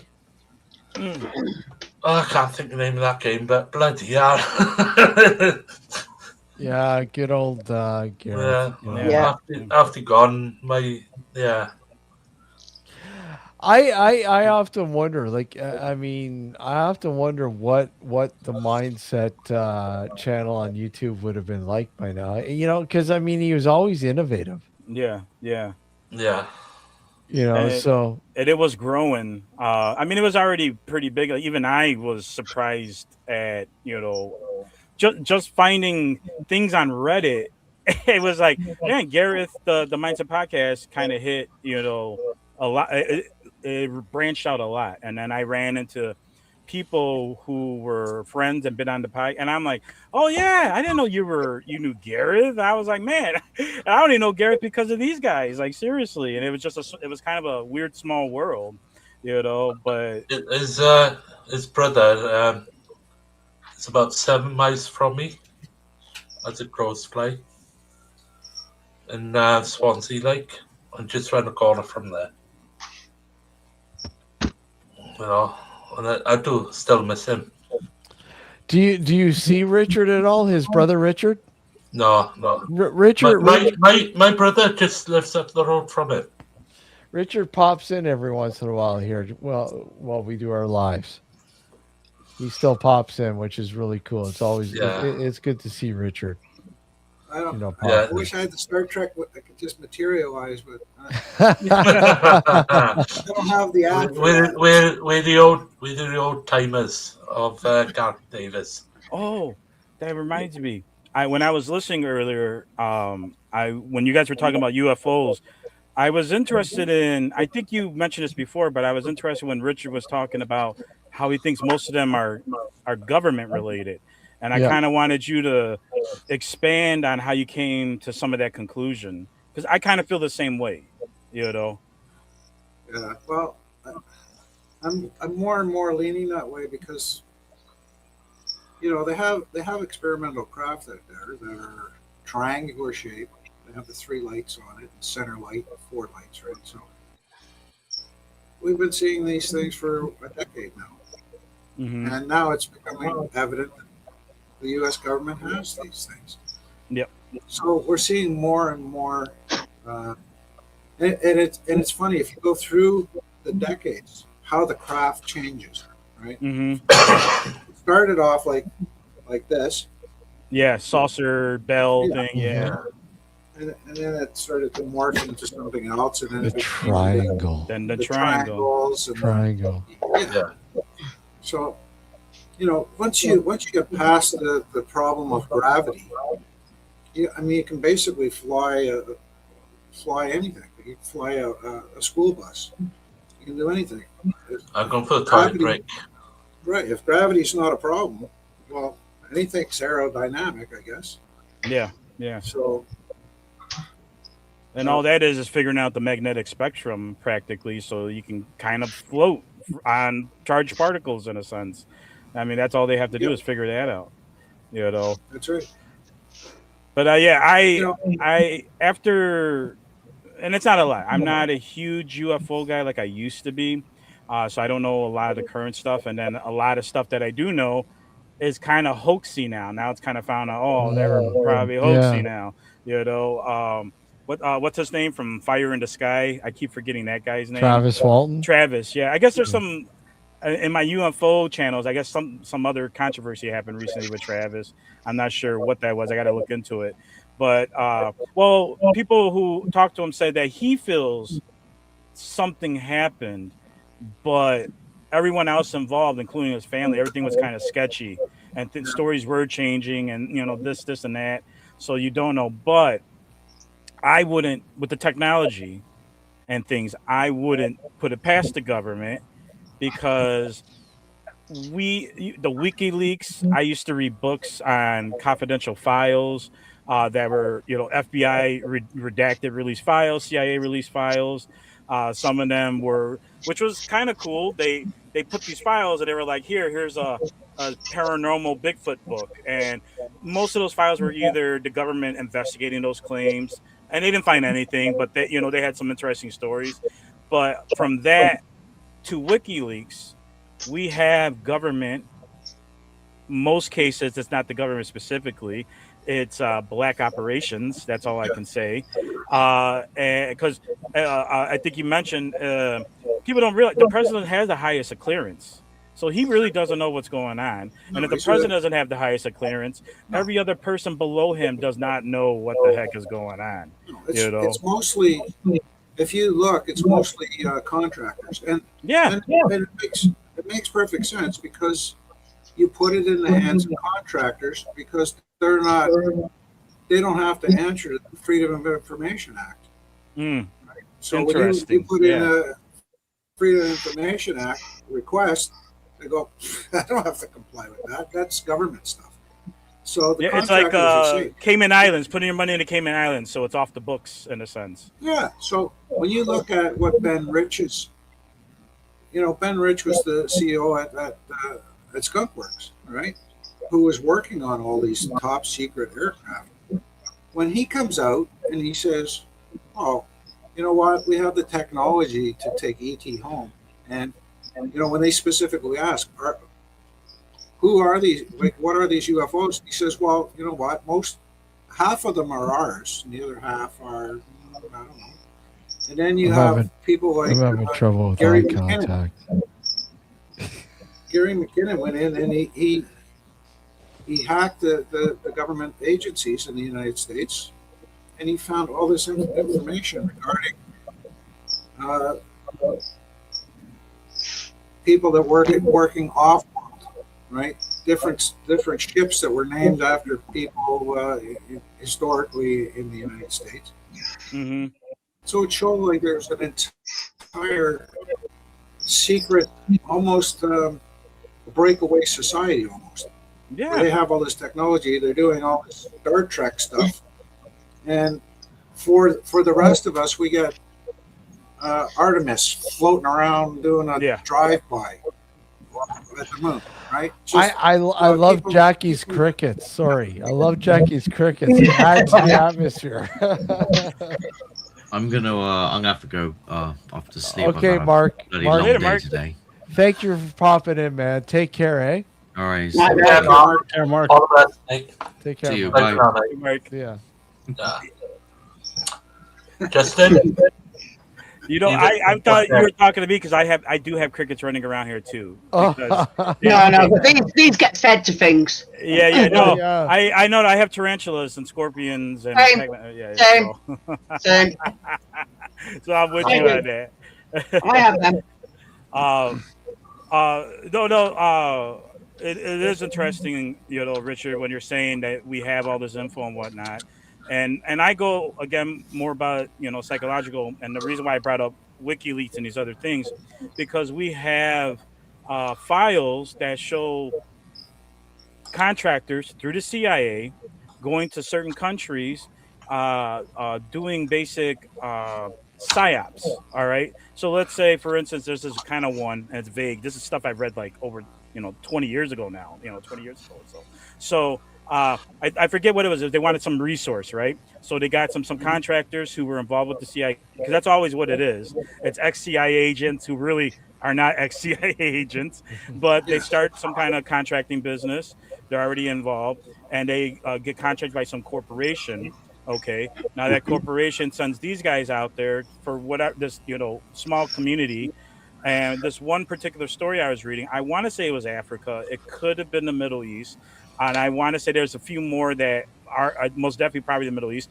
But what they were doing was they were taking local superstitions, local ghost stories, and literally manipulating the public because they're that more involved with their their myths and their religious their spiritual aspects.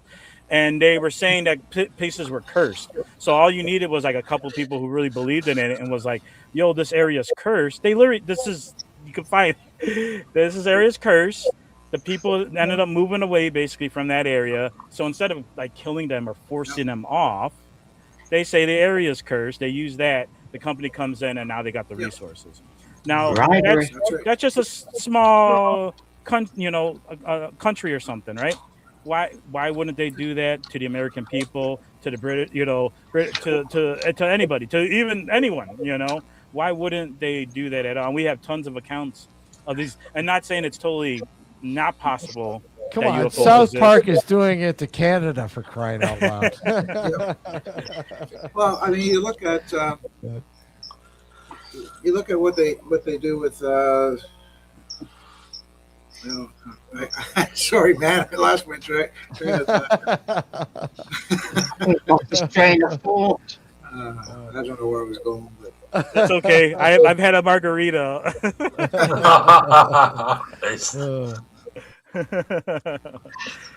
Government. Those damn crickets again. I know.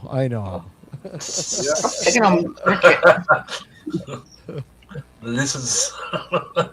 Never real quick, Richard. Maybe this might be. So some of the stories that I read, and I have kind of one personal. A lot of them were around government bases or certain warehouses and whatnot. Believe it or not, at the Epstein's was it Zorro Ranch? It has government installations around it. Hello. Somebody decided to make a guest appearance. Hello. Hi, hello. Oh, yeah. Like she's rocking the merch shirt. Now Wow, awesome. She's rocking the merch. That's what I got to do now. I just got to wear the Nocturnal Frequency shirt every time I'm out. Yeah, it doesn't matter how worn it is, Justin. You're gonna see how bad I wore that shirt out. There's no bad in it. It needs to be worn. Yeah, you can barely see some of the moon. You can barely see some of the letters now. I wore that thing like almost every. I still wear it. Look at that. That's when you need to get the new Mothman version. Old school nocturnal vibration energy going on right now. From the UK, live. Is that the double-sided one, or is that the regular one?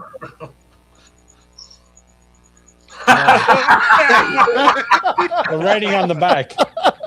That's good. Yes, peek inside. Yeah. Hey, Ryan, how's it going? Right, beautiful folks. Oh, that's cool. Lovely to see you all. I just thought I'd pop in quickly because as time's ticking, I'm getting more and more like.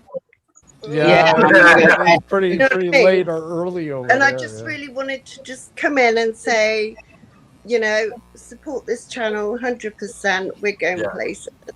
Thank you very much. Thank you very much. It's really taken off, and tonight I'm so proud of everybody that has signed up, and they've got their memberships and subscriptions. Yeah, and JG's got a shirt coming. Yeah, So she's got one, a T-shirt. She won the I T-shirt. called I have. the old school T-shirt. The original OG.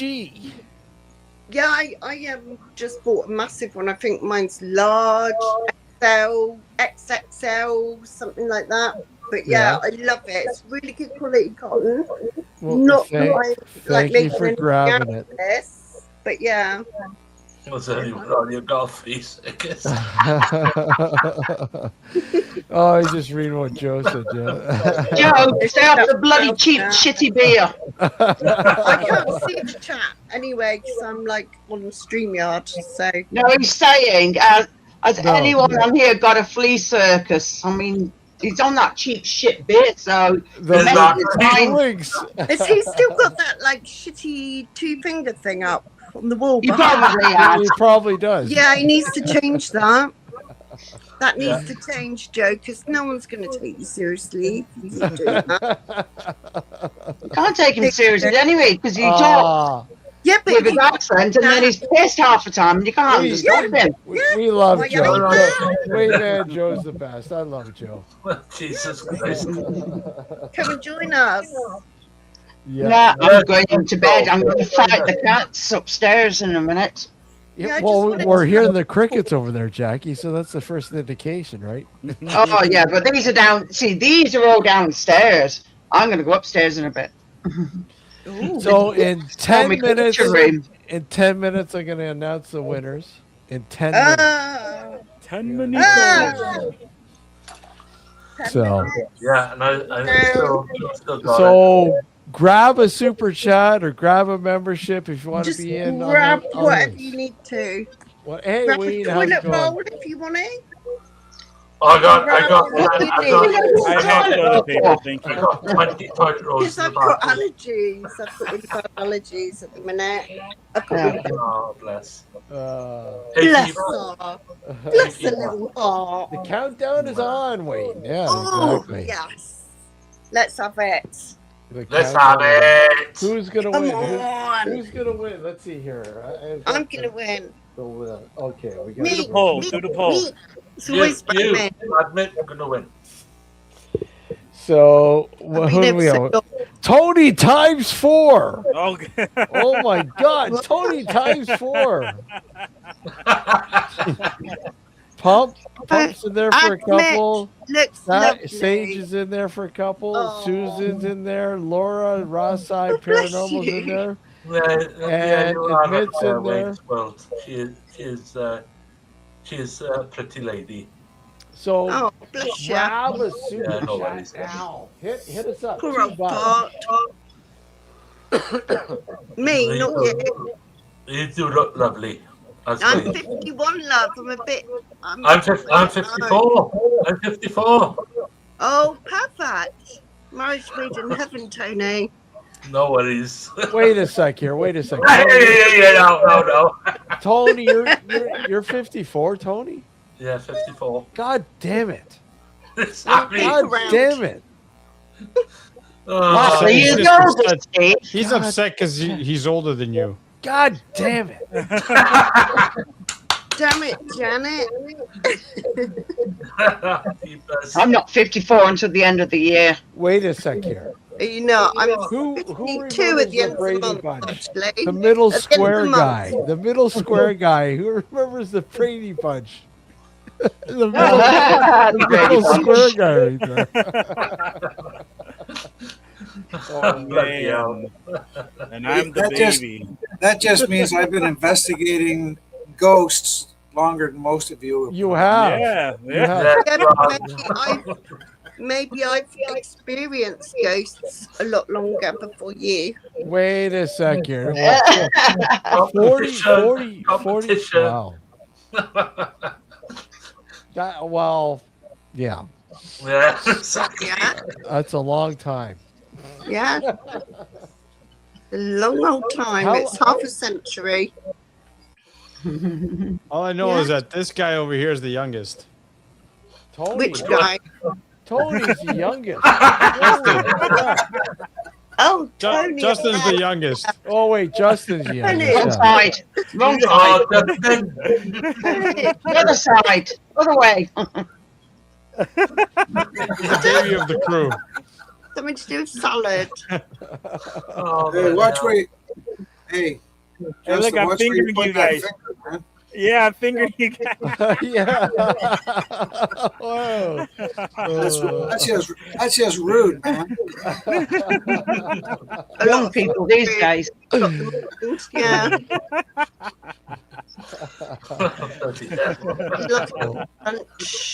Wait, let's see. Okay, hold on. It all depends on which sex. Okay, so we'll do the T-shirt draw first. I mean, last. Last. Okay. What are you giving away first? Come We're on. gonna. I'm giving away a couple stickers. Okay. Okay. I'm happy with the sticker, honestly. Those I'm stickers are happy cool. if I win anything. I'm happy to redraw, There's and I'll the just take a sticker right sticker. there. I'll just take a sticker if I win. If I win, and everybody else. I think Tony's jonesing for a sticker. Tony, just calm yourself down. Take a deep breath. Count to 10. If you can get them in glow in the dark, I would freaking love it, to be honest with you. Well, you know what? If we go to a new merch store, maybe they'll have glow. Oh, okay. If I win, throw it back in, and I'll just keep a sticker, please. Let's just see here. Hold on. Hold on. Hang on. For those interested, we have nocturnal frequency adult diapers. I might need those. Dude, you're supposed to wait till last for that. You're supposed to wait till the end of the show for somebody who couldn't hold it. Yeah. Dude, you're supposed to wait. And on the front of it, it has the Great Burrito Demon. That's right. Or sorry, on the ass. I forgot to mention that it's an adult diaper thong. That's not holding. Disturbing. That's disturbing. Oh, that is very disturbing. Worried right now, JG. JG. No, just say Jackie. It's easier to say Jackie. Yeah. Jackie. Okay. Jackie. Sticker number one. Sticker number one. Do we need a drum roll? Yeah, get a drum roll. I don't know if I have one available. Hold on. Sticker number one is going to.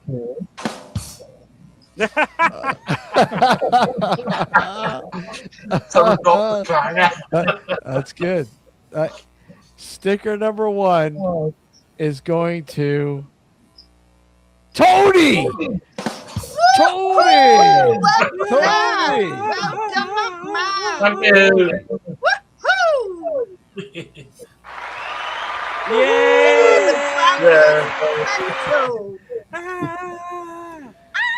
Sticker number two. Oh, sticker number two. Panty liner number two. Sticker number two is going to. Come on, I'm chopping at the bit here. Come on, Steve. Sticker number two is going to. Holy crap. No way. Absolutely. Tony. What? Who? No, Tony's already got a sticker. Yeah. Sticker number two is going to ADMIT.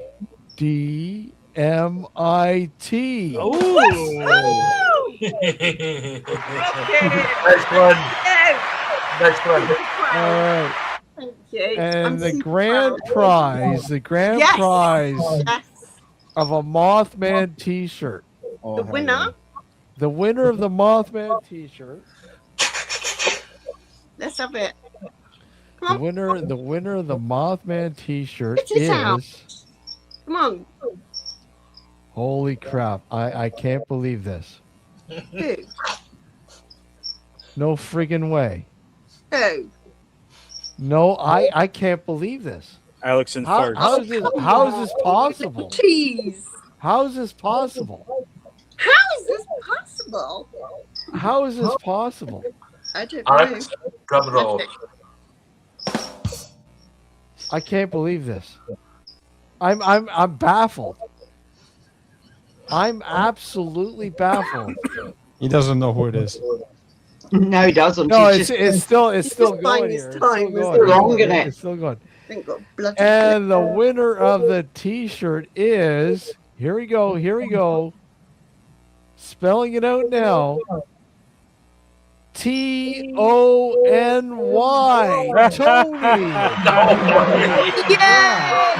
Yay! No way. God damn you, Tony. You get a Bloody hell. sticker and Love you get a that. sticker and a T-shirt, dude. Yay!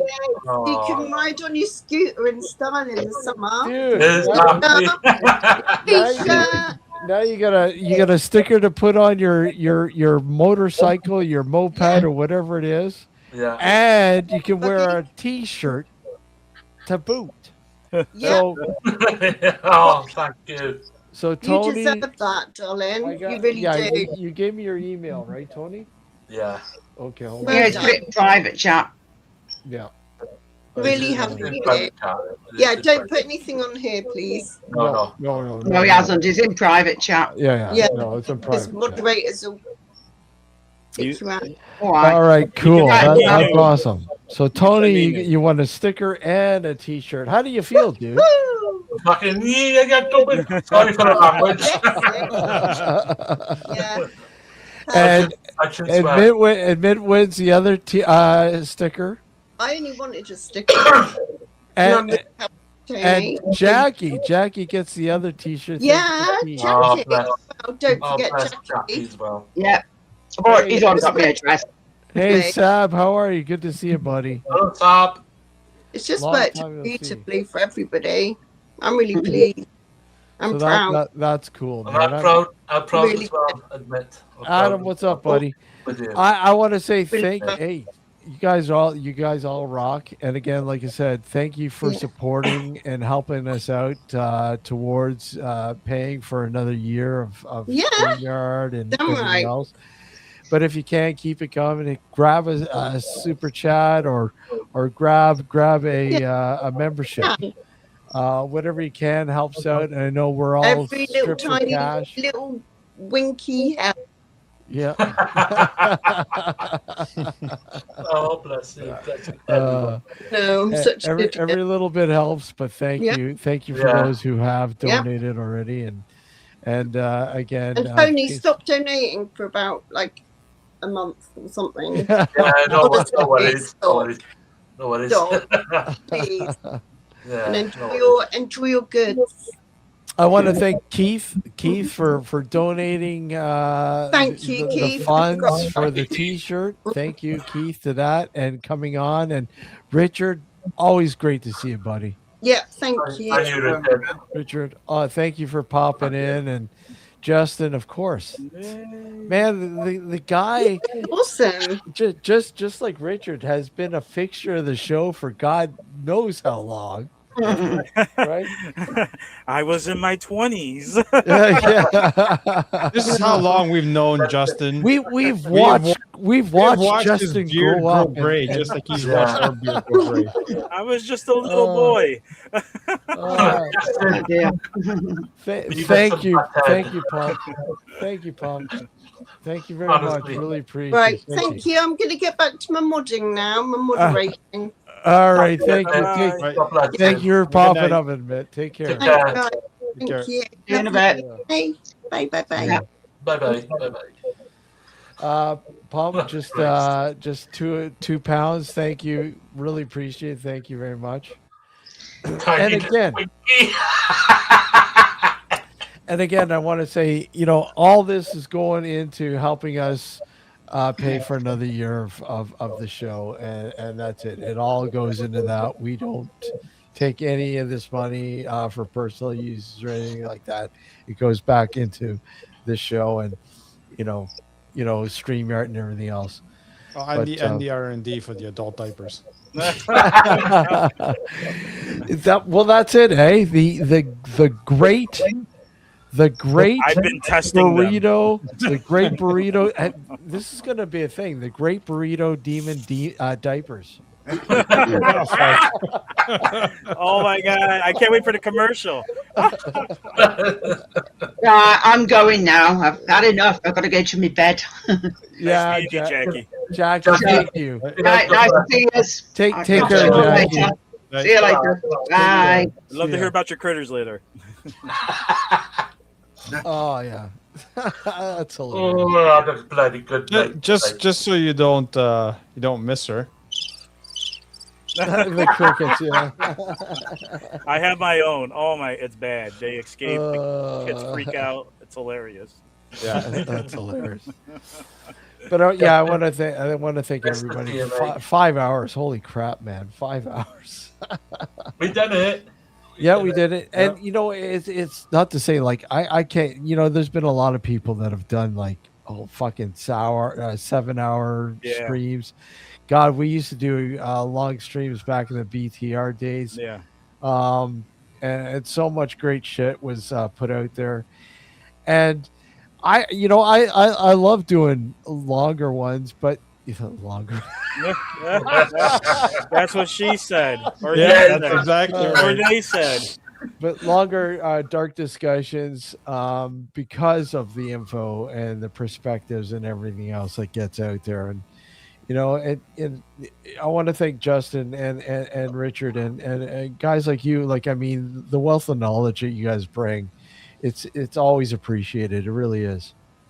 I appreciate that. Thank you. And You know. thank you as well, Steve. And I don't know nothing. I'm Justin and Richard. Thank you for the wonderful early evening, early hours of the morning. Yeah, it's morning, morning. It's morning for you now.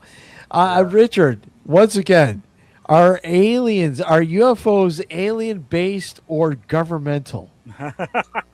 Governmental. I think most of them are government. But you know what? It could be ET or like JD Vance said, it could be demons. Demons. Just There's for a lot that, of you get a evidence. great burrito, great burrito demon diaper just sending your way, buddy. Let me give you my address. And It's- I it's tell you absorbent. what, we'll get 1600 Pennsylvania Avenue, yeah. Washington, D.C. Well, you caught that Trump clip, Richard, where they were saying Obama was talking about UFOs, and he goes, "Why would he do that? That's top secret." And he was very serious about this. Just was like, I think like a month or two ago this happened, and that was his response. He goes, "Oh," and they asked him, and he goes, "I'm not gonna say." He goes, "That's top secret. Why would he be releasing top secret info?" So Take care, I man. found that interesting. Bye for his now, response. Joe. Nice to see you. The one thing Later, Tony. I just can't understand is if you look at all these, go back 20 years, and if you were to talk about, if you were in the military or a scientist and you talked about UFOs, you would be probably mysteriously killed, right, in some weird freak accident. But today, if you talk about UFOs and you're in the military or intelligence or whatever, all of a sudden you're a celebrity and you're doing 100 TV shows. Yeah. You know what I mean? It doesn't make sense. It's like they've letting got it a out. new agenda. Yeah, there's a new agenda and everybody talk about this stuff, right? So if they're pushing you in one direction, It's called misdirection. yes. Yeah, it is. Yeah. So if they're saying, "Oh, ET," well, then it's not ET because they're pushing you in that direction, and And they're always changing the gonna be- language. Yeah, They've been changing the language now. It's not even UAPs. It's like a whole other descriptor they came up with. Yeah, exactly. Yeah. If I remember correctly, yeah. And I wonder why they're doing that. And I don't know if that's to take it to a certain, maybe I don't want to say academic, but something. Why would they need to change it? I mean, I guess maybe because UFO is we know. Well- like I don't know how to explain that. no. Think about it. If you go out in the street, just go out into the street, a busy street, and stop random people, and say, hey, what do you think about UFOs? They'd say, oh, well, this, or, they'd give you their opinion. Hello, Pompeii. But if you stop people in the street and go, oh, so what do you think about this UAP? Oh, that's, yeah. They'll look at you like, what are you talking about? Oh, that guy Yeah. was, he was late with my delivery. Or like, what? So they've changed the language, so 90% of the people don't even know what you're talking about anymore. That's true. And it's easier to classify certain things under those because even UAP is just unknown aerial phenomenon. That could be anything. Can be And anything. you can literally label anything as an investigation. It could be a drone, Yeah. it could be a Yes. balloon, it could be anything. Yep. That's right. And they've been, yeah, because they're not using UFO. It's UAP and then whatever the new acronym is, which it's similar, but it's fairly new that they changed it up, that they're using new jargon for this. But I found it interesting, Trump's response to that, because, well, one, maybe he only knows so much, and then I always put it in a microcosm of the presidency and Trump, I always put it into like they only know they legitimately are being tools, and they probably have their own agendas, but you don't get that high without the reason for you to be there, not because you want to be there. Okay, most definitely not because you want to be there, and I think there's aspects to where, let's say again, Trump is just as maybe even just as clueless, but he knows, oh yeah, that's something because I feel certain things he's gotten spooked by since he's been president now. Not because he's a flip-flopper, because he is, but at the same time, the way I've seen him react to certain things, I'm like, oh, he knows something, but I know he doesn't know because the way he's responding. For instance, COVID, he was speaking one way, and I used to. I actually had this discussion recently, and I used to tape hours of this dude doing about the COVID stuff, him talking. And you would hear him at some rally or something, completely different person. And then he gets there and he's all like, yeah, you got to take the shot. And, this is a very bad stuff. And it's just like, whoa, what happened? He's either most definitely unaware or a tool or both. Yeah, he's unaware. He's not very bright. Yeah. And his handlers are handling him, right? They Correct, yeah. You go out.